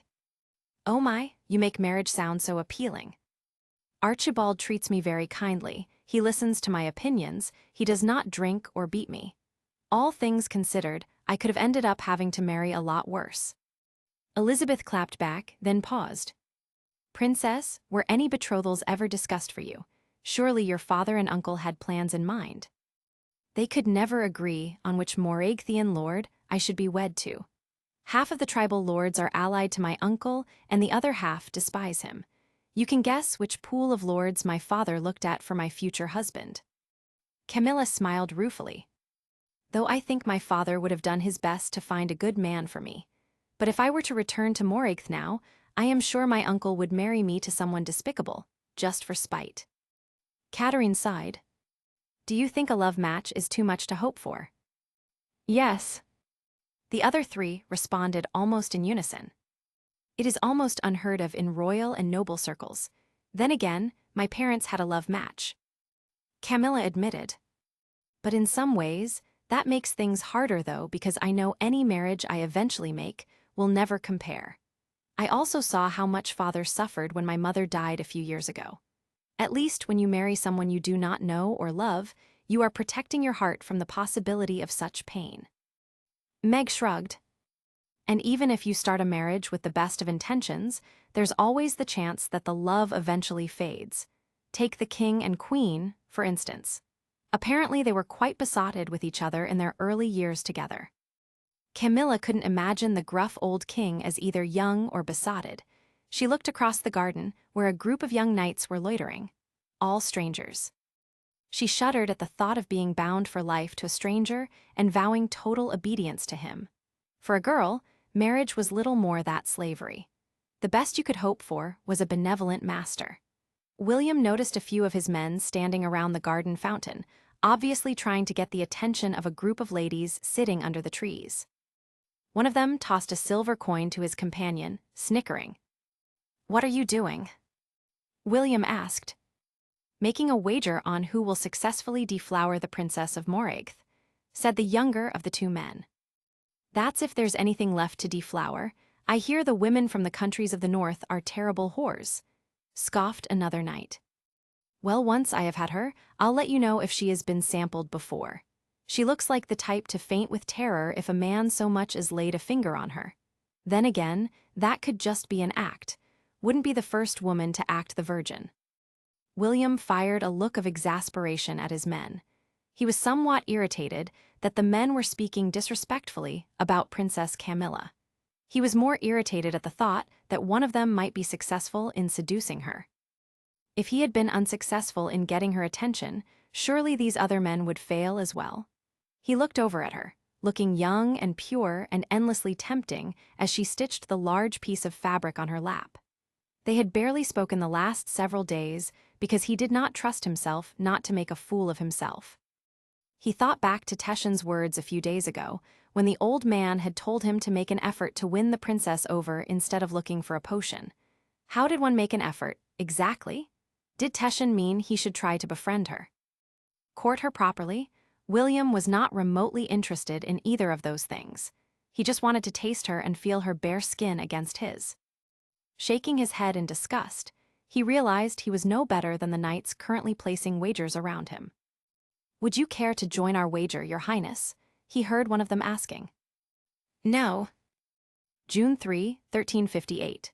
Magdalene Castle, Islia Camilla nervously wiped her palms on the skirt of her new riding gown as she watched the activity around her in the castle stables. A hunt had been planned in the forests to the south of the castle, and she had been talked into taking part. Her ladies-in-waiting were accompanying her, and the queen herself had loaned her a horse. But she still couldn't shake her sense of unease. She knew she was very much an outsider among the young people of the court. Apart from her ladies, the only other person present who had showed her genuine kindness was Sir Francis Lowell. The rest of them ranged from treating her with polite indifference to outright hostility. And the prince. William refused to so much as glance in her direction these days. When they were forced to interact, he kept his words to a bare minimum. She was not sure what she had done to make him treat her so coldly. He probably hadn't even noticed her presence in the hunting party. And yet she was expected to venture into the dense, unfamiliar forests around Magdalene Castle to hunt with these people and enjoy herself. While she appreciated the king and queen's intentions as they pushed her to mingle with the courtiers and become a part of daily court life, she did not want to be around those who did not want her. She hesitantly led her horse by the reins out to the main courtyard. The horse was a dappled gray mare who Queen Celia had chosen for her sweet temperament. Camilla gently patted the horse as it nuzzled her shoulder, trying to calm her own nerves. Everyone was nearly ready to set off. She watched as Megvere was helped onto the saddle by Sir Robin Sainsbury, who she rewarded with a flirtatious smile. Camilla shook her head. Meg was incorrigible. A deep voice startled her from behind. "Need a lift to your saddle, princess." She turned around and saw Sir Richard Bentworth towering over her. Camilla nodded slowly. She was going to need someone's help, but did it really have to be him that offered? She would have far preferred Sir Francis or even the prince himself, but both of them were at the other end of the courtyard, and it would be rude to decline aid from someone who was right in front of her. Perhaps Sir Richard was genuinely trying to be helpful, and she should stop treating him with mistrust. Her mistrust grew tenfold as Sir Richard tossed her onto the saddle. He ran his hands down her back and cupped her rear just before he lifted her. She looked down at him from her horse in disbelief, and he was smirking at her. She steered the mare away from him, feeling shaken and disgusted. She had never had any man helping her onto a horse touch her like that. Luckily, no one around her seemed to have noticed what happened. She saw William closest to the main castle entry gates, upon a chestnut-colored stallion that showed off his golden blonde beauty to perfection. He looked smiling and carefree as he led the party of courtiers out, while she felt like an unwanted burden. He blew some kind of horn to signal the start of the hunt. The group departed through the castle gates and over the drawbridge, then cantered towards the woods. Camilla decided she'd stick as close as she could to her ladies, and she'd refuse Sir Richard if her offered to help her again. She'd rather fall face first in the dirt, trying to dismount her horse, than feel his hands squeezing her body again. The wind was cold against Camilla's face, despite it being a late spring day. At least her horse seemed docile and obedient, seemingly unruffled by the loud voices of the other excited hunters. As they reached the edge of forest, she shivered in anticipation. She had no choice but to follow. At the front of the hunting party, William urged his favorite hunting stallion on as they entered under the thick tree canopy. Hunting near Magdalene had been something he'd always loved. The forest itself was bounded on one side by jagged stone faces, which marked the edge of the nearby Veston Highlands. He remembered on the odd occasion when King Edward had taken him hunting as a boy along with his other sons. William had gazed at the sheer cliffs of brown rock in amazement, thinking they must reach the heavens. The unseasonably cold wind was somewhat less than out in the open. He could see glimpses of the partly cloudy skies through the trees. Glancing behind him, he could see his companions scattering through the trees, calling out and laughing among themselves. William felt his jaw clench when he saw Camilla a short distance away, talking with Francis Lowell while on her horse and laughing at something he was saying. Her mere presence annoyed him. Why was she even here, and why did she have to look so desirable all the time? Couldn't he just be left alone to hunt in peace? In an act of pettiness, William blew the horn and gestured in the direction where he'd spotted what looked like a deer in the distance. "That way," he yelled, glad to see Francis was one of those who urged his horse to surge forward in the direction of William's pointed arm. At least they are not together anymore, he muttered to himself. Looking up, he found himself making direct eye contact with the princess. He knew he should look away and try to ignore her, but his eyes refused to obey. After a few moments, she raised an eyebrow at him. Was she challenging him? Feeling his temper simmer, he steered his horse in her direction. He was done with being constantly tormented. Camilla watched him calmly as he slowly approached her on his steed. His stomach churned at her placid expression, desperate for her acknowledgement. She sat there in a deep red velvet dress that highlighted her dark eyes and rosy cheeks. A lock of hair had come loose in the breeze and was drifting against her cheek. William had to suppress the urge to brush it away by twirling it around his fingers. "I am surprised you can ride so well." William hated how gruff he sounded. "As surprised as you were when you found out I am not an illiterate." Camilla replied coolly. William had never been flooded with such conflicting feelings for one person. On one hand, he wanted to shut her mouth so that her words wouldn't needle him. On the other hand, the way he wanted to silence her was by running his hands and mouth all over her body until she screamed from pleasure. "Care for a race, then?" He narrowed his eyes at her, suspecting her competitive nature would refuse to turn him down. His instincts proved right. What are we racing for, my lord?" William scanned the woods ahead of him, spotting the familiar reddish brush of a fox tail in the distance, along the edge of the forest closest to the cliffs. He pointed it out to her. "Very well, would you be chivalrous enough to give a lady a slight head start?" she asked in a sweet tone. William paused to think it over. The moment he did, the princess kicked her horse into a gallop and tore off in the fox's direction. William stared agog for a moment, then kicked his horse off at a furious pace to give chase. He couldn't believe the girl had made a fool of him again. He could see her as a red blur in the distance, and he urged his horse on. When he caught up to her, he was not sure if he was going to wring her neck or kiss it. Camilla laughed as the trees sped past her, and the wind whipped her hair back. After weeks of feeling like a prisoner, she finally felt free, and it was intoxicating. She had forgotten how much she loved to ride, remembering the afternoons she had spent with Malcolm, racing along the forests and grassy plains beyond Arlen Castle. She knew it was unladylike to gallop at pace, but she had always found it exhilarating. She kept a keen eye on the fox's movements as it tried to outrun her. She noticed the sudden darkness that enveloped the woods, as if the sun had been blotted out completely. A crack of lightning suddenly flashed, followed by an ominous rumbling. The horse reared up on its hind legs in fright at the sound, and Camilla felt herself being tipped backwards. Her reactions were fast enough that when she was thrown off, she managed to land on her feet. But no sooner had her feet hit the forest floor than another bolt of lightning briefly lit up her surroundings, followed by an icy downpour that shocked her to her core. Camilla stood frozen for a moment, watching helplessly as the terrified horse bolted further into the forest. There was no way she'd be able to catch up with the animal. The cold rain quickly soaked her as thunder boomed again. She whipped her head around, trying to calm her thudding heart. The forest looked dark and menacing. She couldn't hear any of the courtiers over the sound of the steady rain, meaning she had likely strayed far from the main group after childishly agreeing to race the prince.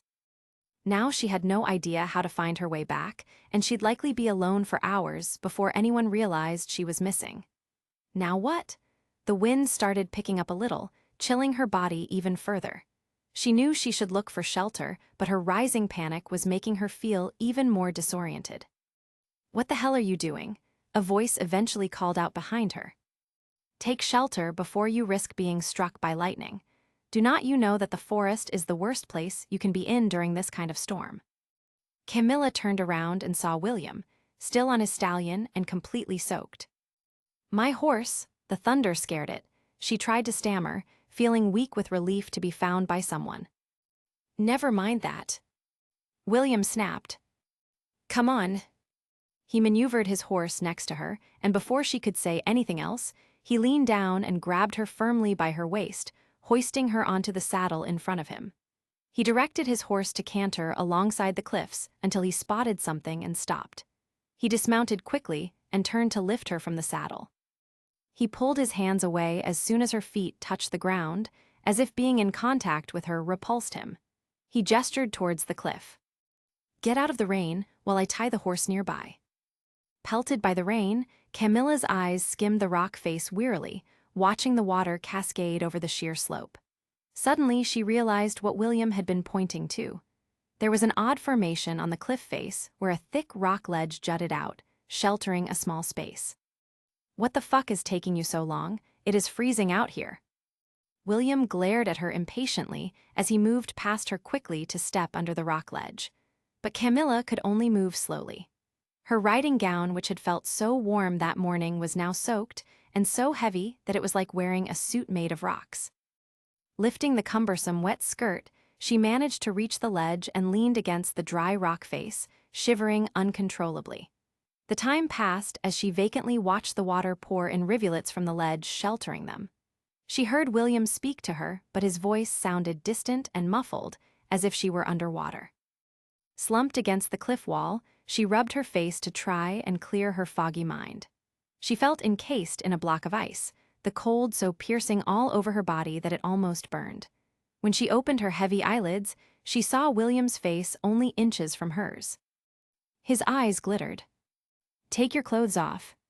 William watched the lightning flashes and heavy, relentless rain, finding it oddly soothing.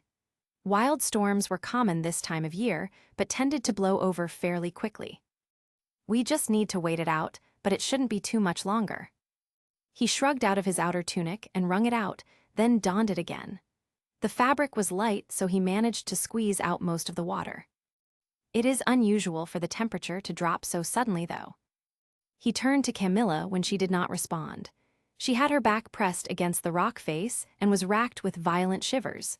Her face was drained of all color and her lips were tinged blue. "Are you all right?" She stared at him with glassy eyes but did not reply, looking like she was about to pass out. Her eyes slowly closed. He stood in front of her and peered into her face, giving her a shake.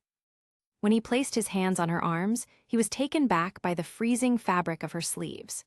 He cursed under his breath as he realized her velvet dress had soaked up as much cold water as it could hold and was chilling her slight body to the bone. "Take off your clothes." Camilla's hazy eyes widened. "What?" she squeaked. "Your dress is soaked through and it is causing your body temperature to drop. If it keeps dropping, your heart will eventually stop. So take off the dress." His explanation was brusque. She wrapped her arms around herself and clung to her dress, the dark red fabric almost black from the water. No need, I'll be fine," she forced out through chattering teeth. "Just take off the fucking dress."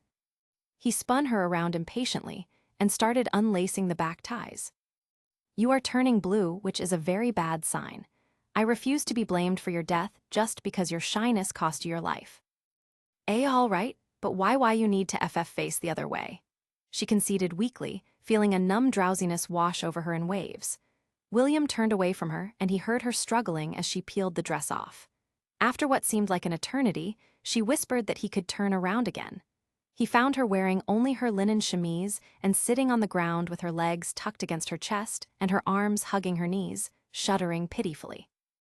"I'll try and get as much water out of the dress as I can since you'll have to wear it on the ride back." When he picked up her gown, he almost staggered under its weight. The rich velvet had soaked up the rainwater like a sponge. The cold would have killed her if she'd worn it for much longer. He was about to start wringing it when he glanced over at the girl. Her bare arms were waxy white, and so was her face. She had her cheek against her knees and looked barely conscious. Dropping her gown, he crouched in front of her and shook her by the arms. "Wake up, you must stay awake. The cold will take you if you fall asleep." "I am tired." "No, goddamn it."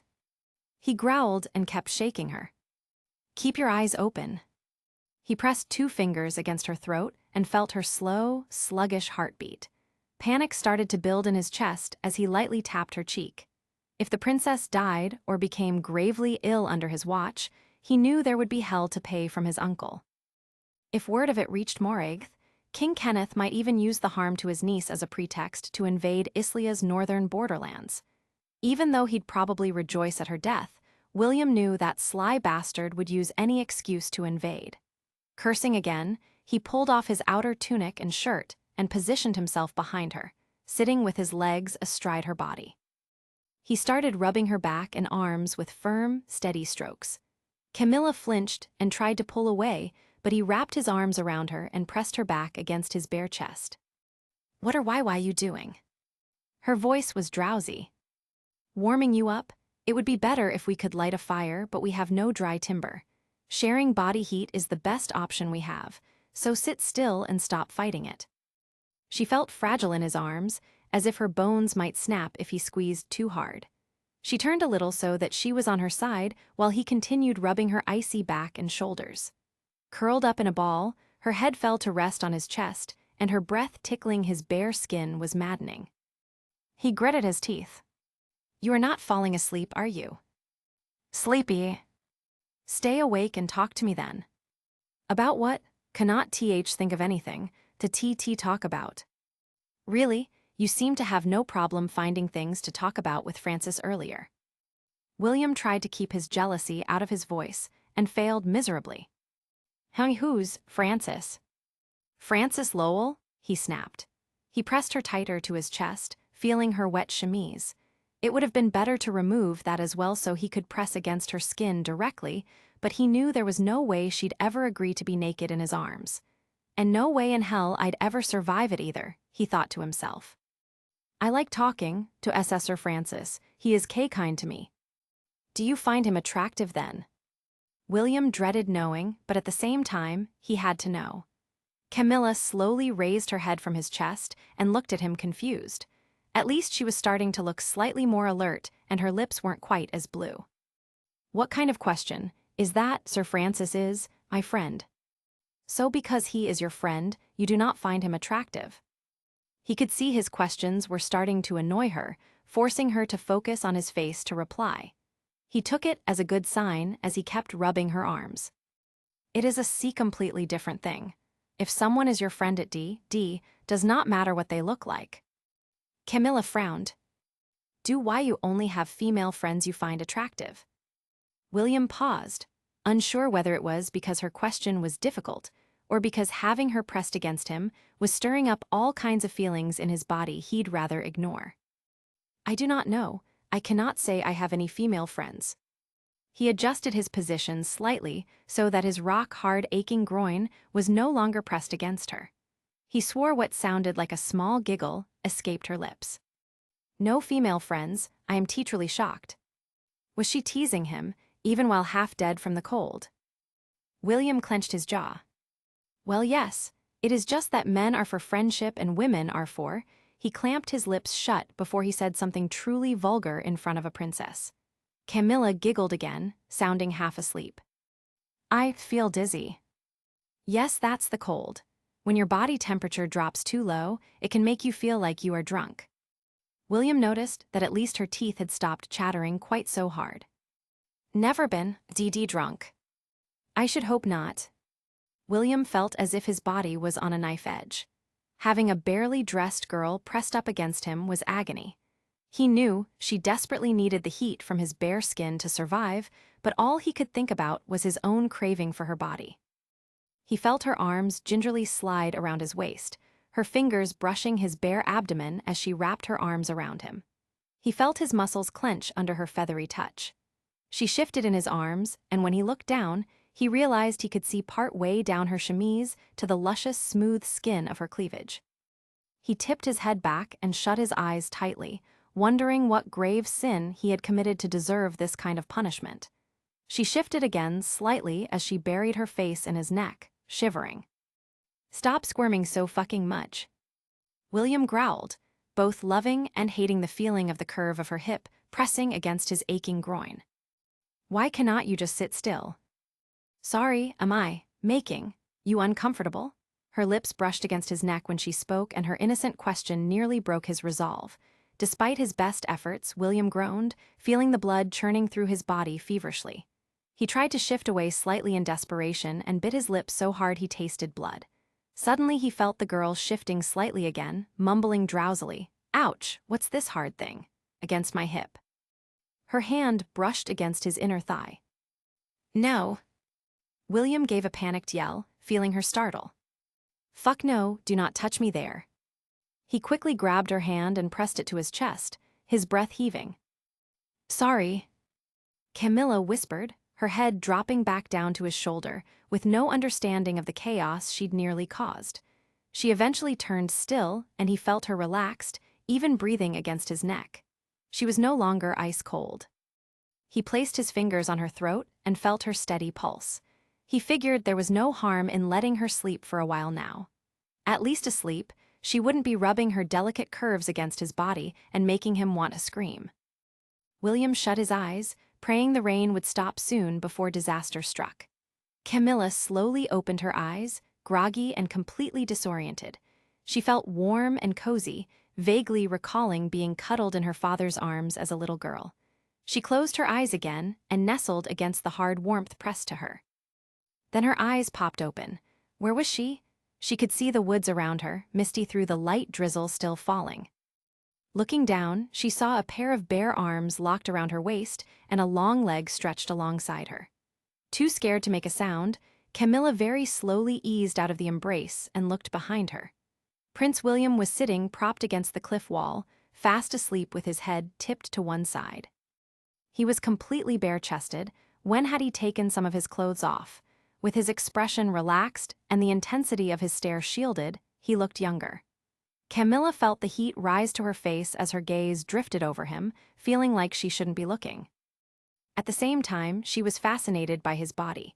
He was lithe and strong, a column of lean muscle and smooth skin. Camilla had never been so close to a man, especially a partially undressed one. Her hand slowly drifted to his stomach and was tempted to trace the line of his abdominal muscles. Just before her fingers touched him, she happened to glance down and saw she was only clad in her thin chemise. She gasped in horror and crossed her arms over her chest.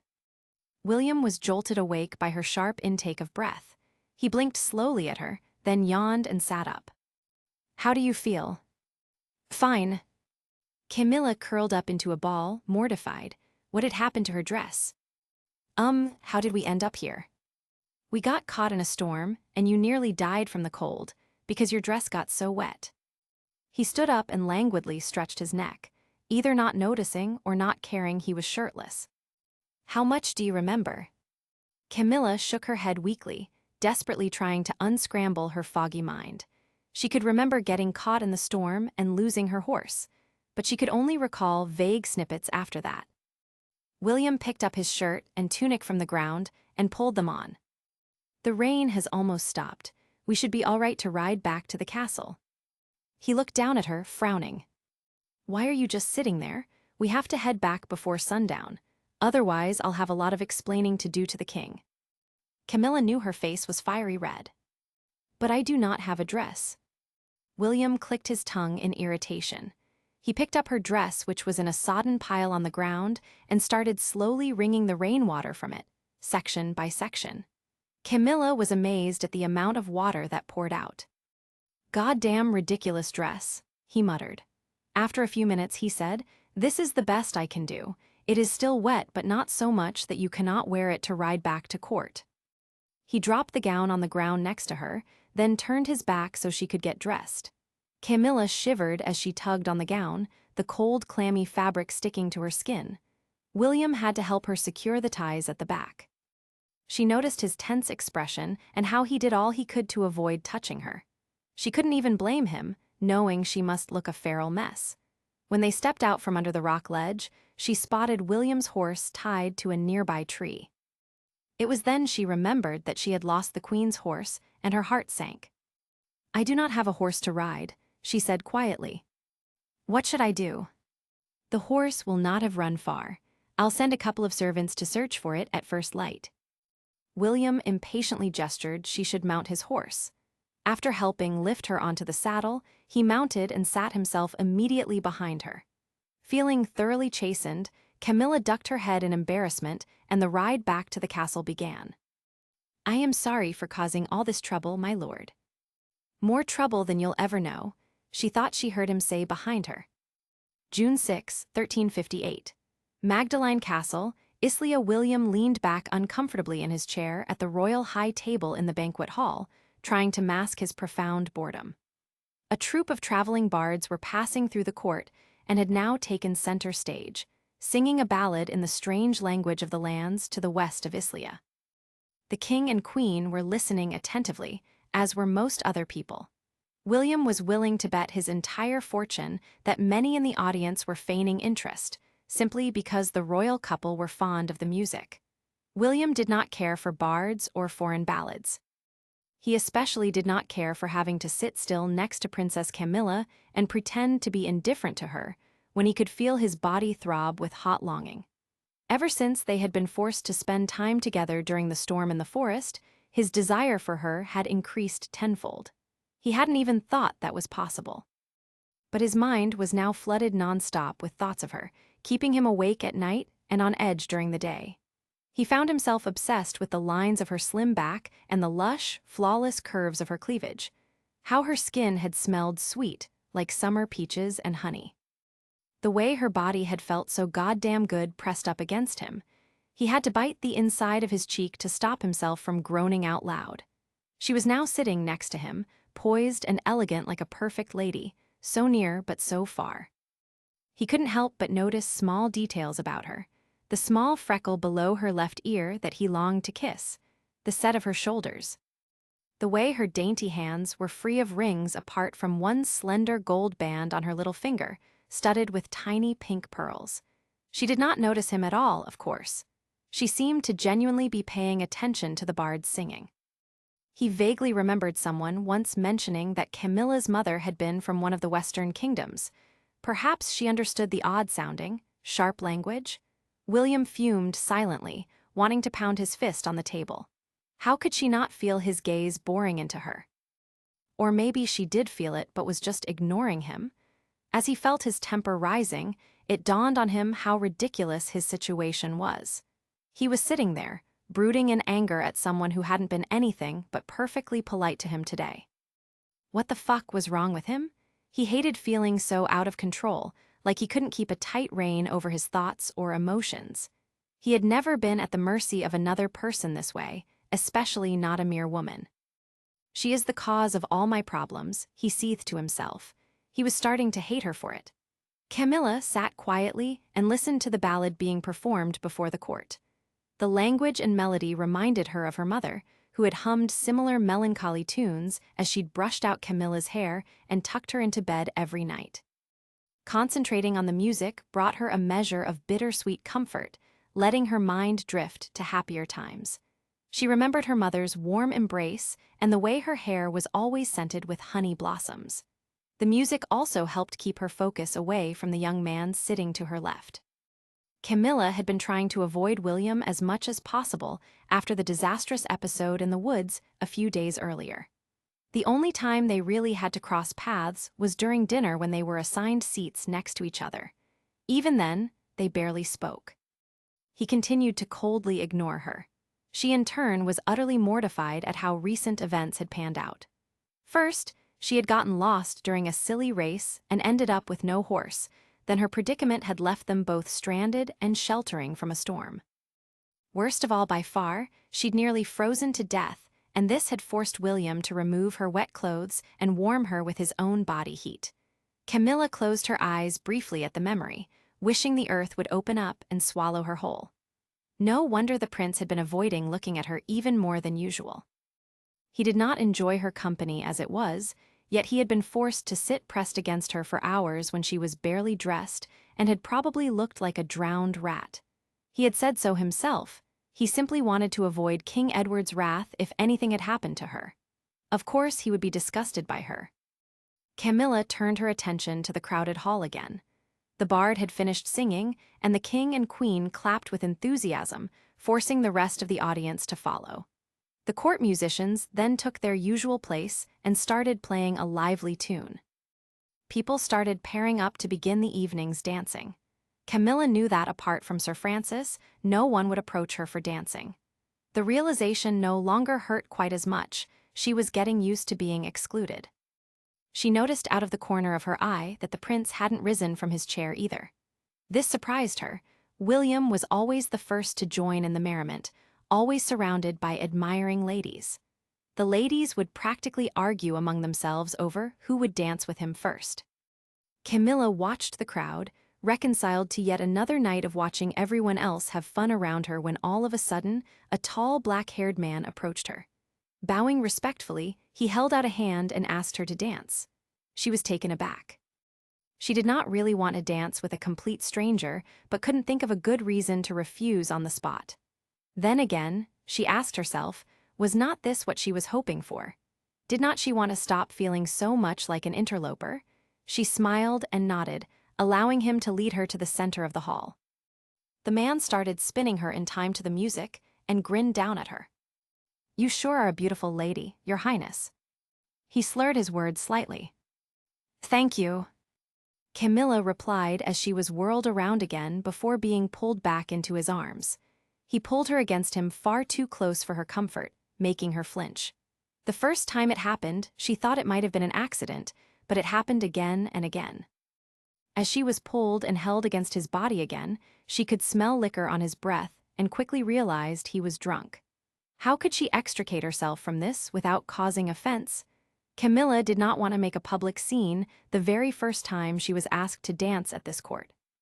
She knew people here generally thought of her as haughty and aloof, when she just felt painfully intimidated because she was surrounded by people who disliked her. She did not want to draw attention to herself, but the way this man kept pressing his body against hers was making her skin crawl. She tried to pull away at least slightly, but the man's iron grip on her waist prevented her. "Tell me a little about yourself, Your Highness. I have heard rumors that the ladies from the northern kingdoms are far more liberal than those of the Islian court." He looked down and leered at the neckline of her gown. "Is it true you are all taught how to pleasure a man with your tongue from the moment you can talk?" Camilla stared at him in dismay. She was too appalled and embarrassed to even respond properly. The man kept grinning down at her as if he'd said something perfectly reasonable. Were these the kind of vile things that the Islian court believed about her? Did everyone assume she was some kind of whore just because she was from another country? No wonder everyone turned their noses up at her. She did not dare slap him, but was determined to break from his grasp and leave. She'd rather sit alone for the rest of her days and be ignored by everyone than be spoken to so disrespectfully. "I am tired, sir. I want to go sit down now." Her voice was firm as she tried to wriggle away. "Oh, do not be like that," the man slurred, his hand sliding up her back and locking her in place. He grinned at her again.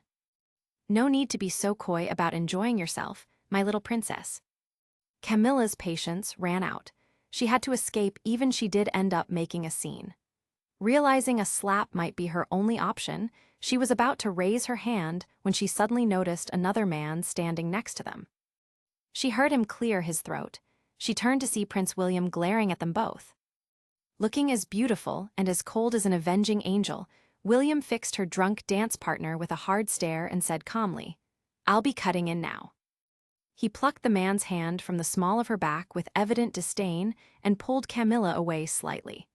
The other man looked offended and tried to stand his ground, despite swaying on his feet a little. "But Your Grace, you should worry about learning to hold your drink better instead of whether you lose a dance partner, Sir Harry. Go now." William's icy voice made it clear he wouldn't tolerate any argument. Camilla watched the other man bow and walk away dejectedly and sighed with relief. Feeling self-conscious in front of the prince, she quickly looked down and smoothed the front of her gown. Unfortunately, she always seemed to catch his gaze when she was looking her most disheveled or embarrassed. Seemingly unruffled by what had just occurred, William placed his hand on her back and started leading her around the floor to the music again. "You did not seem to be enjoying yourself with him." He watched her face intently for a reply. "I was not, but I did not know how to get away without making a scene. I know I am not well liked here, and I do not want to cause trouble." Camilla admitted with a nervous smile. "Thank you for stepping in." She hesitated for a moment and then asked, "Was it because that knight had been drinking, or are all men in this court as, forward as him?" William gave a short laugh. "I am not exactly sure what you are asking me. Men are men, wherever you go. We are all about the same when it comes to dealing with women." He averted his eyes from her as if bored and spun her around, clearly not interested in further talk.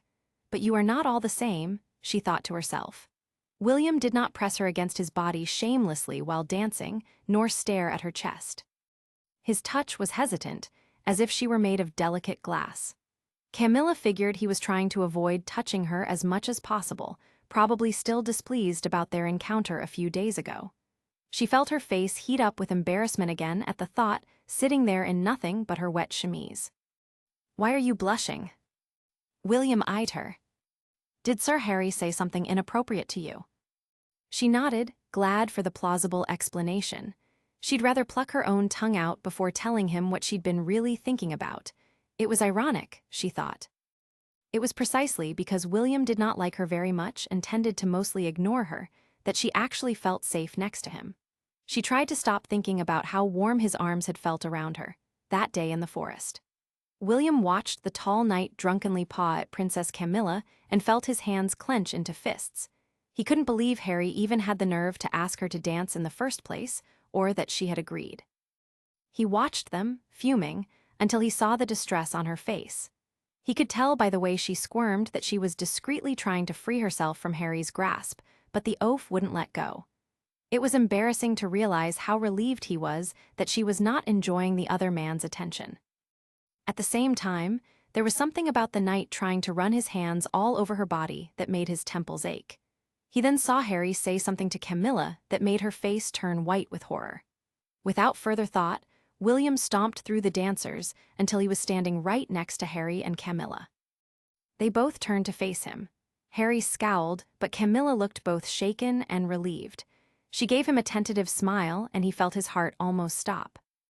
It only took a few sharp words for William to send Harry on his way in a drunken sulk. He then stepped in to take Harry's spot, placing his hand lightly on the girl's waist and looking into her lovely face before spinning her around.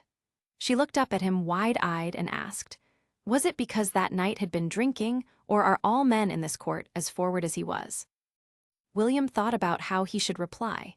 He knew exactly how almost every man at Magdalene stared at the young princess, with barely concealed raw hunger.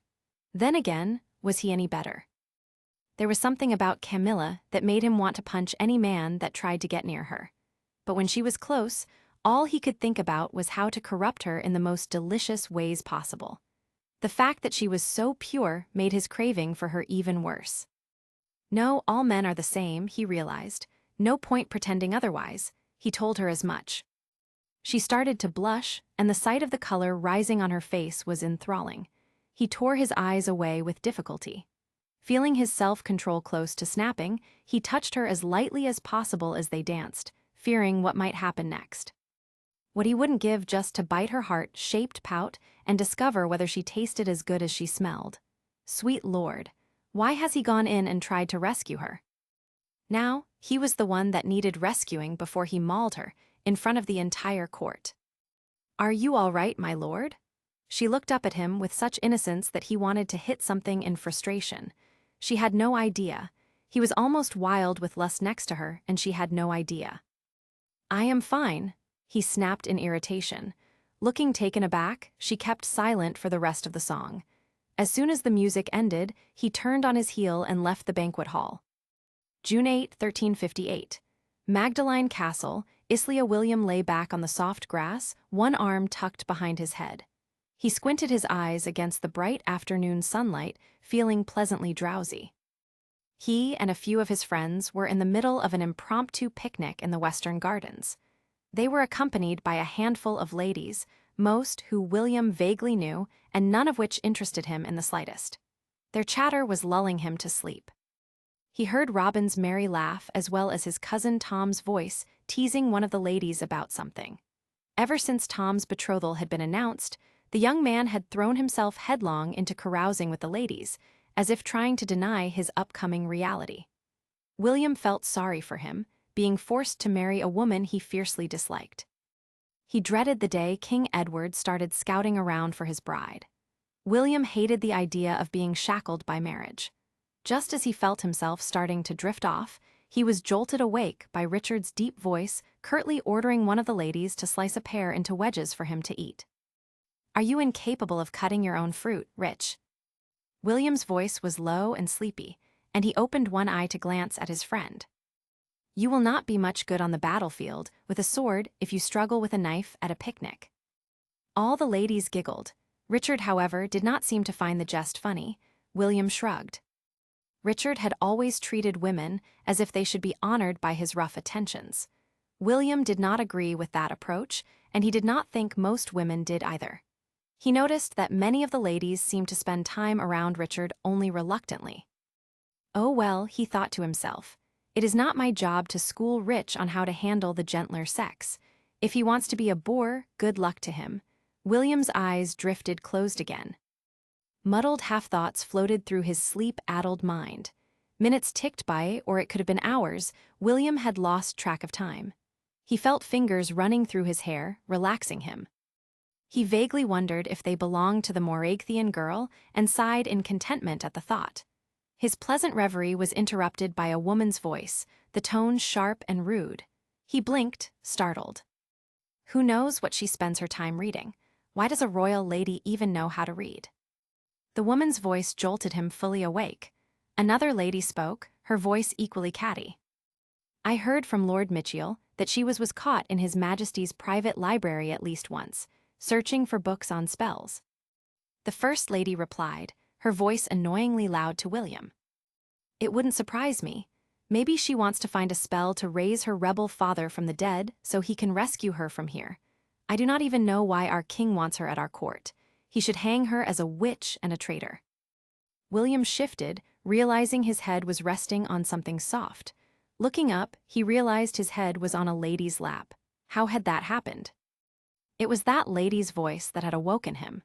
He started to raise his head, but the lady's voice immediately softened to a sickly sweet purr as she rubbed his hair and tried to soothe him.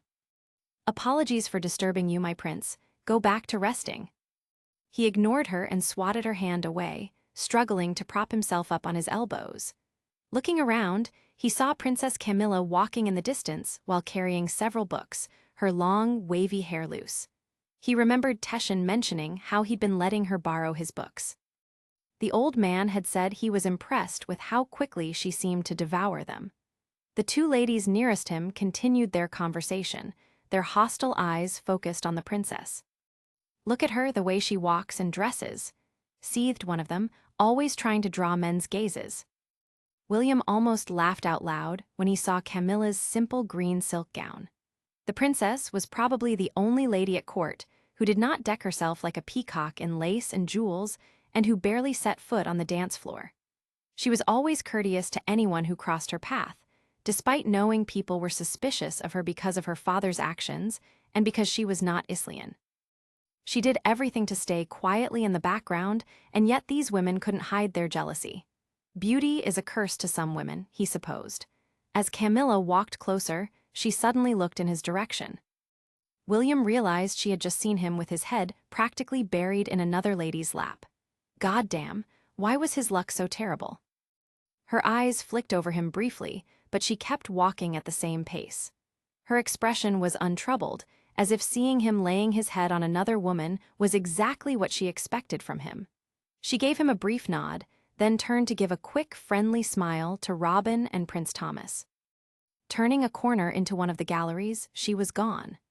Richard overheard the ladies and said, "Why are you spending time thinking about that princess? She is a penniless stray. She is not even particularly attractive." Well, we both know that's a lie, William thought to himself. The ladies, however, seemed mollified by Richard's comments. "I agree, Sir Richard. Those eyes of her are so dark and frightening. I much prefer lighter-colored eyes, and it is indecent how she wears her hair." William stood up and lazily stretched. The ladies looked up at him in alarm. "Where are you going, Your Grace?" "I do not know. Perhaps somewhere I do not have to hear your bitchy voices criticizing a poor girl you haven't even bothered to get to know." He walked away languidly, not bothering to look back at their stunned faces. June 17, 1358. Magdalene Castle, Islia. The banquet hall was even more crowded than usual that night. It was Prince Leo's birthday, and as King Edward's eldest son and heir, the occasion commanded a day of lavish celebration for the entire court. There had already been a joust in his honor, which the common folk had also crowded to attend. A spectacular luncheon had followed. Dinner and a masked ball were the last of the day's grand events, and everyone was in high spirits. The Queen herself attended all the events, even though her health was not the best. Everyone knew that Prince Leo was her favorite child, despite his surly character. William listlessly took his seat at the high table, briefly lifting his eye mask to rub his aching eyes. He'd been sleeping poorly for the last couple of weeks, and all he wanted was for the festivities to end so he could crawl into bed. He knew his bad-tempered cousin would not only notice, but be gravely offended if he left his birthday celebrations early, though. Sighing, William motioned for a servant to fill his goblet. He was going to need a decent amount of liquor to get through the evening. He saw Prince Rufus walking towards the high table with the Moragthian girl on his arm. He was speaking and gesturing animatedly while the princess gave polite nods. William brooded as he took another gulp of wine. Rufus escorted her to her usual seat at the table, then bowed and kissed the back of her hand. His pale blue eyes quickly scanned William's face, and he said in an amused tone, "Good evening, cousin. You may need to pace yourself with the wine. The dinner has yet to start properly, and you already look wrecked." William did not bother replying, simply tipping his goblet in salute to Rufus's departing form. "Are you already drunk, Your Grace?" Camilla frowned at him. "No, I just wish I was." William mumbled under his breath. The delicate silver mask she wore emphasized her striking doe eyes. "What was Rufus talking to you about?" He tried to keep his tone nonchalant and almost succeeded. "His new warhorses." William wondered if Camilla might actually have been enjoying his cousin's company. Rufus was tall and fair-haired like most of the royal Devon line, and the ladies of the court found him charming and attractive. His head starting to pound again, William emptied his goblet and waved for a refill. As the night wore on, the banquet slowly dissolved into rowdiness.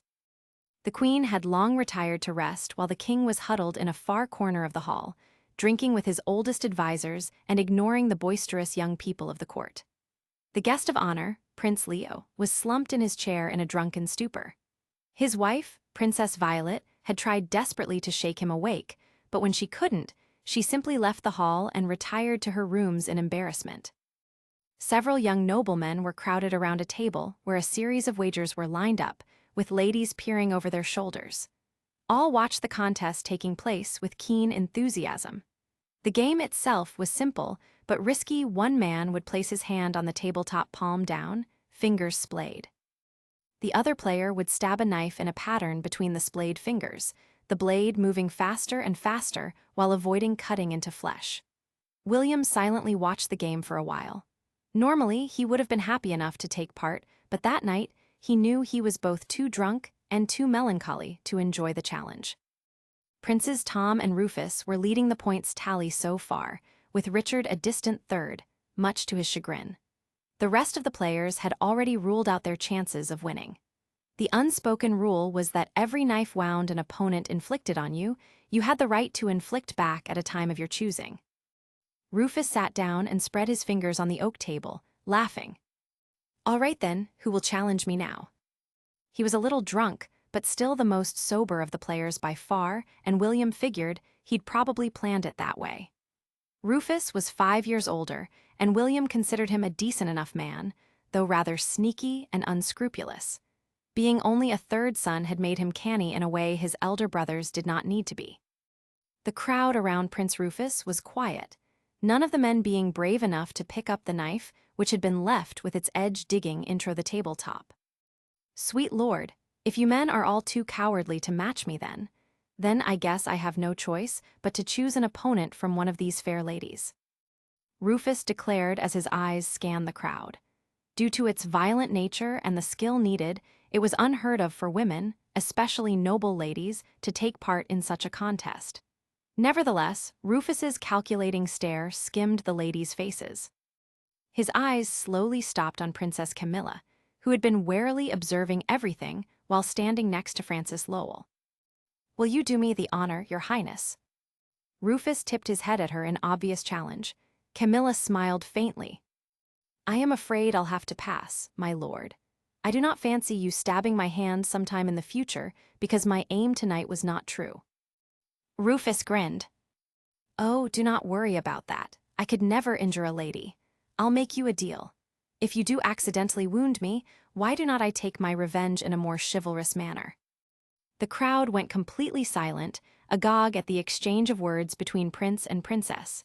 There was a silent, darker undertone to the prince's pleasant words. What are you proposing, your grace? Camilla asked. For every break of my skin you inflict with the knife edge, you will owe me a kiss. I think that would be fair payback. Rufus smiled at her like a wolf smiles at a rabbit he had cornered.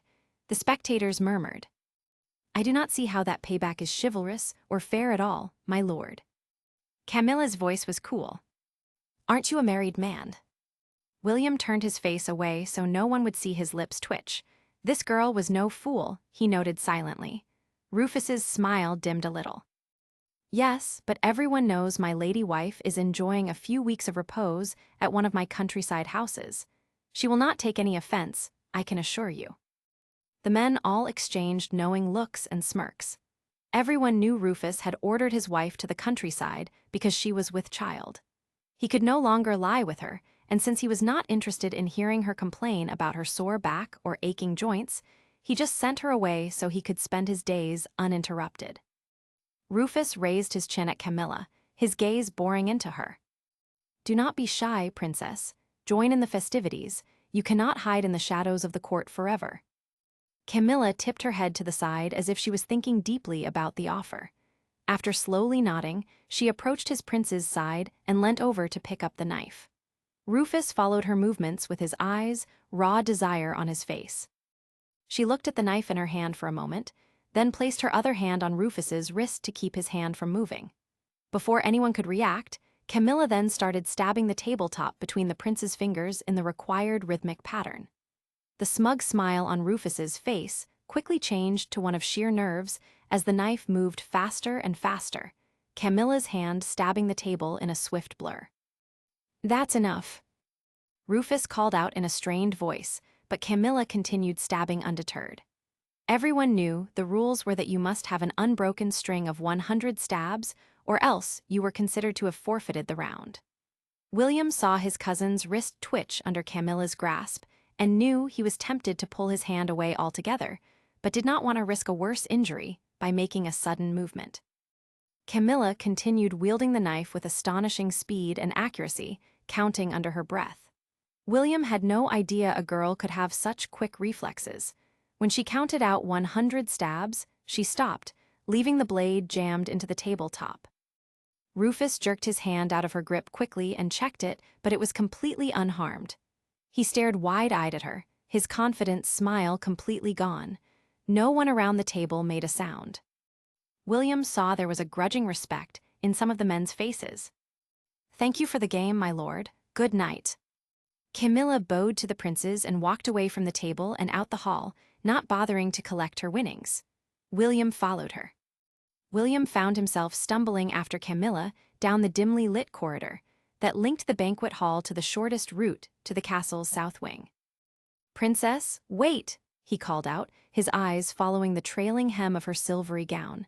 She turned reluctantly to face him while removing her mask. He stopped in front of her, slightly out of breath.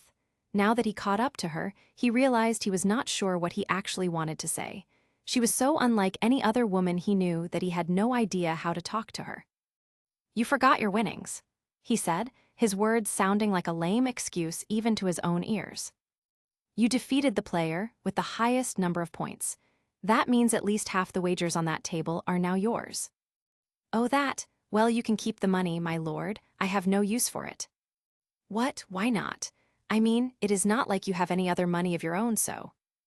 William shut his mouth when it dawned on him what his words were implying. You mean that I am as poor as a beggar, without a single coin to my name. Camilla smiled at him. I hadn't forgotten that, your grace. I do not think a few coins from a wager will change that, do you? I'll still be poor as a beggar, so you can keep my winnings if you like. She turned away and continued walking to her apartments. Hold on. As he followed her, he wondered why the hell was it so difficult for him to capture her attention. Where did you learn to handle a knife like that? My brother Malcolm taught me. It was one of his favorite games. Camilla's face took on a faraway look as she thought about her favorite brother. We would practice it for hours, though for years he'd insist I use a twig instead of a knife so I wouldn't butcher his hand. Over time, I got faster and more accurate, I guess. Why the devil would anyone teach a girl a knife game? Camilla drew her delicate brows together in a frown. Malcolm and I were as close as siblings could be, and most things I learned in my childhood came from my brothers, I guess. I was my parents' only girl, and I have no female cousins close to my age, so I spent a lot of time in the company of boys and learned alongside them. You must miss him, your brother, I mean. He couldn't ignore the shadow that crossed her face. Every day, she replied simply. I have lost my better half. William blurted out, You are not happy here, are you? Why are you asking that? Does it even matter if I am happy or not? She looked genuinely surprised. Well, I am not a completely unfeeling monster, whatever you might have been told. He grumbled, feeling self-conscious. He realized he'd never stopped to think about whether a woman liked him or not. He assumed almost all did, as they all seemed to want to bed him. This girl did not. Camilla closed the door to her bedchamber and pressed her back to it. Her maids had offered to help her undress for bed, but she had sent them away. The evening was the loneliest part of each day for her, when she realized that yet another day had passed where she'd had to smile and pretend she did not feel the loss of her kin. She twisted the ring around her smallest finger, a gift from Malcolm when she turned 14. Prince William had asked if she was happy.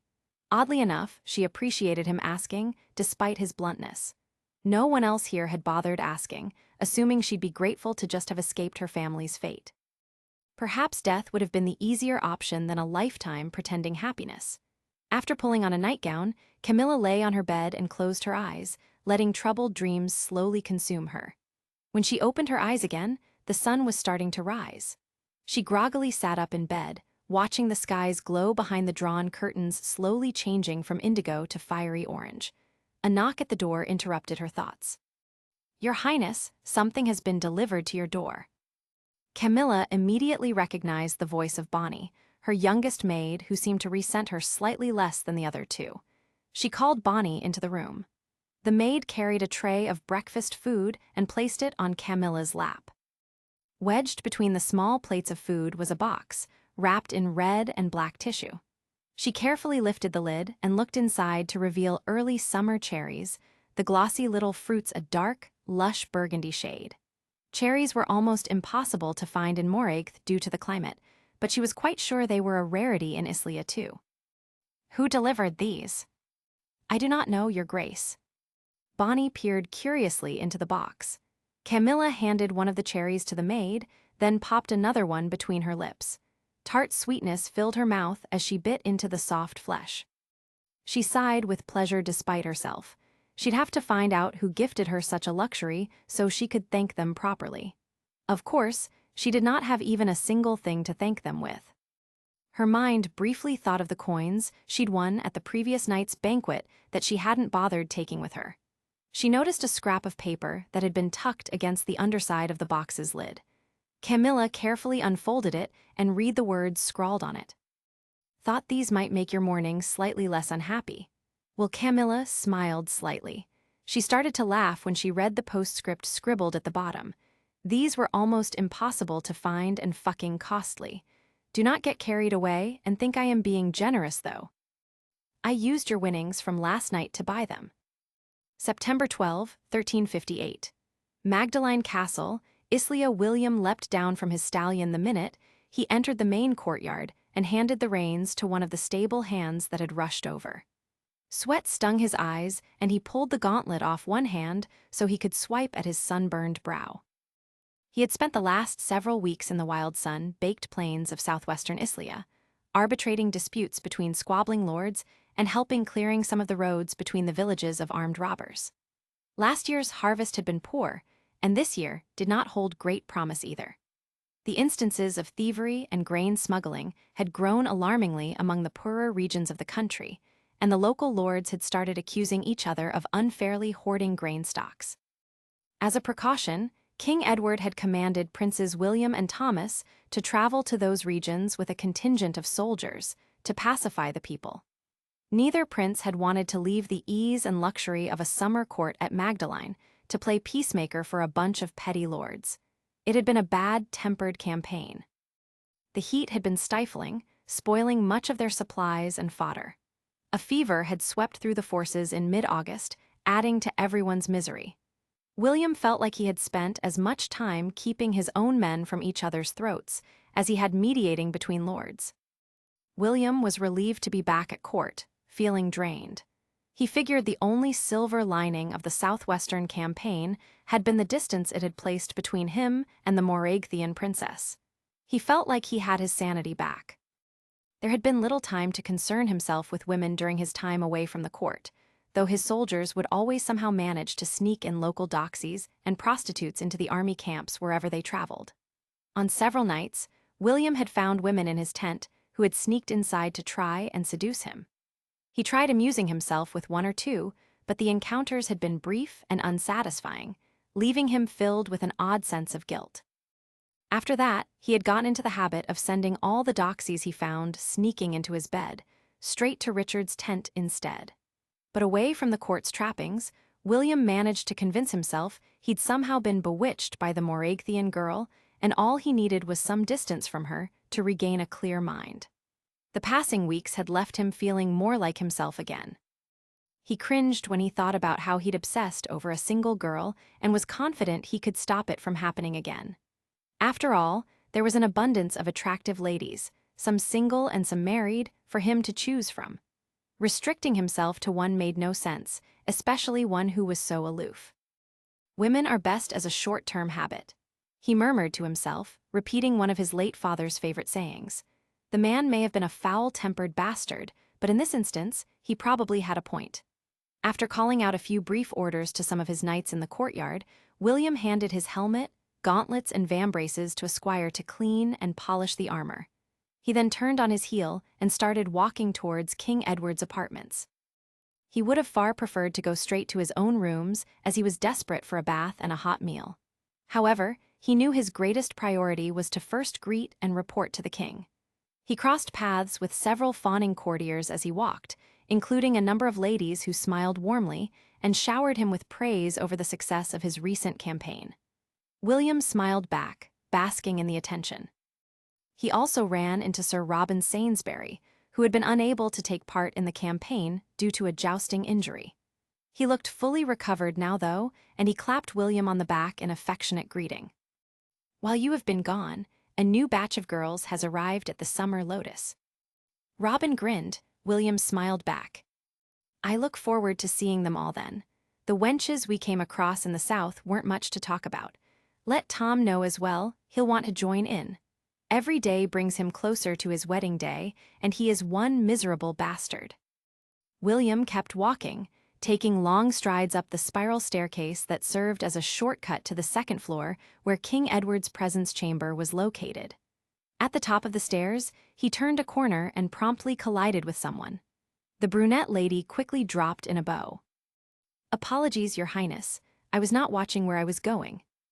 When she looked up, William recognized her as one of Princess Camilla's ladies. Perhaps her name was Elizabeth.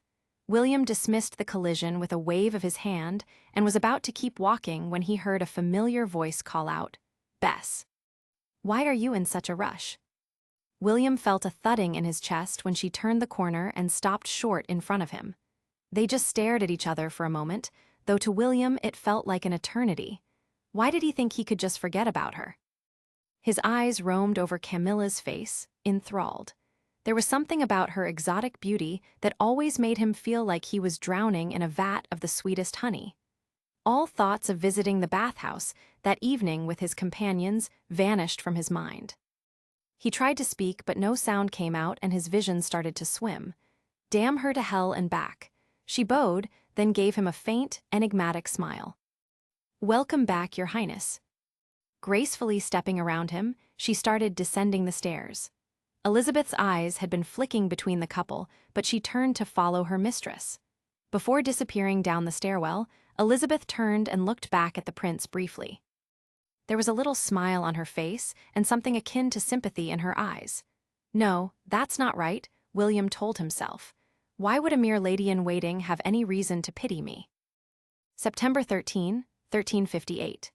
Magdalene Castle, Islia William strode to the training grounds after a night of broken sleep, rubbing his scratchy eyes and determined to vent his frustrations on whichever poor soul was unlucky enough to be his sparring partner that morning. Despite that, he was glad to be back at Magdalene Castle, sleeping on a proper bed and eating decent food again. He wanted to enjoy the last few days of summer, before the weather started to turn. Soon enough, the court would have to pack up all its collective belongings and head out on progress to King Edward's favorite palace of Wester, Haven in the south of Islia. The king and queen preferred spending the winter months in the warmer southern region, as it better suited the queen's weak lungs. William, however, was not as fond of Wester Haven. It reminded him too much of his late father, who had loved the dark, Gothic architecture and endless marshes that surrounded the palace. Will. He looked across the training ground at the sound of his name and saw his group of closest friends waving him over. Grabbing his practice sword, he walked over and joined them watching Prince James spar with one of his knights for a while. Why did not you join us for dinner last night? It was a good celebration.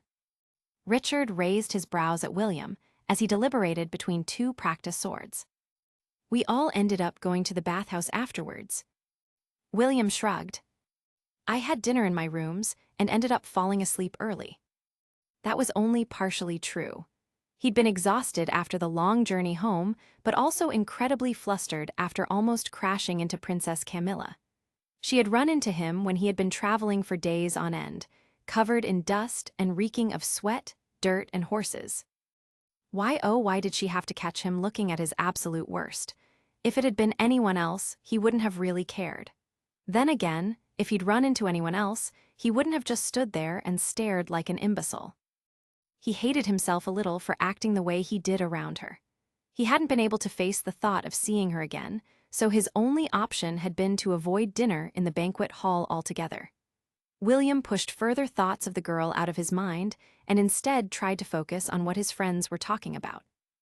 Robin was telling the others about events that took place over the summer, including the names of all the new ladies-in-waiting that had joined the court. One of them is Lady Mathilde de Bure, who is now attending the Queen. Robin looked pointedly at Prince Thomas. She is only a young girl, so perhaps she'll turn out to have a sweeter temper than her elder sister. I doubt it. The entire de Bure clan can end up at the bottom of the damn sea, for all I care, growled Thomas. Besides, Father is determined I wed the elder sister since her dowry is so generous. He said I'd be a fool to turn down such a mountain of gold. But I told him I deserve 3 mountains of gold if I have to share my bed with that shrew for the rest of my life. William shot his cousin a look of pity. Arguing with King Edward was a waste of time. Thomas sighed. Still, I suppose I only need to grit my teeth long enough to get a child on a leaner, then I can banish her to the countryside. That's what Rufus did with his wife. William chuckled as he started parrying blows with Francis. Ah, that's beautiful, Tom. The bards will be writing a ballad based on your words this very week. The young men all roared with laughter as they continued warming up with the practice swords. Richard gestured with his sword towards the cluster of ladies at the edge of the grounds who had gathered to watch the training session. Well, here hoping Her Majesty and the other princesses all find themselves several new ladies to serve them. I am bored of all the women at court. We need new blood. Otherwise, it is just the same wenches, most of which we've lain with already. Do not tell me you have run out of conquests, Rich. No, he hasn't quite run out yet. Tom's voice was sly. Rich, did not you say once that it would only a matter of a week or two before you managed to seduce the Princess of Moragth? And yet, she has been here for months and remains quite untouched. By you, anyway. Richard scowled at him. Firstly, I have been away from court for weeks. Secondly, now that I am back, I could still have her if I wanted. I just have no interest in orphan paupers. Well, she is not such a pauper anymore, is she? Robin gave him a knowing little smile. It has been rather funny to watch men who always refuse to give the princess the time of day now fall over themselves to show her every courtesy. Even some of the ladies have started being less frosty towards her. Goes to show how shallow most courtiers are, I guess. The other young men, who had all been away on the campaign, looked puzzled. What has changed? One asked. Understanding dawned on Robin's face as he explained. Ah, I guess not all of the news from court would have reached you in the south. Princess Camilla has been declared King Kenneth's heir by the Grand Council of the Moraigthean Lords, or heiress, I should say. Kenneth does not like it, of course, but he finds himself unable to oppose it at the moment. The faces of the men were all stunned, and they abruptly stopped their practice drills. That's impossible, stuttered Richard, whose sword fell to the ground with a loud clang. How the fuck did that happen? William tried to make sense of this new information, casting his mind back to the events just before he and his soldiers had departed from court. But Kenneth's queen is expecting a child imminently, isn't she? Child's been born, a girl, a sickly, weak girl at that. Robin replied cheerfully. King Kenneth is beside himself with disappointment, of course, but still declared the baby his successor. Most of his lords rose up in opposition, though, and the king was forced to back down. So until he has a son for an heir, he is being forced to accept his niece. What a turn in fortune's wheel for the princess. Tom muttered. No wonder father has looked after her so well. He probably expected something like this to happen. It will never work, fumed Richard. Moraigth has never had a reigning queen. That mongrel pack of barbarians will never submit to a woman's rule. Francis shrugged. That's true, but it sounds like they have little choice right now. It is either a baby who might die at any moment, or a young woman of fertile age who can be married off to a powerful lord and make babies of her own. If Princess Camilla were to choose a Moraigthean husband wisely and then give him a son, I have no doubt most of the lords would flock to her. As the news sunk in, William realized his cunning uncle would never let Camilla leave Islia now, knowing she had become an even more powerful pawn. Instead, he'd use her as leverage against King Kenneth for as long as he could. She truly was a prisoner, albeit one in a golden cage. Surely then King Kenneth will insist his heiress should be immediately returned to Moraigth, not be living outside his realm. That's like leaving all your gold in your enemy's pocket. Richard argued. Well, he can insist all he wants, but our king will never comply, and he is the one with the princess in his keeping. He who has the gold makes the rules. William said, more to himself. I think we all know that the moment the princess crosses the border, she is a dead woman. King Edward will keep her safe here and likely try and marry her to someone beneficial to Islia. And King Kenneth will have to pray he can get a healthy boy on his wife before then. As the group paused training to take a short break, William thought about the change in Camilla's circumstances. He wondered how she felt about the turn of events. The thought of her marrying troubled him, but he did not really understand why. Was not that the most important task for a princess, to marry and produce as many healthy children as possible? If I'd known we had a potential future queen in our midst, I might have asked to dance once or twice. William mused. It is an odd position the poor girl finds herself in. Robin agreed, laughing. Either the heir to a throne or the heir to nothing at all. It all depends on the whims of Fortuna. September 16, 1358. Magdalene Castle, Islia Camilla watched as Catherine finished securing the flower crown to Elizabeth's head, admiring the result. They had chosen dahlias in different shades of orange to complement the bride's dark hair and rust-colored velvet gown. You look beautiful, Bess. Camilla smiled at the nervous girl and squeezed her shoulders reassuringly. Meg and Catherine nodded in agreement. The quartet of ladies were crammed into the bedchamber, shared by Meg, Catherine, and Elizabeth, though Elizabeth would be moving that very night into her new husband's rooms. There was sadness over the ladies being separated in their living quarters, but Camilla was grateful Elizabeth's betrothed was based at court, and was happy for Elizabeth to continue as her lady-in-waiting. Camilla knew that Elizabeth's betrothed had every right to demand his bride be placed in the service of a more prestigious mistress than a royal pariah. However, ever since the court of Moraigth had announced the birth of a daughter to the royal couple instead of the much-longed-for son, Camilla was well aware her own value had risen. It was ironic that neither she nor her uncle had any wish for her to be heiress to the Moraigthean throne, yet it was out of both of their controls. The same throne my father and brothers died for, Camilla thought bitterly. The irony of it all. She shook her head to clear it of dark thoughts. It was not the day for it. She was determined to enjoy Elizabeth's wedding and be a supportive friend to her. The ceremony in the main chapel was small, but Camilla found it lovely. Given the groom was the youngest son of a moderately powerful earl, no one expected the king or queen to attend. But Camilla was glad that this meant the wedding breakfast would be less formal. She noticed Prince Rufus as one of the guests, as he was a childhood friend of the groom. Next to the prince stood a pallid-looking young woman in a heavily embroidered blue dress, who she assumed was Rufus's long-suffering wife. Camilla had never met Princess Annabel, but heard she had recently returned to court after delivering a daughter. Rufus had made his great disappointment on the baby's gender well known. The guests threw flower petals at the married couple as they walked up the aisle, arm in arm. Lord Archibald Tonson was a broadly built man with a gentle demeanor and a friendly smile. He seemed fond of his new wife, and Elizabeth no longer looked quite as nervous. Camilla was glad to see her friend with a man who looked kind. The wedding breakfast was held in one of the smaller halls that spilled out into the eastern gardens. Camilla observed quietly as the toasts were made and the roast meats were cut and served.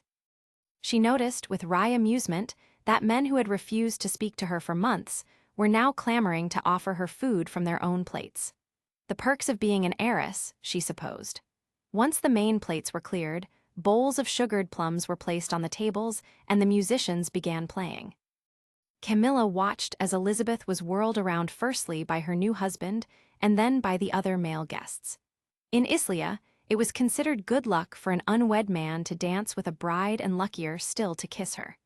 Elizabeth took all the pecks she received on the lips in good humor. She noticed Princes Thomas and William joining the festivities part way through. Thomas was either in high spirits or already drunk. Camilla guessed by the way he dramatically bent the bride backwards over his arm to kiss her. He then joined the dancing with enthusiasm. William, however, seemed distant and distracted by other thoughts. While he embraced the groom and politely kissed the bride, he spoke little and stood against a column while nursing a cup of wine, eyes narrowed. Camilla gave him a tentative smile, but he seemed to look right through her. He had started treating her a little less coldly before departing for the campaign, but he was now clearly back to ignoring her. She never understood what she'd done to offend him. His whole manner was colder and harder, his face leaner. His hair was sun-bleached and had grown longer around his tanned face. Camilla sneaked looks at him through her lashes while he danced with Katerine, then Meg. She remembered what Teshin had once said about the prince rarely being truly happy. "Dance with me, princess?" A deep voice purred in her ear. She turned to find herself almost face to face with Prince Rufus. She hesitantly nodded and let him lead her out. "You have become quite a marriage, prize yourself, your grace." Rufus observed as he guided her across the floor. Camilla gave him a thin smile. "To be honest, it does not change much for me, my lord. Inheritances can be won or lost with the flip of a coin, and I still have no expectations of marriage bringing me joy." Rufus threw his head back and laughed. "Silly girl, one does not marry for joy, trust me." SHH. Camilla looked around nervously as she knew Rufus's wife was nearby. He drew her closer. Camilla tried to pull away slightly, being well aware of the prince's rather flexible morals. Too late, she noticed the couple next to them were Princess Annabel and Prince William. Annabel's face was flushed red, and she aimed a harsh stare at Camilla. As she opened her mouth, Camilla braced herself for an angry stream of words. Sighing, Rufus let Camilla go and grabbed his wife by the elbow, quickly guiding her away from the rest of the dancers before she could create a scene. Left standing next to William, Camilla looked up at him awkwardly. He looked nonplussed, as if he'd rather be somewhere else. His eyes raked up and down Camilla's body, and she saw him grimace slightly. Then he abruptly walked away before she could say anything to him. September 18, 1358. Morigth Castle, Islia William stood alone at the edge of a small lake idly skimming stones. In an hour he was due to meet with the new ambassador of Haviette and formally receive his credentials on behalf of King Edward. Watching the stones create ripples as they skimmed across the water surface, he sighed. He couldn't think of much to look forward to, even the things that had once held his attention. He was not melancholic by nature, but lately, everything around him seemed tinged in gray. There was a slight rustling sound behind him, and he turned to see Princess Camilla at the end of the narrow tree-lined path that led to the lake. She looked just as startled to see him. She gave him a quick bow and said, "Apologies for disturbing you, Your Highness. I am just leaving." She turned quickly to head back the way she'd arrived. "Why such a rush to go? Do I scare you?"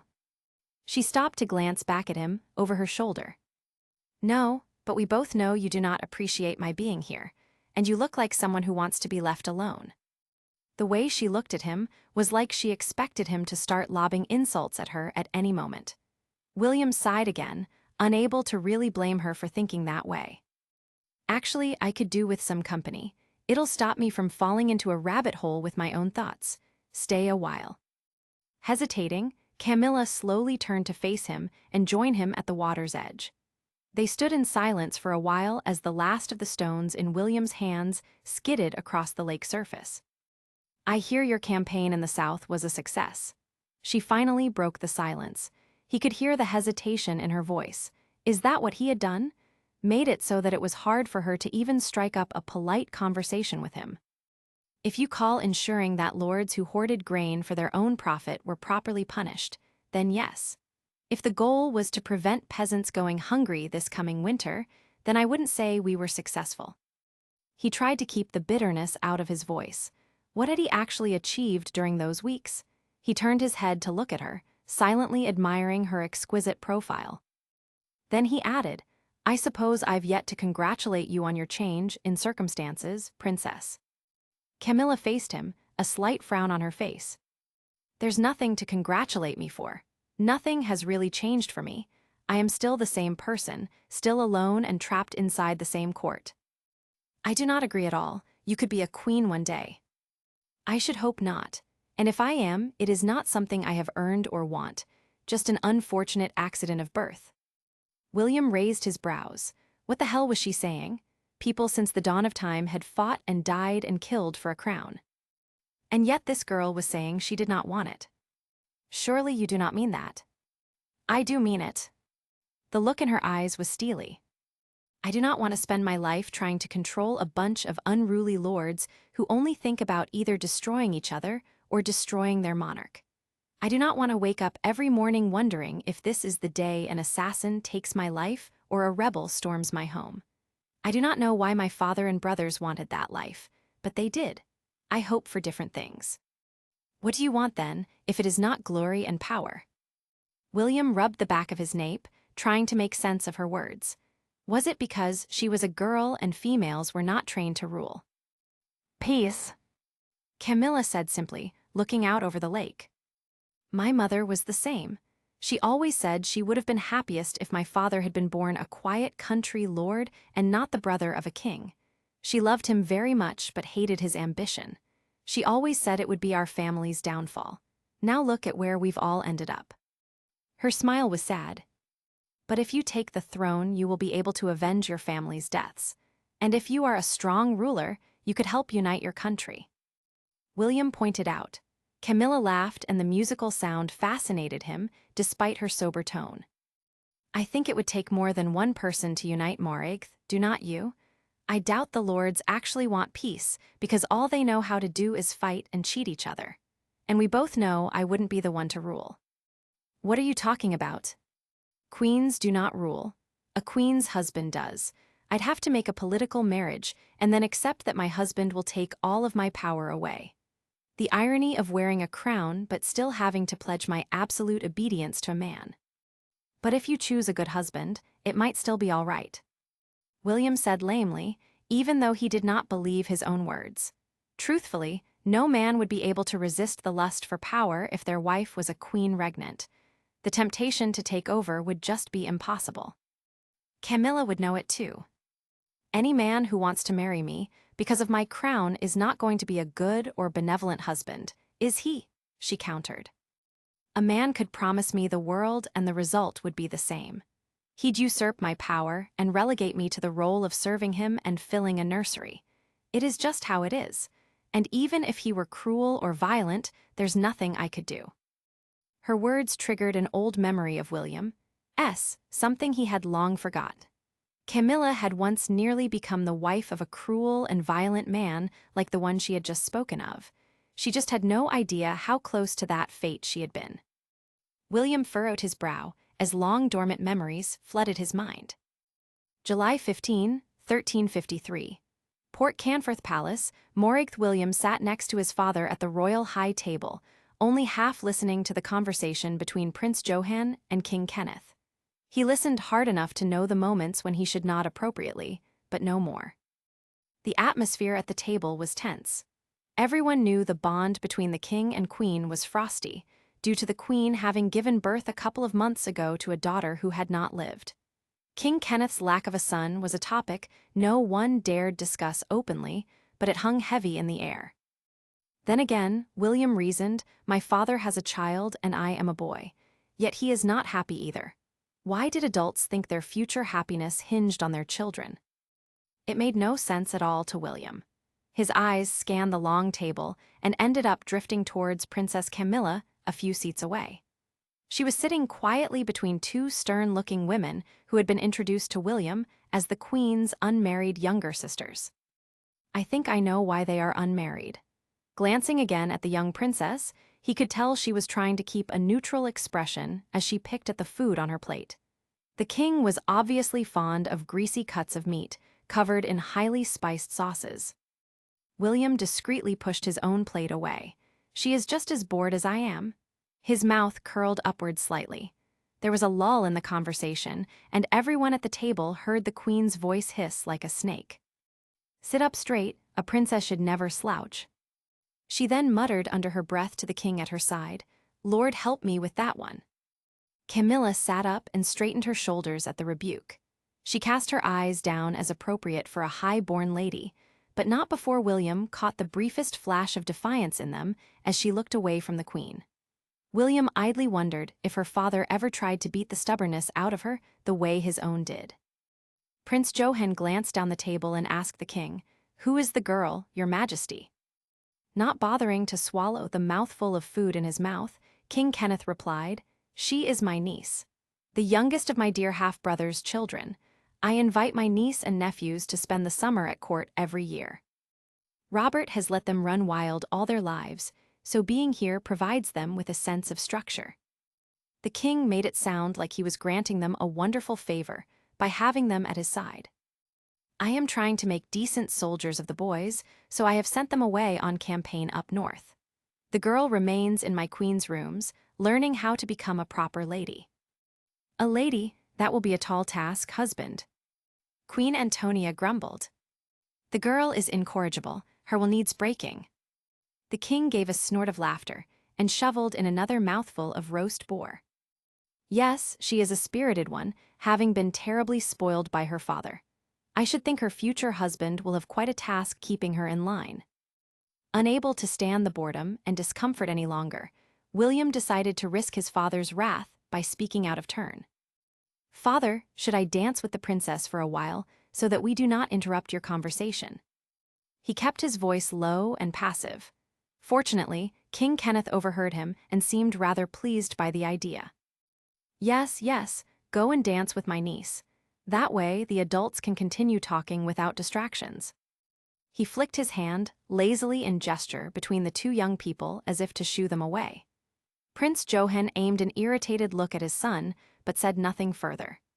As William stood up, he watched Camilla's eyes dart around as if weighing up which was the better option, dancing with him or sitting like a prisoner between Queen Antonia's sisters. I do not know whether to find that funny or insulting, William thought to himself. He stretched out his hand to lead her to the area of the hall where other couples were already dancing, and she followed reluctantly. As they turned to face each other, he noticed the princess kept her eyes firmly on the floor. The polite thing would be to make eye contact with your dance partner, like a proper lady. William grinned at her, enjoying her evident embarrassment. Camilla aimed a quick glare at him but couldn't stop her cheeks from going red. Why are you being so obnoxious? Admit it, I did you a favor by getting you away from that table for a while. The food was disgusting, and those two ladies next to you looked like your jailers. William spun her around. You are welcome. You are just lucky my brothers aren't here. They wouldn't like you teasing me, especially Malcolm. William laughed. You think I'd be afraid of this Malcolm even if he was here? You should be. He is taller than you, and the king has promised he will be knighted by the end of the year, even though he is only 14. Camilla looked up at him pertly. William kept a straight face and tried not to show his envy, even though he was impressed. The youngest age in Islia to be knighted was typically 15, and that was only for truly exceptional individuals. Even his closest friend Richard Bentworth, who was already 15 and who William looked up to, would not be knighted for at least another year or so. After a period of music, the court musicians were replaced by a bard reciting ancient poetry. William rolled his eyes and led Camilla back to the high table. William slid back into his chair, trying to draw his father's attention as little possible. Prince Johann did not even glance his way.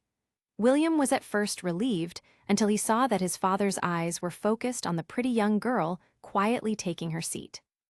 There was something in his stare that made William uncomfortable, as if he were appraising a horse or a hound he was considering buying. King Kenneth noticed too. After a few minutes, he whispered to Prince Johann with a cunning smile, I believe it has been many years since your late wife passed. Would you ever consider marrying again, my lord? What for? I have mistresses, they serve their purpose well enough. But you only have one legitimate heir to pin all your hopes on. Wouldn't it be better to lessen your risk by having more children? The king's voice was smooth and persuasive. Especially with a young wife that you can mold to your needs and preferences. I am sure a girl like my niece would benefit greatly from the guidance of a mature husband. She'll be quite a beauty, too. Prince Johann's eyes continued scanning her young face with avid interest. Yes, I can see that about her. Is she fertile? King Kenneth smiled. Give her a couple of years and I would expect so. Her mother gave birth to healthy children before her death, including 3 sons, the most important responsibility of a wife.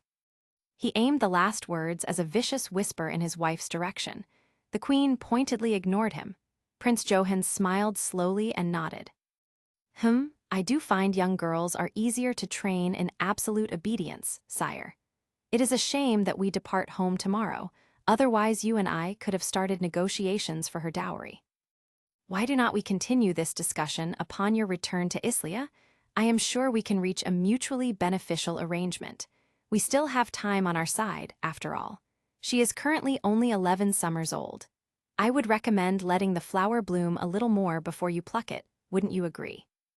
The 2 men laughed and clinked goblets. You have yourself an agreement, Your Majesty. We can continue this conversation over the next few months. William stared at his father in horror when he realized the full weight of what was being discussed. Father, you surely cannot mean it. You cannot marry a child. She is younger than me. Prince Johann glared at his son. Shut your mouth, lad. My affairs are no concern of yours. The only marriage you need to think about is the one I will arrange for you in the next few years. William said no more, but he shot another look at the young girl sitting there, completely oblivious. He tried to picture the slim little creature alongside his father, running his estates, managing his staff, and trying to avoid his violent temper. He couldn't do it any more than he could picture her having a baby of her own. He certainly couldn't picture himself having to refer to her as his new mother. He felt a surge of pity, but he knew he couldn't do anything to help her. October 1, 1358. Wester Haven Palace, Islia Camilla stood restlessly in the middle of her apartments in the palace as an army of servants unpacked her belongings. She had no idea where anything was or where to find it. She'd even had to ask a harried-looking servant to point her in the direction of the guardrobe to relieve herself. Just when she had been starting to feel familiar with the Warren-like layout of Magdalene Castle, she'd been uprooted and relocated to a new palace. Wester Haven was the official royal residence of Islia during the colder months. It was a dramatic structure of tall, pointed spires and surrounded by marshes and mangrove forests. Camilla couldn't understand why anyone would want to build a palace here, but she had been told Queen Celia in particular loved it. It was also within a day's ride of the ocean. Camilla gazed out the large window in her new bedchamber at the courtyard below, watching the servants sweep the cobblestones and rake the fallen leaves. If traveling on horseback for 6 days as part of the autumn progress had been tiring for her, it would have been far harder on the servants who had accompanied them. The concept of a progress was alien to her, having spent most of her life in the warm luxury of Arlen Castle. During her summers, she'd been forced to travel to wherever the King of Moragth had been holding court that year, usually Port Canforth Palace, but occasionally a Steel or Riordan Castle. Even then, though, she and her brothers had only traveled with a small group of servants and escorts. To be part of an entire court on the move was something very different. The journey hadn't been unpleasant, though. Her ladies-in-waiting had ridden alongside her, chatting and pointing out castles and natural features in the landscape to Camilla. One night, they had camped alongside a river surrounded in sugar maple trees. There had been so many lanterns strung between the court's tents that the riverbanks had glowed like a small city. Camilla had been mesmerized by the fiery gold and red tones of the changing leaves. On other nights, the court had called upon the homes of nearby country lords and requested their hospitality. It was considered a great honor for a noble to be given the opportunity to bestow a night of hospitality to the traveling court, though also financially ruinous. At every house they had stayed, the servants and household members had stared at her with a mixture of curiosity and hostility, as if she were some potentially dangerous creature. At one estate, she'd even heard an overly excited small child watch her and then whisper to his mother, "But she does not look like a witch," before being shushed. Camilla bitten her lip to stop herself laughing out loud. Wester Haven would be her home until at least early March. Looking down at the courtyard again, she spotted Teshin and her face brightened. The old man was sitting on a stone bench with his face tipped up towards the weak sun. Camilla decided to go talk to him instead of remaining cooped up in her unfamiliar rooms. Grabbing the hem of her long skirt, she hurried out. Teshin gave her a gentle smile when she approached him and moved aside to give her space on the bench to sit down. "Good afternoon, Your Highness. You look radiant today. Perhaps the southern climate suits you well." Camilla smiled back. "I am not used to this humid air, but I'll adjust. If I got used to Magdalene, I'll get used to this as well." Their Majesties are fond of Wester Haven because of the good memories held here. This is the palace the king first brought his young bride to. It was here that they first found love. "This hardly looks like a place for falling in love," Camilla muttered, and Teshin laughed. "Do you really find it so hard to believe, Princess?" She shrugged. "Perhaps, perhaps not. But either way, that love is gone now, isn't it? The king has mistresses, and the poor queen is forced to smile as she turns a blind eye. What's the point of remembering a love story if it has an unhappy ending?" She wondered if that was how all marriages, no matter how promising, ended. Would her parents have turned out the same way if they hadn't both died young? The thought filled Camilla with sadness. Teshin gave her a long, steady look. "Ah, Princess, when you have lived a long life as I have, you realize the importance of good memories. They are what carry you through the difficult times." Camilla nodded quietly, as if she understood despite her young age. She was about to respond when she saw Prince William approaching them from across the courtyard. William bowed to the princess and watched as she and the old healer stood up to bow back.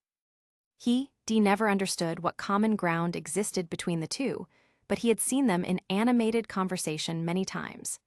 Jealousy surged at the thought of Teshin, seemingly never running out of things to discuss with Camilla, while he was always so tongue-tied and on edge around her.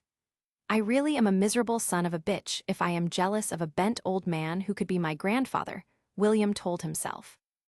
"What do you think of the palace so far, Your Grace?" William turned to face the delicate beauty near his side. Her cheeks were rosy from the brisk wind, and her skin glowed like gold-tinged pearls. "Do you like it here?" she asked cautiously. "Not at all." "Oh, good, because Teshin was just telling me of some great love story associated with this palace, and I am struggling to believe it. This looks more like the location for a haunting instead of a romance." William grinned at her. "Do not let the queen overhear you." Camilla gestured off to the side. "I think some of your men wish to speak with you, your grace." William turned to see 3 of his knights off to the side, avidly watching them. One of the men stood slightly in front, while his 2 companions seemed to be pushing him forward. "What is it?" William snapped, irritated to be interrupted when he had finally made the princess smile. The knight in the center bowed nervously. "My deepest apologies for troubling you, my lord. I was actually hoping for a word with her highness." Camilla stood up, confused. She was sure she'd never seen these men before in her life. Her mouth fell open when the knight stepped forward and dropped to one knee before her. "My lady, I wish to request a favor from you. Tomorrow there will be a grand archery competition, as is the tradition for when the court moves to Wester Haven. I humbly request to be able to take part as your champion." Camilla shot the young man a dubious look before turning to Teshin and William. "Is this true?" "Oh yes, the Grand Autumn Tournament is one of King Edward's favorite events. The king himself takes part. He is still very skilled with the bow." Teshin replied cheerfully. William said nothing, watching the conversation unfold with his lips pressed together in a line of displeasure. Camilla slowly turned to face the kneeling knight again. "I am happy to have you as my champion, but I am afraid I have nothing to give you as a favor right now." She looked down at her dress, but it had no ribbons or scarves that she could detach and hand over. Her eyes scanning the courtyard, she noticed there were no flowers in bloom for her to pluck either, and even if there were, they would be wilted by tomorrow. Feeling rather embarrassed, Camilla asked him quietly, "Could we speak again tomorrow before the tournament when I actually have something I can give you?" The knight's face turned beet red. "Ah, my lady, if I do not receive a favor from you now, my friends will never let me live it down. We made a wager, you see. They both bet that I wouldn't have the courage to approach you and gain your approval. If I do not walk away with a favor now, what proof would I have that I am indeed your champion? I am afraid my honor as a knight is at stake here, your grace." Camilla frowned. It sounded overly dramatic to her. Then again, she knew enough about knights to know how seriously they took any alleged affronts to their honor. Suddenly struck with an idea, she hastily pulled the ribbon holding her hair up. "Will this serve as a favor? It is the best I can do right now." She gave the knight an apologetic smile, and she offered him the ribbon. A sigh of pure longing escaped William's lips as he saw the princess untie her hair. The long gleaming waves cascaded over her shoulders and down her back. He saw the 3 knights stare at her with blank adoration on their faces. The fool on the ground accepted the ribbon, as if he was being handed the keys to an entire kingdom. "Your Highness," he heard the fool say, "it will be a pleasure to fight with the ribbon belonging to the most beautiful lady I have ever seen, tucked close to my heart." Part of William wanted to retch. The other, bigger part of him wanted to grab the fucking ribbon out of the knight's hand and tell him to never think of approaching the princess again. Unfortunately, he could do neither without looking petty. So instead, he walked away and out of the courtyard in disgust. October 3, 1358. Wester Haven Palace, Islia Camilla squinted her eye as she focused on the target in front of her and released an arrow. The previous day's archery tournament had stretched out long into the afternoon, but of course no ladies had been permitted to take part. Relegated to a mere spectator, Camilla had tried very hard to hide her boredom after the first hour or so. She had duly clapped when the knight carrying her favor had aimed his arrows, and clapped louder still when the tournament champion had been presented with a medal and a purse of gold by King Edward. But she couldn't deny she was bored. Some days, being a high-born lady was incredibly boring. Easy, but incredibly boring. She wondered if she felt that way because of her unconventional upbringing. She'd never had sisters or female cousins near her age, so had grown up with her 3 energetic brothers and spent most of her young life in their company. They had taught her to hunt and ride and shoot arrows alongside them, to debate, read interesting books, and discuss mathematical concepts. They had been very protective of her, of course. But they hadn't talked down to her or made her feel like her gender was much of a limitation. Of course, her life could have completely changed upon marriage, depending on how much autonomy a future husband would have been willing to grant her. But all she had known growing up was how to relish her relative freedom. That had all come crashing down the day she had been brought to Islia a few months ago.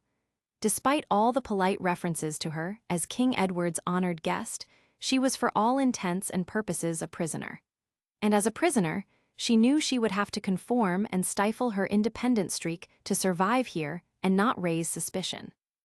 Especially since she had no living family left to champion her. And yet, surely there had to be some ladies here at court who were also bored with their lot. Was this all they ever aspired to? Did not they yearn for freedom, if only just sometimes? Camilla was well aware that Islian ladies weren't educated or even taught to read and write. Intelligent conversation was not expected and was actually seen as unnatural. Riding and hunting were discouraged if not accompanied by men. Learning to handle a weapon was absolutely unheard of. No wonder they all think I am some kind of witch, she mumbled to herself as she aimed another arrow at the target. It hit the third ring out from the bulls, making her scowl slightly. Archery was something she was fairly good but not great at. Her brother Daniel had been quite exceptional and had spent many afternoons practicing with her. But while his skill had seemed to keep ever growing, hers had plateaued. It did not matter much to her, though. She still enjoyed sending arrows flying. "Your posture is out," a deep, mellow voice said to her out of nowhere. Camilla turned around to see Prince William standing a short distance away, slumped against the tall timber fence that surrounded the archery butts. She sighed inwardly. It would be easier to handle William treating her as if she were invisible, if that were always the case. But very occasionally, he would smile or speak to her, and when did, he was so devastatingly charming that Camilla found it impossible to ignore him. He pushed his golden hair back from his eyes and walked over to her. Looking up at him, she found herself wishing, not for the first time, that he could be a little less handsome. Why was he even out here alone? Refusing to become even slightly flustered, she replied, "What do you mean my posture is out?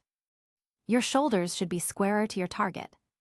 He looked at her as if his explanation were blatantly obvious. He then saw her irritated expression and smirked. "You do not enjoy receiving constructive criticism, Princess."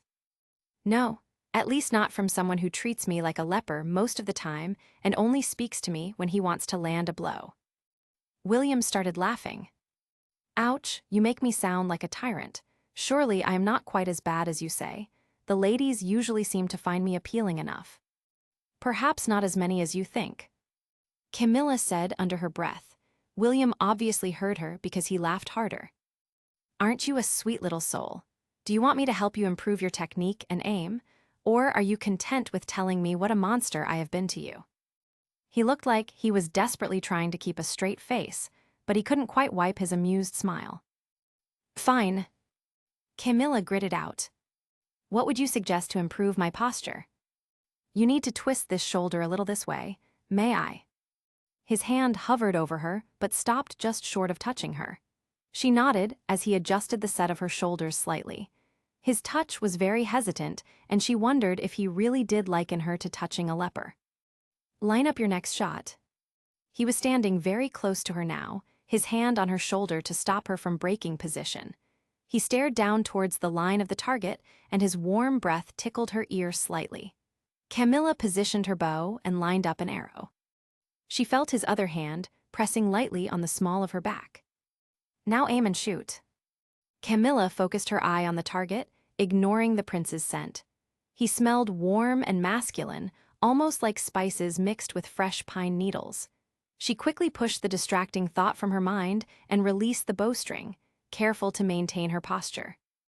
Her arrow hit the edge of the innermost circle. Her eyes widened. "See, better." She turned to face him, still wide-eyed. "If you know how to improve my aim with only a couple of minor changes, then you must be a very good archer yourself." "Yes, I'd say I am rather good." There was an undeniable touch of arrogance in his amused voice. Camilla handed him the bow and then passed him an arrow. He shrugged and took them, lining up the shot. She tried not to stare at the long, beautiful fingers of his hands. She heard the arrow cut through the air and hit the target. When she looked over, she saw he'd hit the bulls. She said nothing and handed him a second arrow. He repeated the bulls. After watching him land a third arrow in the dead center of the target, something occurred to her. She aimed a sidelong glance at the prince. "You did not take part in yesterday's tournament." "No. But why not? You very likely would have won." Camilla couldn't understand why he had turned down the opportunity to be the center of attention. William struck her as the kind of young man who reveled in receiving the admiration of crowds, especially those crowds that included the fairer sex. His smile faded. There was a trace of melancholy in his voice when he stared into the distance and said softly, "Because sometimes I do not want to play my part as a prince of the court. Sometimes I just want to do things for my own happiness and not to be one of the court's performing animals." Camilla nodded. His words made sense. They were just words she never imagined would come from this particular man. She sensed that perhaps he was a little lonely sometimes, despite him never having to be alone. Perhaps that was the hardest kind of loneliness to endure, when you are always among the crowd. She decided not to press him further, figuring it probably was not something he was comfortable talking to her about. "How did you learn to become so good?" "A hell of a lot of practice over the years, princess." He smiled at her again. "That and all the motivation I received from my late father." "Your father encouraged you to be an archer." Camilla had always thought William had had a strained relationship with his father, but perhaps it hadn't been as bad as she thought. "Oh no, not at all. Quite the opposite, actually." William replied cheerfully. "My beloved father never missed the opportunity to tell me what a dismal failure I was, and that I'd never become anything but the most mediocre of knights. He was widely respected for being a good archer. So I practiced and practiced from the moment I could handle a bow until I was finally as good as him. And then I became better." Camilla heard the hostile edge in his voice, but tried to ignore it. "Surely that would have made him at least a little proud, though, that you showed enough tenacity to master a skill he did not think you could." "No, he hated it, and it only spurred me on harder." April 2, 1349. Magdalene Castle, Islia. Prince William stood next to his father, who in turn was seated at King Edward's right hand. On the other side of the king stood his own sons in a line, William's 4 cousins. He deliberately refused to make eye contact with them, especially Prince Thomas. Tom was the same age as him and one of his closest friends. The two of them would often get into mischief together. He was worried if he looked at Tom now, he'd make a silly face and the two of them would burst out laughing. That would definitely earn him a beating from his father. William knew they were awaiting the arrival of a foreign king's brother, but was not sure what made this visit so important. The snippets of conversation he'd picked up from the adults had just left him confused.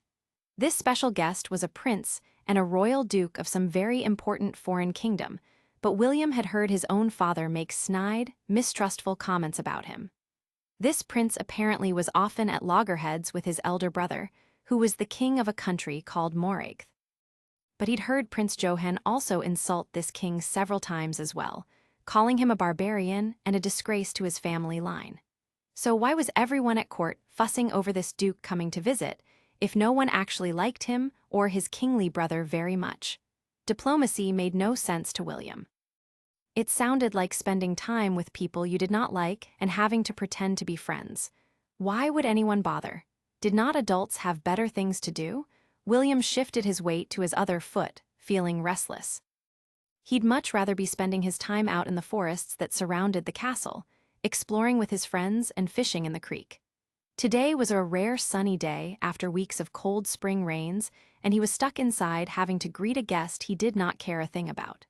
Finally, the doors to the great hall were thrown open, and the arrival of the guest formally called out. William heard him being introduced as His Royal Highness Prince Robert Stephenson of Moragth, Duke of Arlington. A tall, handsome, red-headed man with a neat beard strode in, dressed in rich clothes. Behind him followed 2 children, a boy and a girl. William was surprised, not expecting children to be part of the guest party. The boy, who William guessed was a little older than him, had the same rusty red hair as the Duke. The girl had dark hair and looked much younger. Duke Robert of Arlington walked up to the throne dais and gave King Edward a deep, respectful bow. He then bowed to Prince Johann. Finally, he bowed and smiled to the young princes of the Devon family line. William noticed his smile was wide and genuine, his eyes deliberately making contact with each prince. Turning his attention back to King Edward, Duke Robert said, "I thank you for your warm welcome, Your Majesty." He spoke with an odd, lilting accent. "The pleasure is ours, Duke Robert." King Edward replied, a somewhat friendly smile on his face. "It has been many years since our paths crossed. I am sorry to hear your lovely wife couldn't join us."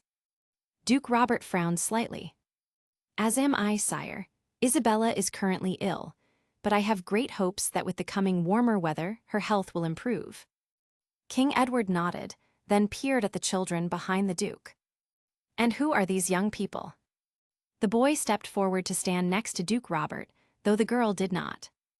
"This is Malcolm, the youngest of my 3 boys." There was evident pride in the royal Duke's voice as he patted his son's shoulder. "And this shy flower here," he indicated to the little girl hiding behind his legs, "is my Camilla." He turned around and crouched down to face the girl, and spoke to her in a soft, coaxing manner. "Come on, my darling, it is bad manners to hide." "Here, sister." The red-headed boy extended his hand out to her in encouragement. "We have to bow to the king." The little girl was still hesitant, but grabbed onto her brother's hand trustingly. He led her forward to stand in front of the throne dais.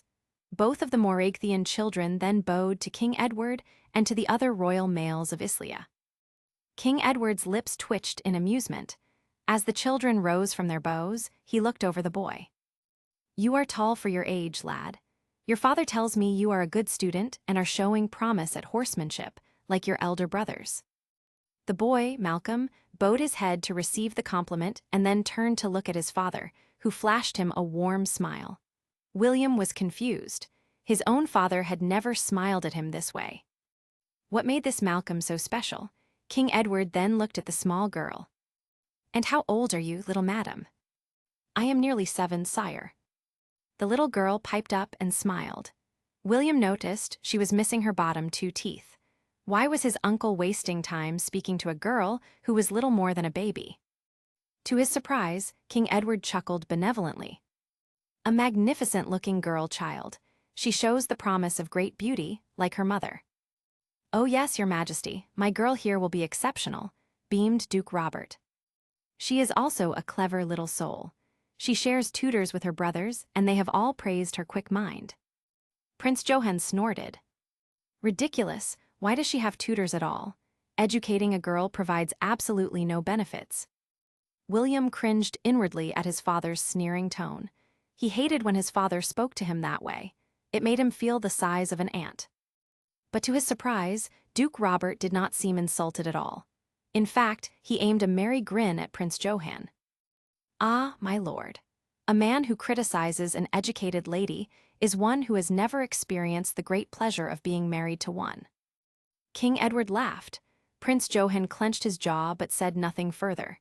In that instant, William decided he liked the handsome, smiling Duke of Arlington. April 5, 1349. Magdalene Castle, Islia Camilla sat under the shade of a small silk canopy that had been set up for the ladies, while they watched a group of youths practicing at the archery butts. She wriggled in her seat and swung her legs. Watching was all fine and good for a while, but she did not understand why she was not allowed to take part as well.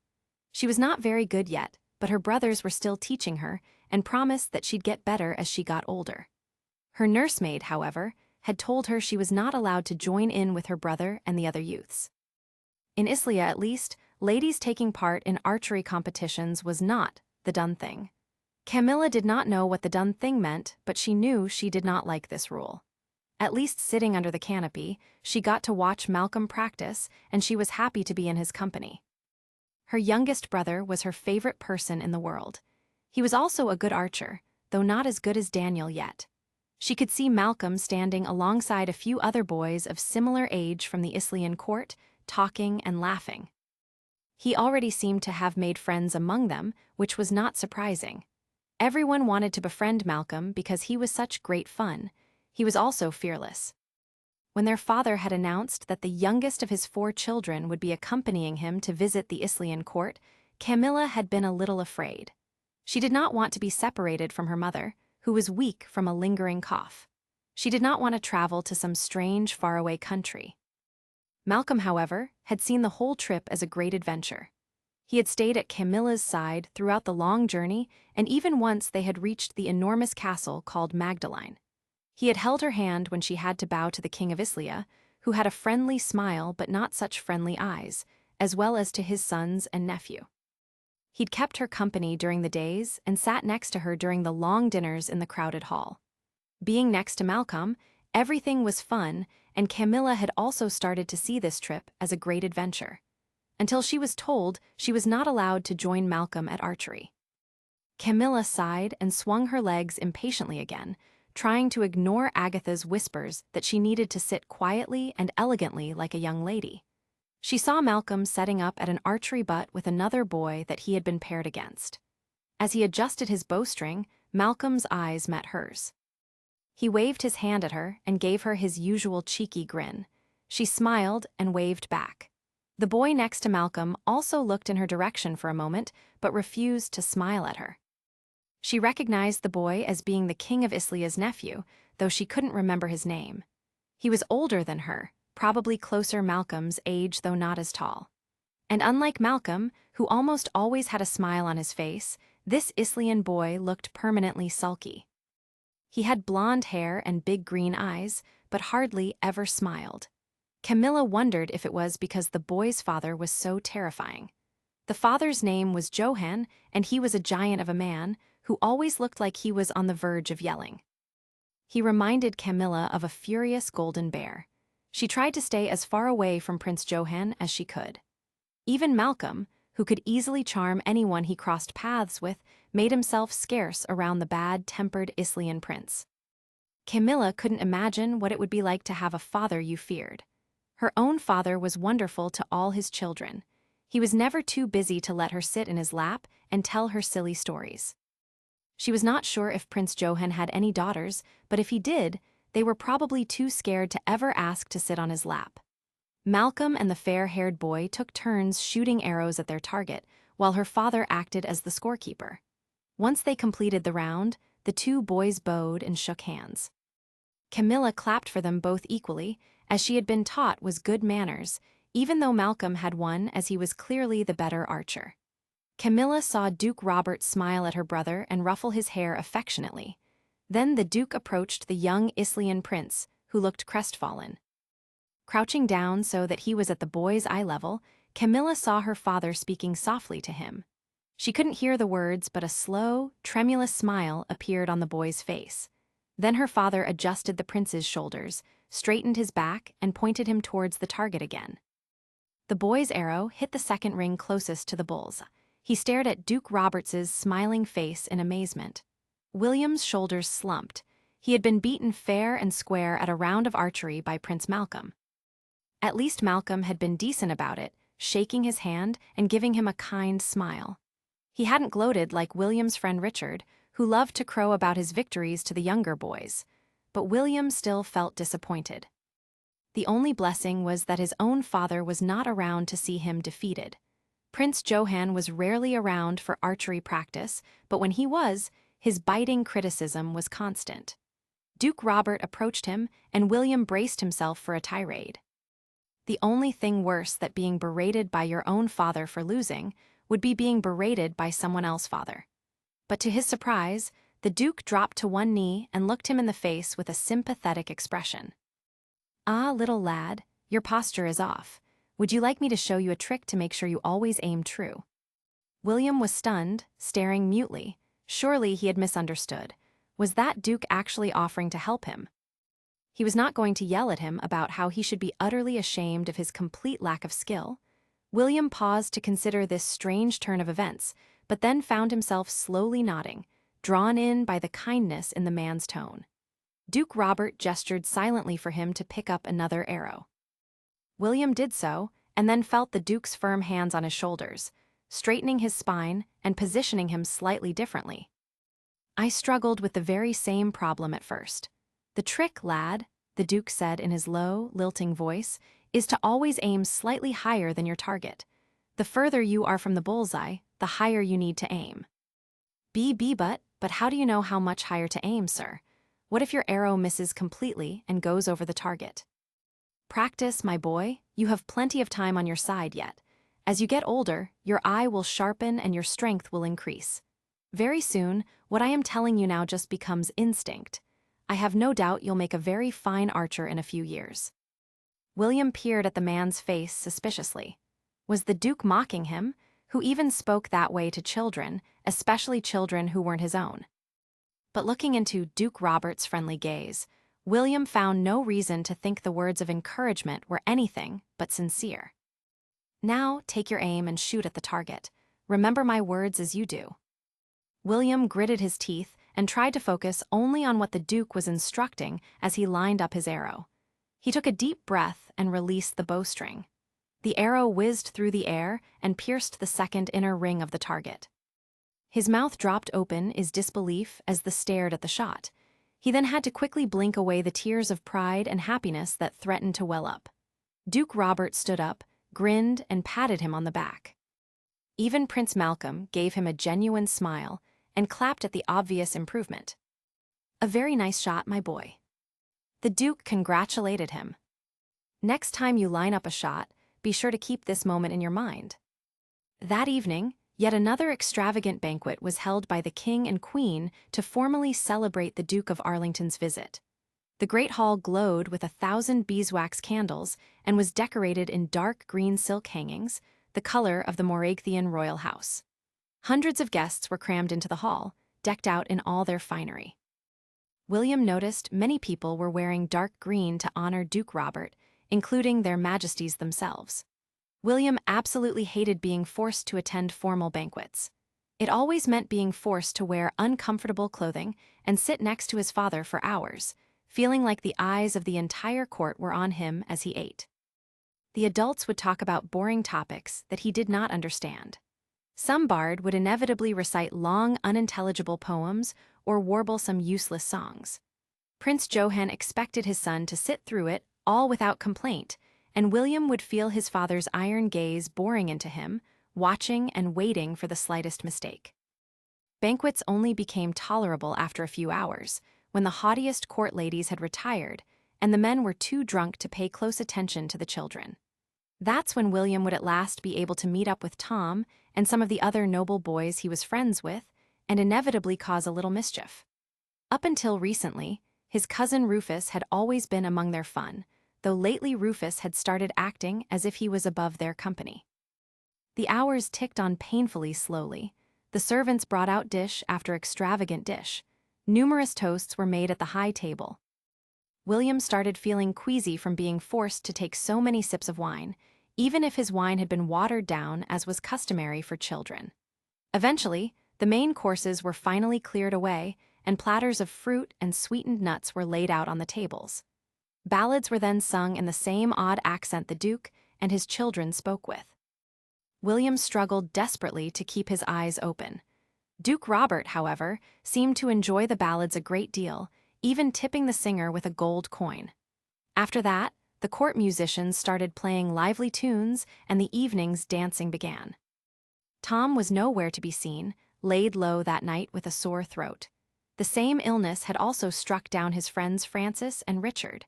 William was in an agony of boredom. In desperation, he even cast his eyes around and looked for Rufus, who he spotted trying to flirt with a young lady in a green dress. Clearly, Rufus was not going to be any help whatsoever tonight. Instead, William found himself awkwardly sitting at the high table next to Prince Malcolm, who seemed content enough to watch the dancing couples while munching on honeyed almonds.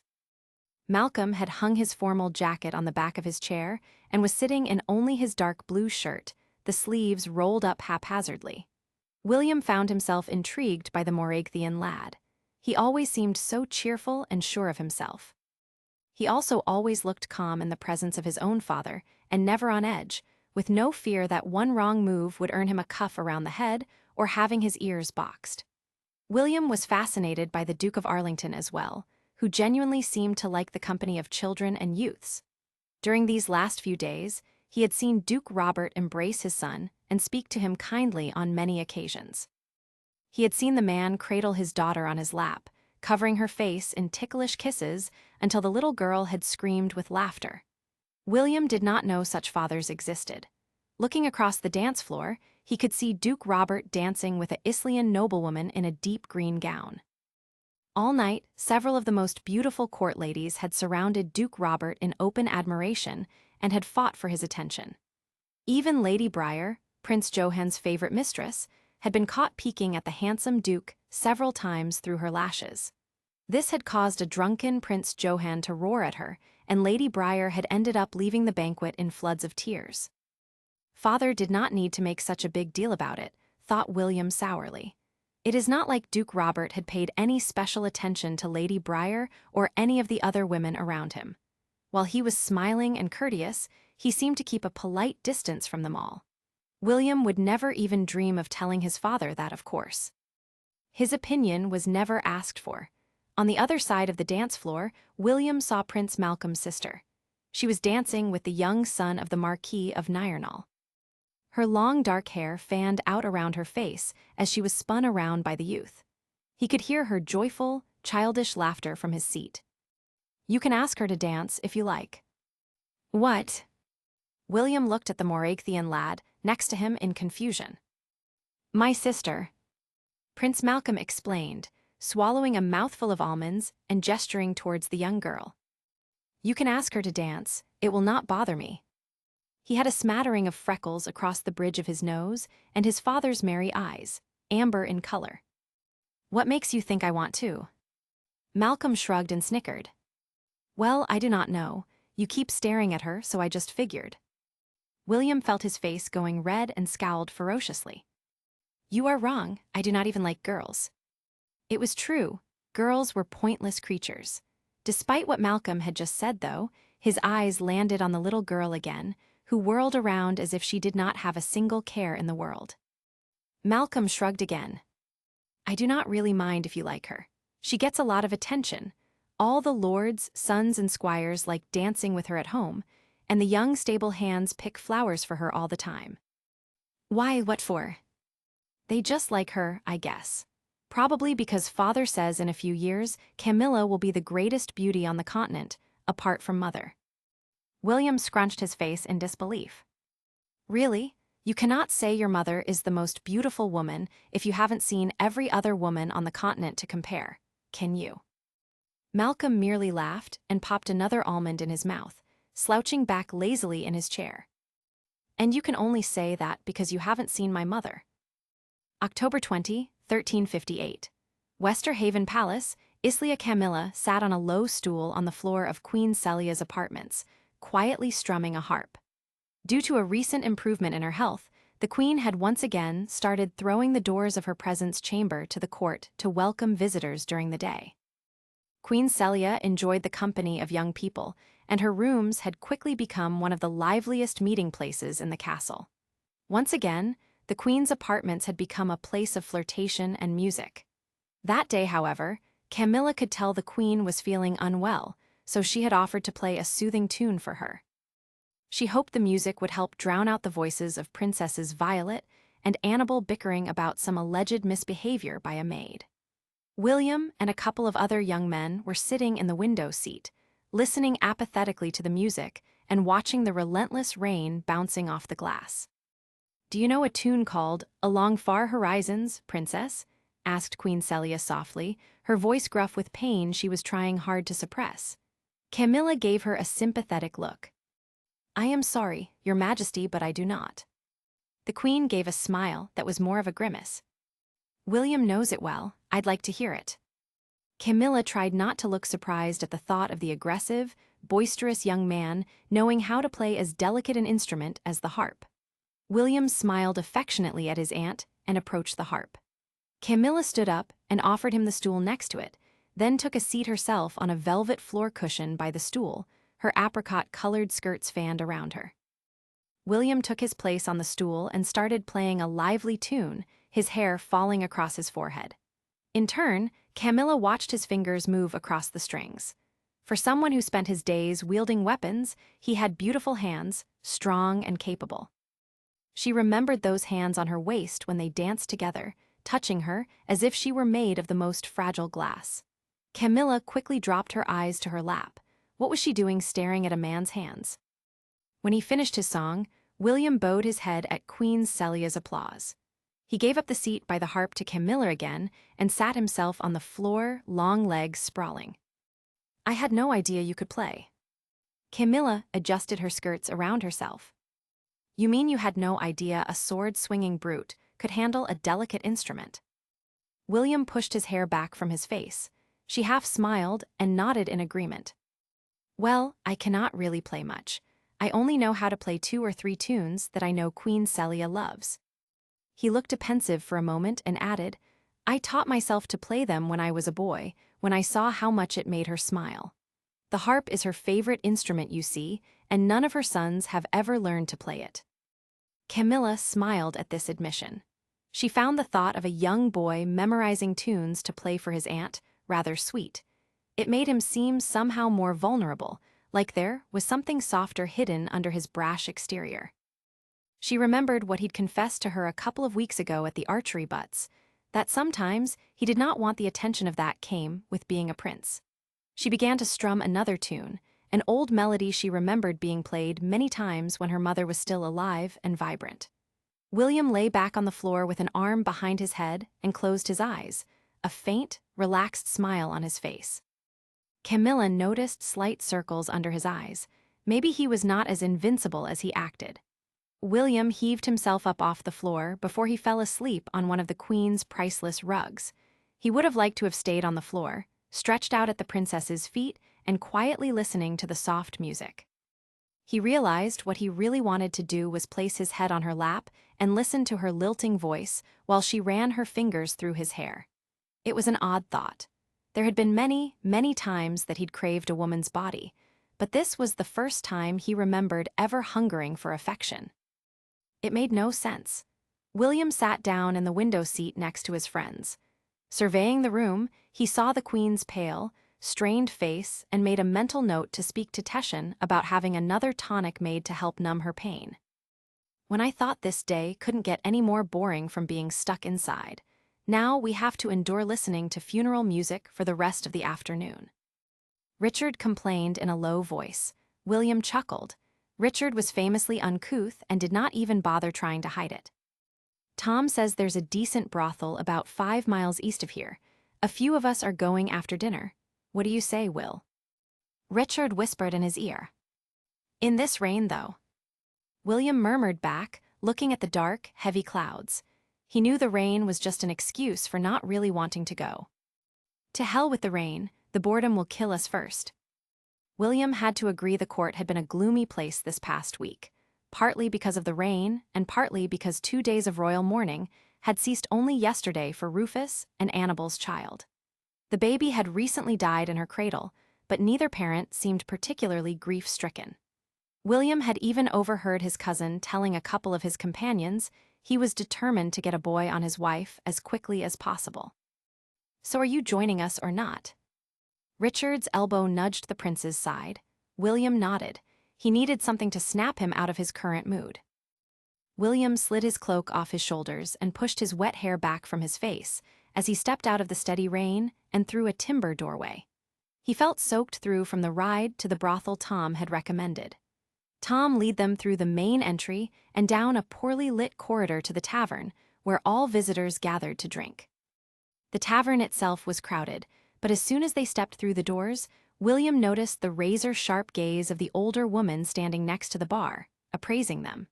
She quickly took in their fine clothing, damp as it was, and stepped forward with a bow, always glad to have a group of noblemen as customers. "What can I offer you fine gentlemen?" All it took was Richard waving a silver coin to the woman, for the group of men to be quickly ushered to a clean table at the quieter end of the room. A young maid quickly scurried forward to take their wet cloaks. Another maid brought over a tray laden with mugs and set them down on the table. William took a gulp from one and tried to stop his face from twisting. He tasted the tang of cheap ale, but at least it was passable. The small group of friends exchanged few words as they drank, observing the movement of the crowd. When the red-haired serving maid returned to refill their mugs, Richard quickly leaned over to wrap his arm around her waist wand, pull her to his side. "What is your name, miss?" "Lilia," she replied in a quiet voice, doing her best to wriggle away. That only made Richard laugh. "Come on, Lilia. Why are you playing coy? Surely you would be happy to service a rich, powerful nobleman tonight." William noticed the alarm on Lilia's face as stared at Richard. She was only a young-looking girl. "I only carry the drinks, sir. I do not service the customers. But if you speak to Madame Deborah behind the bar, she'll be glad to find you a lady of your choice." "But I want you, Lilia." A hard, petulant edge had crept into Richard's voice as he tightened his grip on the girl's waist. William exchanged knowing looks with Tom and Robin. Sometimes the work required to stop Richard from causing chaos made their nights out more trouble than they were worth. "Let her be, Rich," Tom rumbled after swallowing a gulp of ale. "You heard the girl. I am sure the Madame will find you a suitable girl soon enough, one who's actually willing." Turning to Lilia, Tom said, "Send the Madame to our table. I want a word with her." Richard scowled and let go of Lilia, roughly shoving her to one side a little. Nodding with obvious relief, the girl scampered away towards the bar. A moment later, Madame Deborah stood before them, eyes bright with anticipation. Tom downed the last of the ale in his mug, then quickly wiped his mouth with the back of his hand. "We want a selection of your best girls, so that we can choose." He placed a silver coin on the table. Robin and Richard did the same. William felt everyone's eyes on him, waiting for him to follow suit. With a sigh, he pulled out a coin and set it on the table next to the rest. The Madame greedily scooped up the coins to inspect their weight and quality. Satisfied, she bowed and gestured to the men to follow her. "This way, my lords."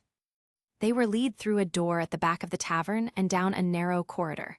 Finally, they reached a quiet anteroom. The rest of the men took seats, but William remained standing, one shoulder leaning against the wall. He felt anxious, like he was committing some grave error. The Madame disappeared through another door but returned a few minutes later. A dozen girls followed her into the anteroom and took their places along the wall, obviously well rehearsed. They stood quietly in a row before the men, awaiting inspection. Out of deference for their rank, it was an unspoken rule among the friends that Tom and William be allowed to choose first. William, however, scanned the faces of the girls with little interest. Then his eye was drawn to a pretty girl at the end of the row. She had long dark braids and fine features. Robin gestured towards William and asked the Madame cheerfully, "Do you have any more fair-haired ladies to choose from?" "This one has a weakness for blondes." William shook his head. "It is all right, I have already chosen her." He pointed to the brunette at the end of the row. The other three men raised their brows. "Are you sure, Will? I mean, it is not a bad choice. But shouldn't you at least see what other fair-haired women the Madame may have on offer?" "I said I'll take the dark-haired girl, God damn it. I'll be the one to decide what I do or do not want." William snarled through clenched teeth. Robin backed away in a hurry, hands raised defensively. "As you wish, Will." With a click of her tongue, Madame Deborah gestured the chosen girl forward. The girl bowed, her gaze quickly scanning the prince. Her eyes were wide with interest, and William could tell from her small smile that she was happy to have been chosen by him. Most women were, he mused, except one. William resolutely put all thoughts of the untouchable Moraigthian princess from his mind, as the dark-haired doxy gestured for him to follow her down yet another narrow corridor. "What is your name?" he finally asked. "Helen, my lord." The girl turned to smile at him over her shoulder as she continued to lead the way. Her braids swung around gently as she turned her head to face ahead of her. William was suddenly struck by a fierce hatred for those braids. William walked behind Helen, ignoring the catcalls from a few women who leaned out from doorways and shamelessly ran their eyes over him. One of the women even tried to paw him. William shook her touch off with disgust. He'd never at all minded being admired and openly praised for his looks, even by women he had no interest in. He liked knowing he could dally with any woman he chose. Now, however, their blatant attention made him feel revulsion. His mind was still grappling with this change in his thought process when Helen suddenly paused outside a closed door. Swinging it open, she murmured, "This way, please, my lord." William stepped past her into a small, dimly lit room which appeared at least reasonably clean. Helen quietly closed the door behind her, then sat on the bed and looked at him. Her dark eyes gleamed with curiosity. For a few moments, the two just looked at each other in silence, him leaning against the wall and her on the bed. "You do not look afraid of me," William finally said, tipping his head as he considered her little smile. "I am not, my lord, should I be?" "No," William admitted. "I do not harm women, but I assume you've come across customers that do, and all you have is my word that I will not hurt you. This life teaches you to become a good judge of character, my lord. That's how I can tell you are not a bad man." Helen smiled wider. "I am just very surprised you are here, though. A man as stunning as you surely does not have any trouble finding willing bed partners." William have a small laugh. "You are right, I usually do not, but my life is a little complicated these days." He did not really want to tell the doxy about his problem, that the woman he would give up half his inheritance to possess did not seem to want him back. William looked over at her again and said bluntly, "Unbraid your hair." "Emma, my hair." "Yes, unbraid it, wear it loose." William knew it was an unusual request to make, but he refused to budge. Quickly nodding, Helen unbound the braids until her long, wavy hair hung loose around her shoulders. "Better." William looked at her hair but made no effort to move closer to her. Instead, Helen stood up and slowly walked over to him until they faced each other. Seeing that he was not about to initiate anything, she dropped to her knees and started unlacing his trousers. William closed his eyes when he felt her hot mouth on him. With one hand tangling in Helen's hair, he tipped his head back and let his mind go blank. The two of them sat quietly next to each other on the bed, backs leaning against the wall. William had no intention of touching Helen again, but wanted to allow a respectable amount time to pass before he met up with his friends, to avoid their questions. He did not really know what he should say to Helen, though. In fact, he felt almost shy around her. Running her fingers along the fabric of the dark blue dress covering her legs, Helen eventually asked, "What is she like, my lord?" "Who?" "The lady named Camilla." William felt the blood drain from his face. How can you even know?" He was too confused to even finish the question. Helen gave him a lopsided smile. "You kept muttering her name. I assume she has long dark hair and wears it loose." Now William looked horrified. "How can you know all this?" Helen laughed softly.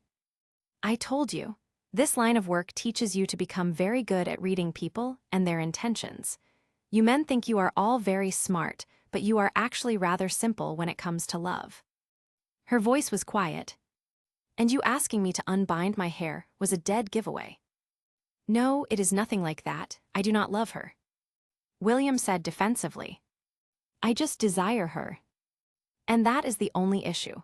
You simply desire her and she does not feel the same." Helen's voice was shrewd. "That is the only issue."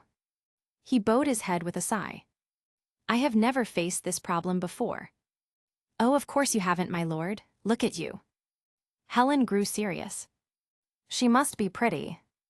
"Yes, she is absolutely fucking beautiful. She is also brave and the cleverest girl I know." "And how do you know she does not feel the same about you, my lord?" "I just do." William sighed again and started playing with the buttons on his shirt cuffs. "It feels impossible between us." Helen looked thoughtfully at him. "Are you sure? Sometimes the impossible is actually possible, though a bit of extra effort. Maybe you just need to try a little harder to win her affections." William growled in frustration. What the hell is with all this talk about winning her affections? First the old man, now you. He gave Helen a flat look. "I do not want her affections, I just want to bed her. Why the fuck is that so hard for people to understand?" "If you say so, my lord." The doxy gave him a long look, then started braiding her hair again. "The easiest lies to believe are the ones we tell ourselves. I wish you the best of luck, whatever you decide to do." William walked out of the room he'd shared with Helen and slowly made his way back to the tavern, where he found Tom and Robin at the same table where they had all started the evening. Robin gave him a roguish grin, then lifted a mug of fresh ale to his lips. That took rather a while, brother. William grabbed one of the untouched mugs of ale and took a long gulp. He would never tell a soul that apart from the first few minutes, he'd spent his time just talking with the prostitute. After a moment, William asked, "Where's Rich? Seems like he is taking even longer." Tom shook his head and sprawled lazily back on his chair. "No, Rich is already here. He just stepped outside a couple of minutes ago. Said he had something to take care of and would be back shortly so that we can all ride back to court." William slowly nodded, an uneasy feeling suddenly gnawing at him. "Which way did he head out?" He kept his voice low. Tom gestured half-heartedly towards a side door. William told the two men that he was going to find Richard and bring him back. Robin and Thomas both nodded, half-drunk and sated. William calmly walked towards the door and opened it. The door led to an outdoor area and a small building that looked like a storehouse. What he saw next made his heart sink. He could see Richard's back facing him. There was another person between Richard and the wall of the storehouse. Stepping closer in complete silence, William saw a pair of terrified female eyes and bright red hair. The serving maid from earlier. God damn it. Richard had the girl pinned against the wall with a burly forearm across her throat. His other hand was hastily pushing up her skirt. Tears were streaming down the girl's face, but she could barely make a sound with her breath being choked off. "Just relax." Richard's voice rumbled in the quiet, cold drizzle. "We both know you want it. Let her go." William's words were hard and emotionless. Richard cast a glance over his shoulder but did not let the serving girl go. Instead, his tone was dismissive when he said, "I'll be done in a few minutes, Will. You can wait inside for me with the others, cannot you?" "No, you will let the girl go now." Richard aimed a glare at his friend. "What's it to you? Since when did you start caring about happens to a wench?" "Since it became obvious that she is an unwilling participant. There are plenty of women here that you do not have to force. Let this one be." "What the fuck does she expect? She works in a brothel." Richard snarled, his face reddening. "As a serving maid, not as a doxy. Now let her go." The men's voices were matched for strength and anger. "Do not make me command you again." His face almost purple with rage, Richard finally let the serving maid go. The girl immediately started coughing and gasping for air, her hand clutching her bruised neck. "You are different now. What the fuck is wrong with you these days, Will?" Richard walked slowly over to the prince, his steps soft and menacing. William refused to back down in front of Richard's considerable bulk. He stared hard at the man he considered his brother and hissed, "We'll all be leaving now." Richard clicked his tongue in disgust and stalked back towards the tavern door. William was about to follow him inside when he looked back at the serving maid. She was slumped against the wall, bent forward and still wheezing for breath. William crouched in front of her until their eyes were level. "Lilia," he spoke gently. "This was not your fault, but in future let this be a lesson to you. Never ever go somewhere alone with a man here. There will not always be someone to intervene for you. Do you understand?" She nodded and shakily wiped the tears from her cheeks.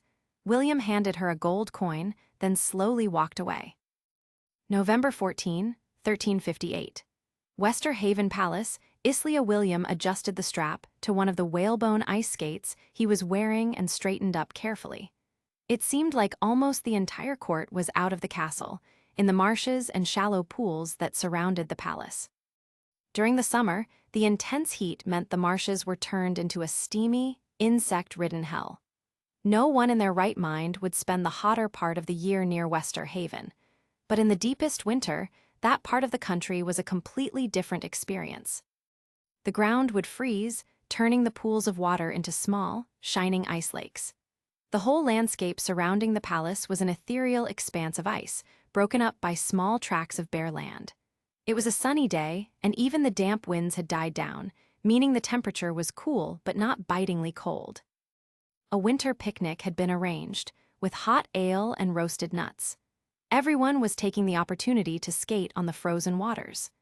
Richard Bentworth had returned to court 2 days earlier, having had to spend several days at the Bentworth family estate due to a sudden illness striking down his father, the Earl of Rye. His departure had taken place at a good time, as the atmosphere between him and William had been strained beforehand. William was well aware Richard held a grudge after what had happened at the brothel a few weeks ago, when he had discovered his friend trying to have his way with the young serving maid. Richard had felt he had been interrupted from taking something that was owed to him, and William had stubbornly refused to concede. A tense, silent stalemate had ensued which made all their mutual friends wary. Eventually, William's temper had frayed. After enduring Richard's backhanded taunts in silence for several days after the brothel visit, William had finally snapped back and asked how trying to rape an innocent woman enhanced his knightly chivalry. Richard had roared back, accusing William of involving himself in matters which weren't any of his business. The two friends had stood facing each other, equally furious.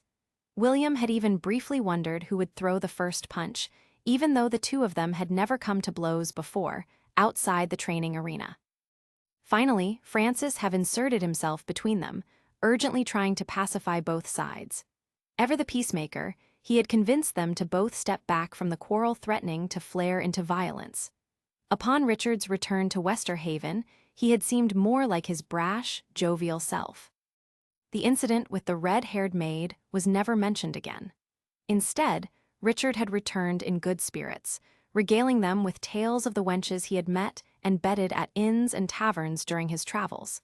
A little snide voice inside William's head had felt like asking at the time, "Did you have to force any of them against their will, too?" Luckily, he had managed to hold his tongue. The easy, steady friendship that had always existed between them returned, full of the usual competitiveness and laughter over bawdy jests. Richard had even brought back a jug of blackberry liquor from his childhood home to share. The recipe for the liquor was a closely guarded family secret, and the distribution of the bottles was carefully controlled. Richard had managed to sneak out a bottle, and the two of them had spent an evening sharing it, laughing as they drank late into the night. The hangover the following day had been agony. William's head had pounded like a drum, leaving him in a sour mood. Still, William reasoned it had been worth it to spend such an enjoyable evening with his old friend. Nevertheless, William couldn't help but feel like a tiny fissure had formed in their once unbreakable brotherly bond. Richard's angry words during their fight echoed in his mind. "What the fuck is wrong with you, Will? Whoever has changed you, no one fucking likes it." William's attention was drawn by Francis nearby, his arm around the waist of a young lady with long, light brown hair in a coronet of braids. His betrothed, Lady Anne Farrington, was visiting the court for a few weeks alongside her mother. Lady Anne was an unsteady skater, looking nervous as Francis wheeled her about across the ice. William smirked at the way the girl clung to Francis, uttering little screams whenever she thought she was about to lose her balance. More amusing still was the ever-looming presence of Anne's mother behind the couple. The elder Lady Farrington was a domineering woman who seemed to fear her daughter's reputation was at grave risk unless she was alongside her at all times. Unfortunately, the older lady was also not a good skater. She had already taken several tumbles, and while Francis had politely helped her back on her feet each time, William knew his friend well enough to see he was barely able to hold back his uncontrollable laughter. William also knew Francis was one of the kindest and most honorable men alive. Lady Farrington had nothing to worry about, her daughter was in good hands. He smiled to see his friend so evidently content, though he did not understand the concept of shackling himself to one woman and expecting happiness to be the outcome. A little further away, he could see his cousin Tom in conversation with another lady. Tom's betrothed, Lady Alina de Buer, was also present at the picnic, but Tom ignored her whenever their paths crossed. Tom had said on more than one occasion that he was determined to enjoy every one of his days left as an unwed man. William took a seat on one of the stools the servants had set up in clusters around the marshes, warming his hands on a mug of ale. His legs ached slightly after spending the better part of an hour racing Tom, Robin, and Richard across the ice. His eyes then fell on a trio of ladies skating with their arms linked. One of them was the Moraigthian princess. Of course it was her. It is always her. William hissed under his breath, annoyed. In the center of the trio was Camilla's lady-in-waiting with curly coppery hair. She lacked skill on her skates, so Camilla was propping her up on one side. On the other side of the timid skater was the young wife of Lord Archibald Tonson. The peals of their innocent, girlish laughter filled the air as they glided across a small lake. William looked away and tried to focus on something else, but his eyes were drawn back to the three girls, more specifically the princess. She was rosy-cheeked, with her hair piled on top of her head to keep it out of her face as she skated. She was wearing a dark crimson dress, a similar color to the riding habit she'd worn that day the two of them had found themselves caught in a summer storm in Magdalen's forests. William knew he could live to be 100 years old, and he would still remember that day with vivid clarity. The scent of her skin and the feel of her ripe curves against his body were etched in his memory. He scrubbed a hand across his eyes in silent suffering. "What's wrong with you? Feeling ill?" William looked up at Richard's voice. His friend had removed his skates and went on to toss them carelessly in the direction of a servant to deal with. Richard eased his bulky body down on a nearby stool. "Just tired." William lied. "My legs are going to kill me tomorrow." Richard laughed, but then honed his stare on Princess Camilla. A cold, predatory smile cut across his face. "What are you looking at?" William kept his tone light and unsuspecting. "Oh, nothing important." Richard hummed. His eyes were the color of flint as he stared at the girl. "I was just thinking about how boring it was at my father's estate where there was nothing to do. Whereas back at court, there's always something to pursue, some amusement to be had." William caught the hidden meaning behind his friend's words. Richard was going to pursue Camilla, and given his attitude towards women, he was not going to take no as an answer. It was like a side of Richard he'd never known existed was slowly being revealed. A self-serving side that ran roughshod over what anyone else thought or wanted. William looked away, unable to watch a moment longer as Richard continued to devour Camilla with his eyes. His only comfort was that her rank as a royal princess protected her. Richard wouldn't dare try anything with her that she did not want, like he had with the serving maid at the brothel. A terrible thought then crossed his mind, and the little voice inside his head asked the question he dreaded the most. What if Princess Camilla wanted Richard back? Would he be willing to step back and let go of something he wanted so fiercely for his friend to enjoy instead? William knew the answer, deep down. It was not an answer he liked. December 1, 1358. Westerhaven Palace, Islia Camilla watched listlessly as the army of servants started decorating the galleries and halls of the castle for the upcoming Christmas festivities. Gradually, there was winter greenery decorating the corridors and mantels of the many fireplaces. Boughs and wreaths made of pine and red holly were strung throughout Westerhaven, scenting the crisp air. Her youngest maid, Bonnie, had even hung wreaths in Camilla's presence chamber to make it look festive, even though the only people who were ever in the room were either her maids or ladies-in-waiting. Camilla acknowledged she felt a little melancholic this time of the year. She had no real enthusiasm for celebrating alongside the court. However, the pain of being an orphan was not as acute as she was expecting. It was more of a constant dull ache instead of the crippling, stabbing pain she had feared. Perhaps she had simply run out of tears to cry, and her heart has become numb to anything beyond the blandest of emotions. It was a grim thought. Camilla walked along one of the arched stone colonnades that framed the south gardens, the skirts of her fur-trimmed gown swirling around her. She idly noted she was dressing a little more like an Islian these days, though she still preferred simpler dresses and shunned veils entirely. Was she slowly losing her own identity? Who was she really, and where did she belong? Anyone who had ever truly loved her was gone. She was princess to a kingdom who did not want her and was now surrounded by people who would probably be glad to see her go. Shivering a little in the cold breeze, she looked over the expansive gardens, dusted in snow. In a few months, the green tinge of spring would take hold of the land again. It would then mark a full year since she had been left Moragth. It would be 4 whole seasons since she had seen her father and brothers, the familiar faces and warm, cozy rooms of Arlen Castle. Would she ever feel like she belonged anywhere? Suddenly, a cluster of voices drew her attention. Across the lawns, Camilla could make out Prince William, walking alongside Sir Francis Lowell and Sir Richard Bentworth and talking cheerfully. The three men were dressed in mud-splattered clothes and carried their hunting weapons. She instinctively shrunk back into the shadows of the colonnade, praying the men wouldn't notice her. While she liked Francis very much, she always avoided Richard where possible, never trusting the cold, cunning look in his eye. She also tried to avoid the prince. Sometimes he could be devastatingly charming and even sweet. Other times, he treated her with callous disregard. She never knew which version of William she'd encounter to the easiest solution was to avoid him unless he wanted to approach her first. Staying still as a statue in the shadows, Camilla was relieved when the young men turned a corner and disappeared from view. The wind was picking up again, carrying the crisp scent of pine with it.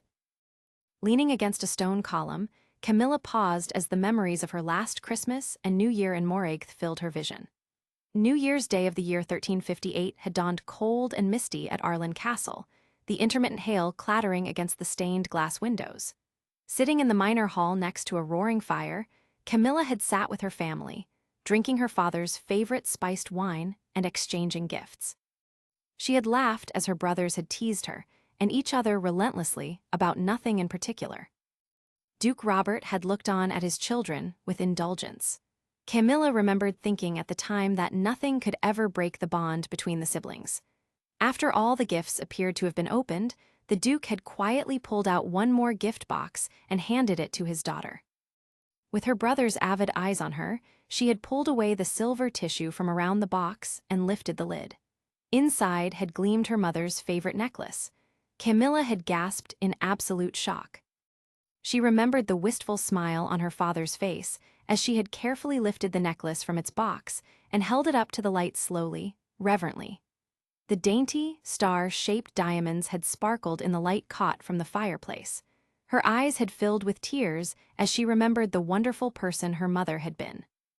Not for the first time, missing her mother had caused a physical ache in her chest. That necklace once graced the throat of the most beautiful woman alive, and from today onward, it will continue to do so. Duke Robert's voice had been tinged with sorrow. Camilla had allowed her father to fasten the necklace around her neck, then turned to embrace him. He had hugged her back tightly, creating the same feeling of utter comfort and safety that being in his arms had always evoked in her. She had looked into his face, and at that moment she realized that, for the first time, that he looked not only sad but also old. His face was drawn, with dark circles under his eyes and lines creasing his forehead.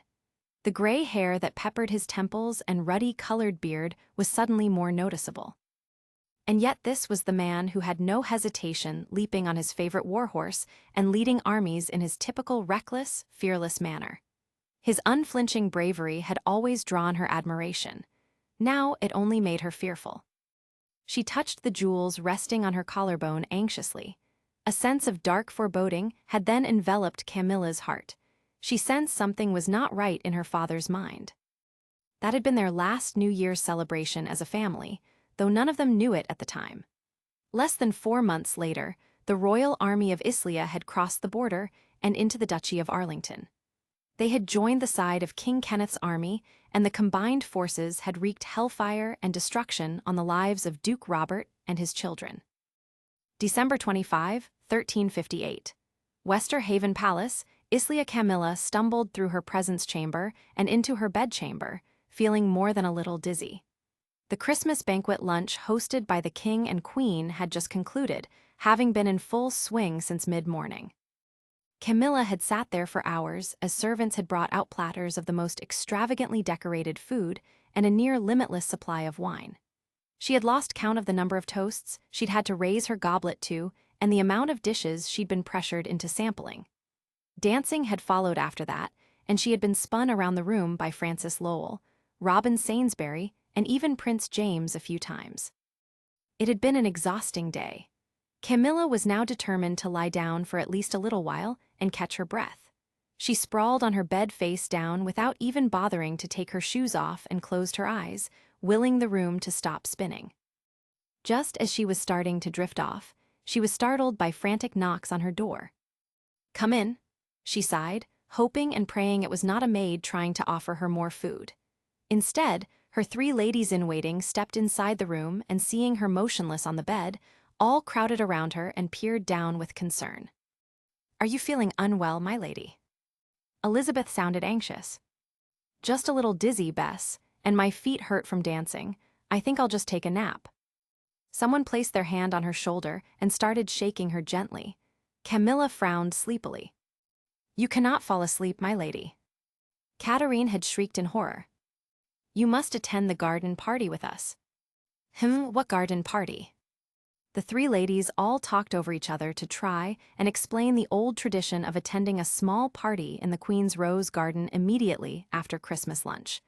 Apparently, a special cake was shared at this gathering every year. Camilla grimaced and shook her head at the thought of cake. She already felt a little queasy. "Why do I need to attend? Cannot you three just go without me? I am too tired to face more people." Camilla's eyes started drifting closed again as she lay snugly in her fur-trimmed gown. The comforting sound of burning logs crackling in the fireplace was making her even drowsier. "No, Your Grace, you do not understand how important this tradition is." Her ladies begged and pleaded for her to rise from her bed, trying to emphasize why this particular gathering was so significant. Inside the special cake there was a coin, and whoever found it. In her wine-addled state, Camilla pretended to listen to her ladies' descriptions of the event. She heard them speak of special wishes and a lucky coin, but her hazy mind paid no real attention. In the end, she mumbled a promise to only rest for a few minutes and then attend the garden party. Her friends reluctantly left her apartments, calling out to remind her to head to the gathering and meet them there as soon as she could. More than a few minutes passed while Camilla dozed on her bed. Eventually, she dragged herself upright, splashed water on her face from a bowl near the fireplace, and reluctantly left her apartments. Moving down the corridors and grand central staircase, she decided she would make a polite appearance and retire as early as possible. Camilla, she passed through the arched colonnade that led directly from the castle to the rose garden. The garden itself was completely bare of any blooms and slightly chilly from the damp winter breeze. The weak, golden afternoon light beamed through the bare branches, giving the garden a dreamy atmosphere. She noticed a large timber table had been set up the garden, surrounded by 24 young courtiers, all of who were now reasonably familiar to her. Everyone was talking and laughing. The remains of what looked to have been a cake of significant size sat in the middle of the table, with smaller plates and forks scattered all around it. Camilla grew annoyed when she realized there was little point in having rushed down here to attend. The early winter sun would be setting soon, and it looked like the gathering was on the verge of ending anyways, given everyone had already eaten their share of cake. Even if she had arrived earlier, she did not think she could have eaten a single crumb of anything more. She would have rather just stayed in her room and napped, she thought to herself, irritated. Giving the guests who had seen her arrive a polite bow and a small wave to her ladies, she turned on her heel to make her way back to the solitude and peace of her apartments. "Wait, Your Grace." William's mellow voice cut through the noise of the chattering guests. "Look up above your head." Everyone's eyes turned in her direction, and their conversation abruptly stopped. Camilla turned back to face the garden and looked up. She noticed the colonnade arches above were decorated with red holly and another plant that was studded with tiny white blossoms. It did not seem out of the ordinary to her, as much of the castle had been decorated with winter greenery. And so, the prince was fixing her with a piecing stare. She looked back at him with some apprehension. There was a peculiar look on his face, a mixture of mischievousness and something else she couldn't quite define. Something predatory. "Does that plant look familiar to you, Your Grace?" There was a note of challenge in William's bland, sounding question. Camilla shook her head and looked over for help at her ladies-in-waiting, who were already seated at the table. The three of them looked like they wanted to speak, but couldn't, torn between laughing and blushing. "It is mistletoe." The prince kept his eyes firmly on her. "Do not step out from under it until I say you can."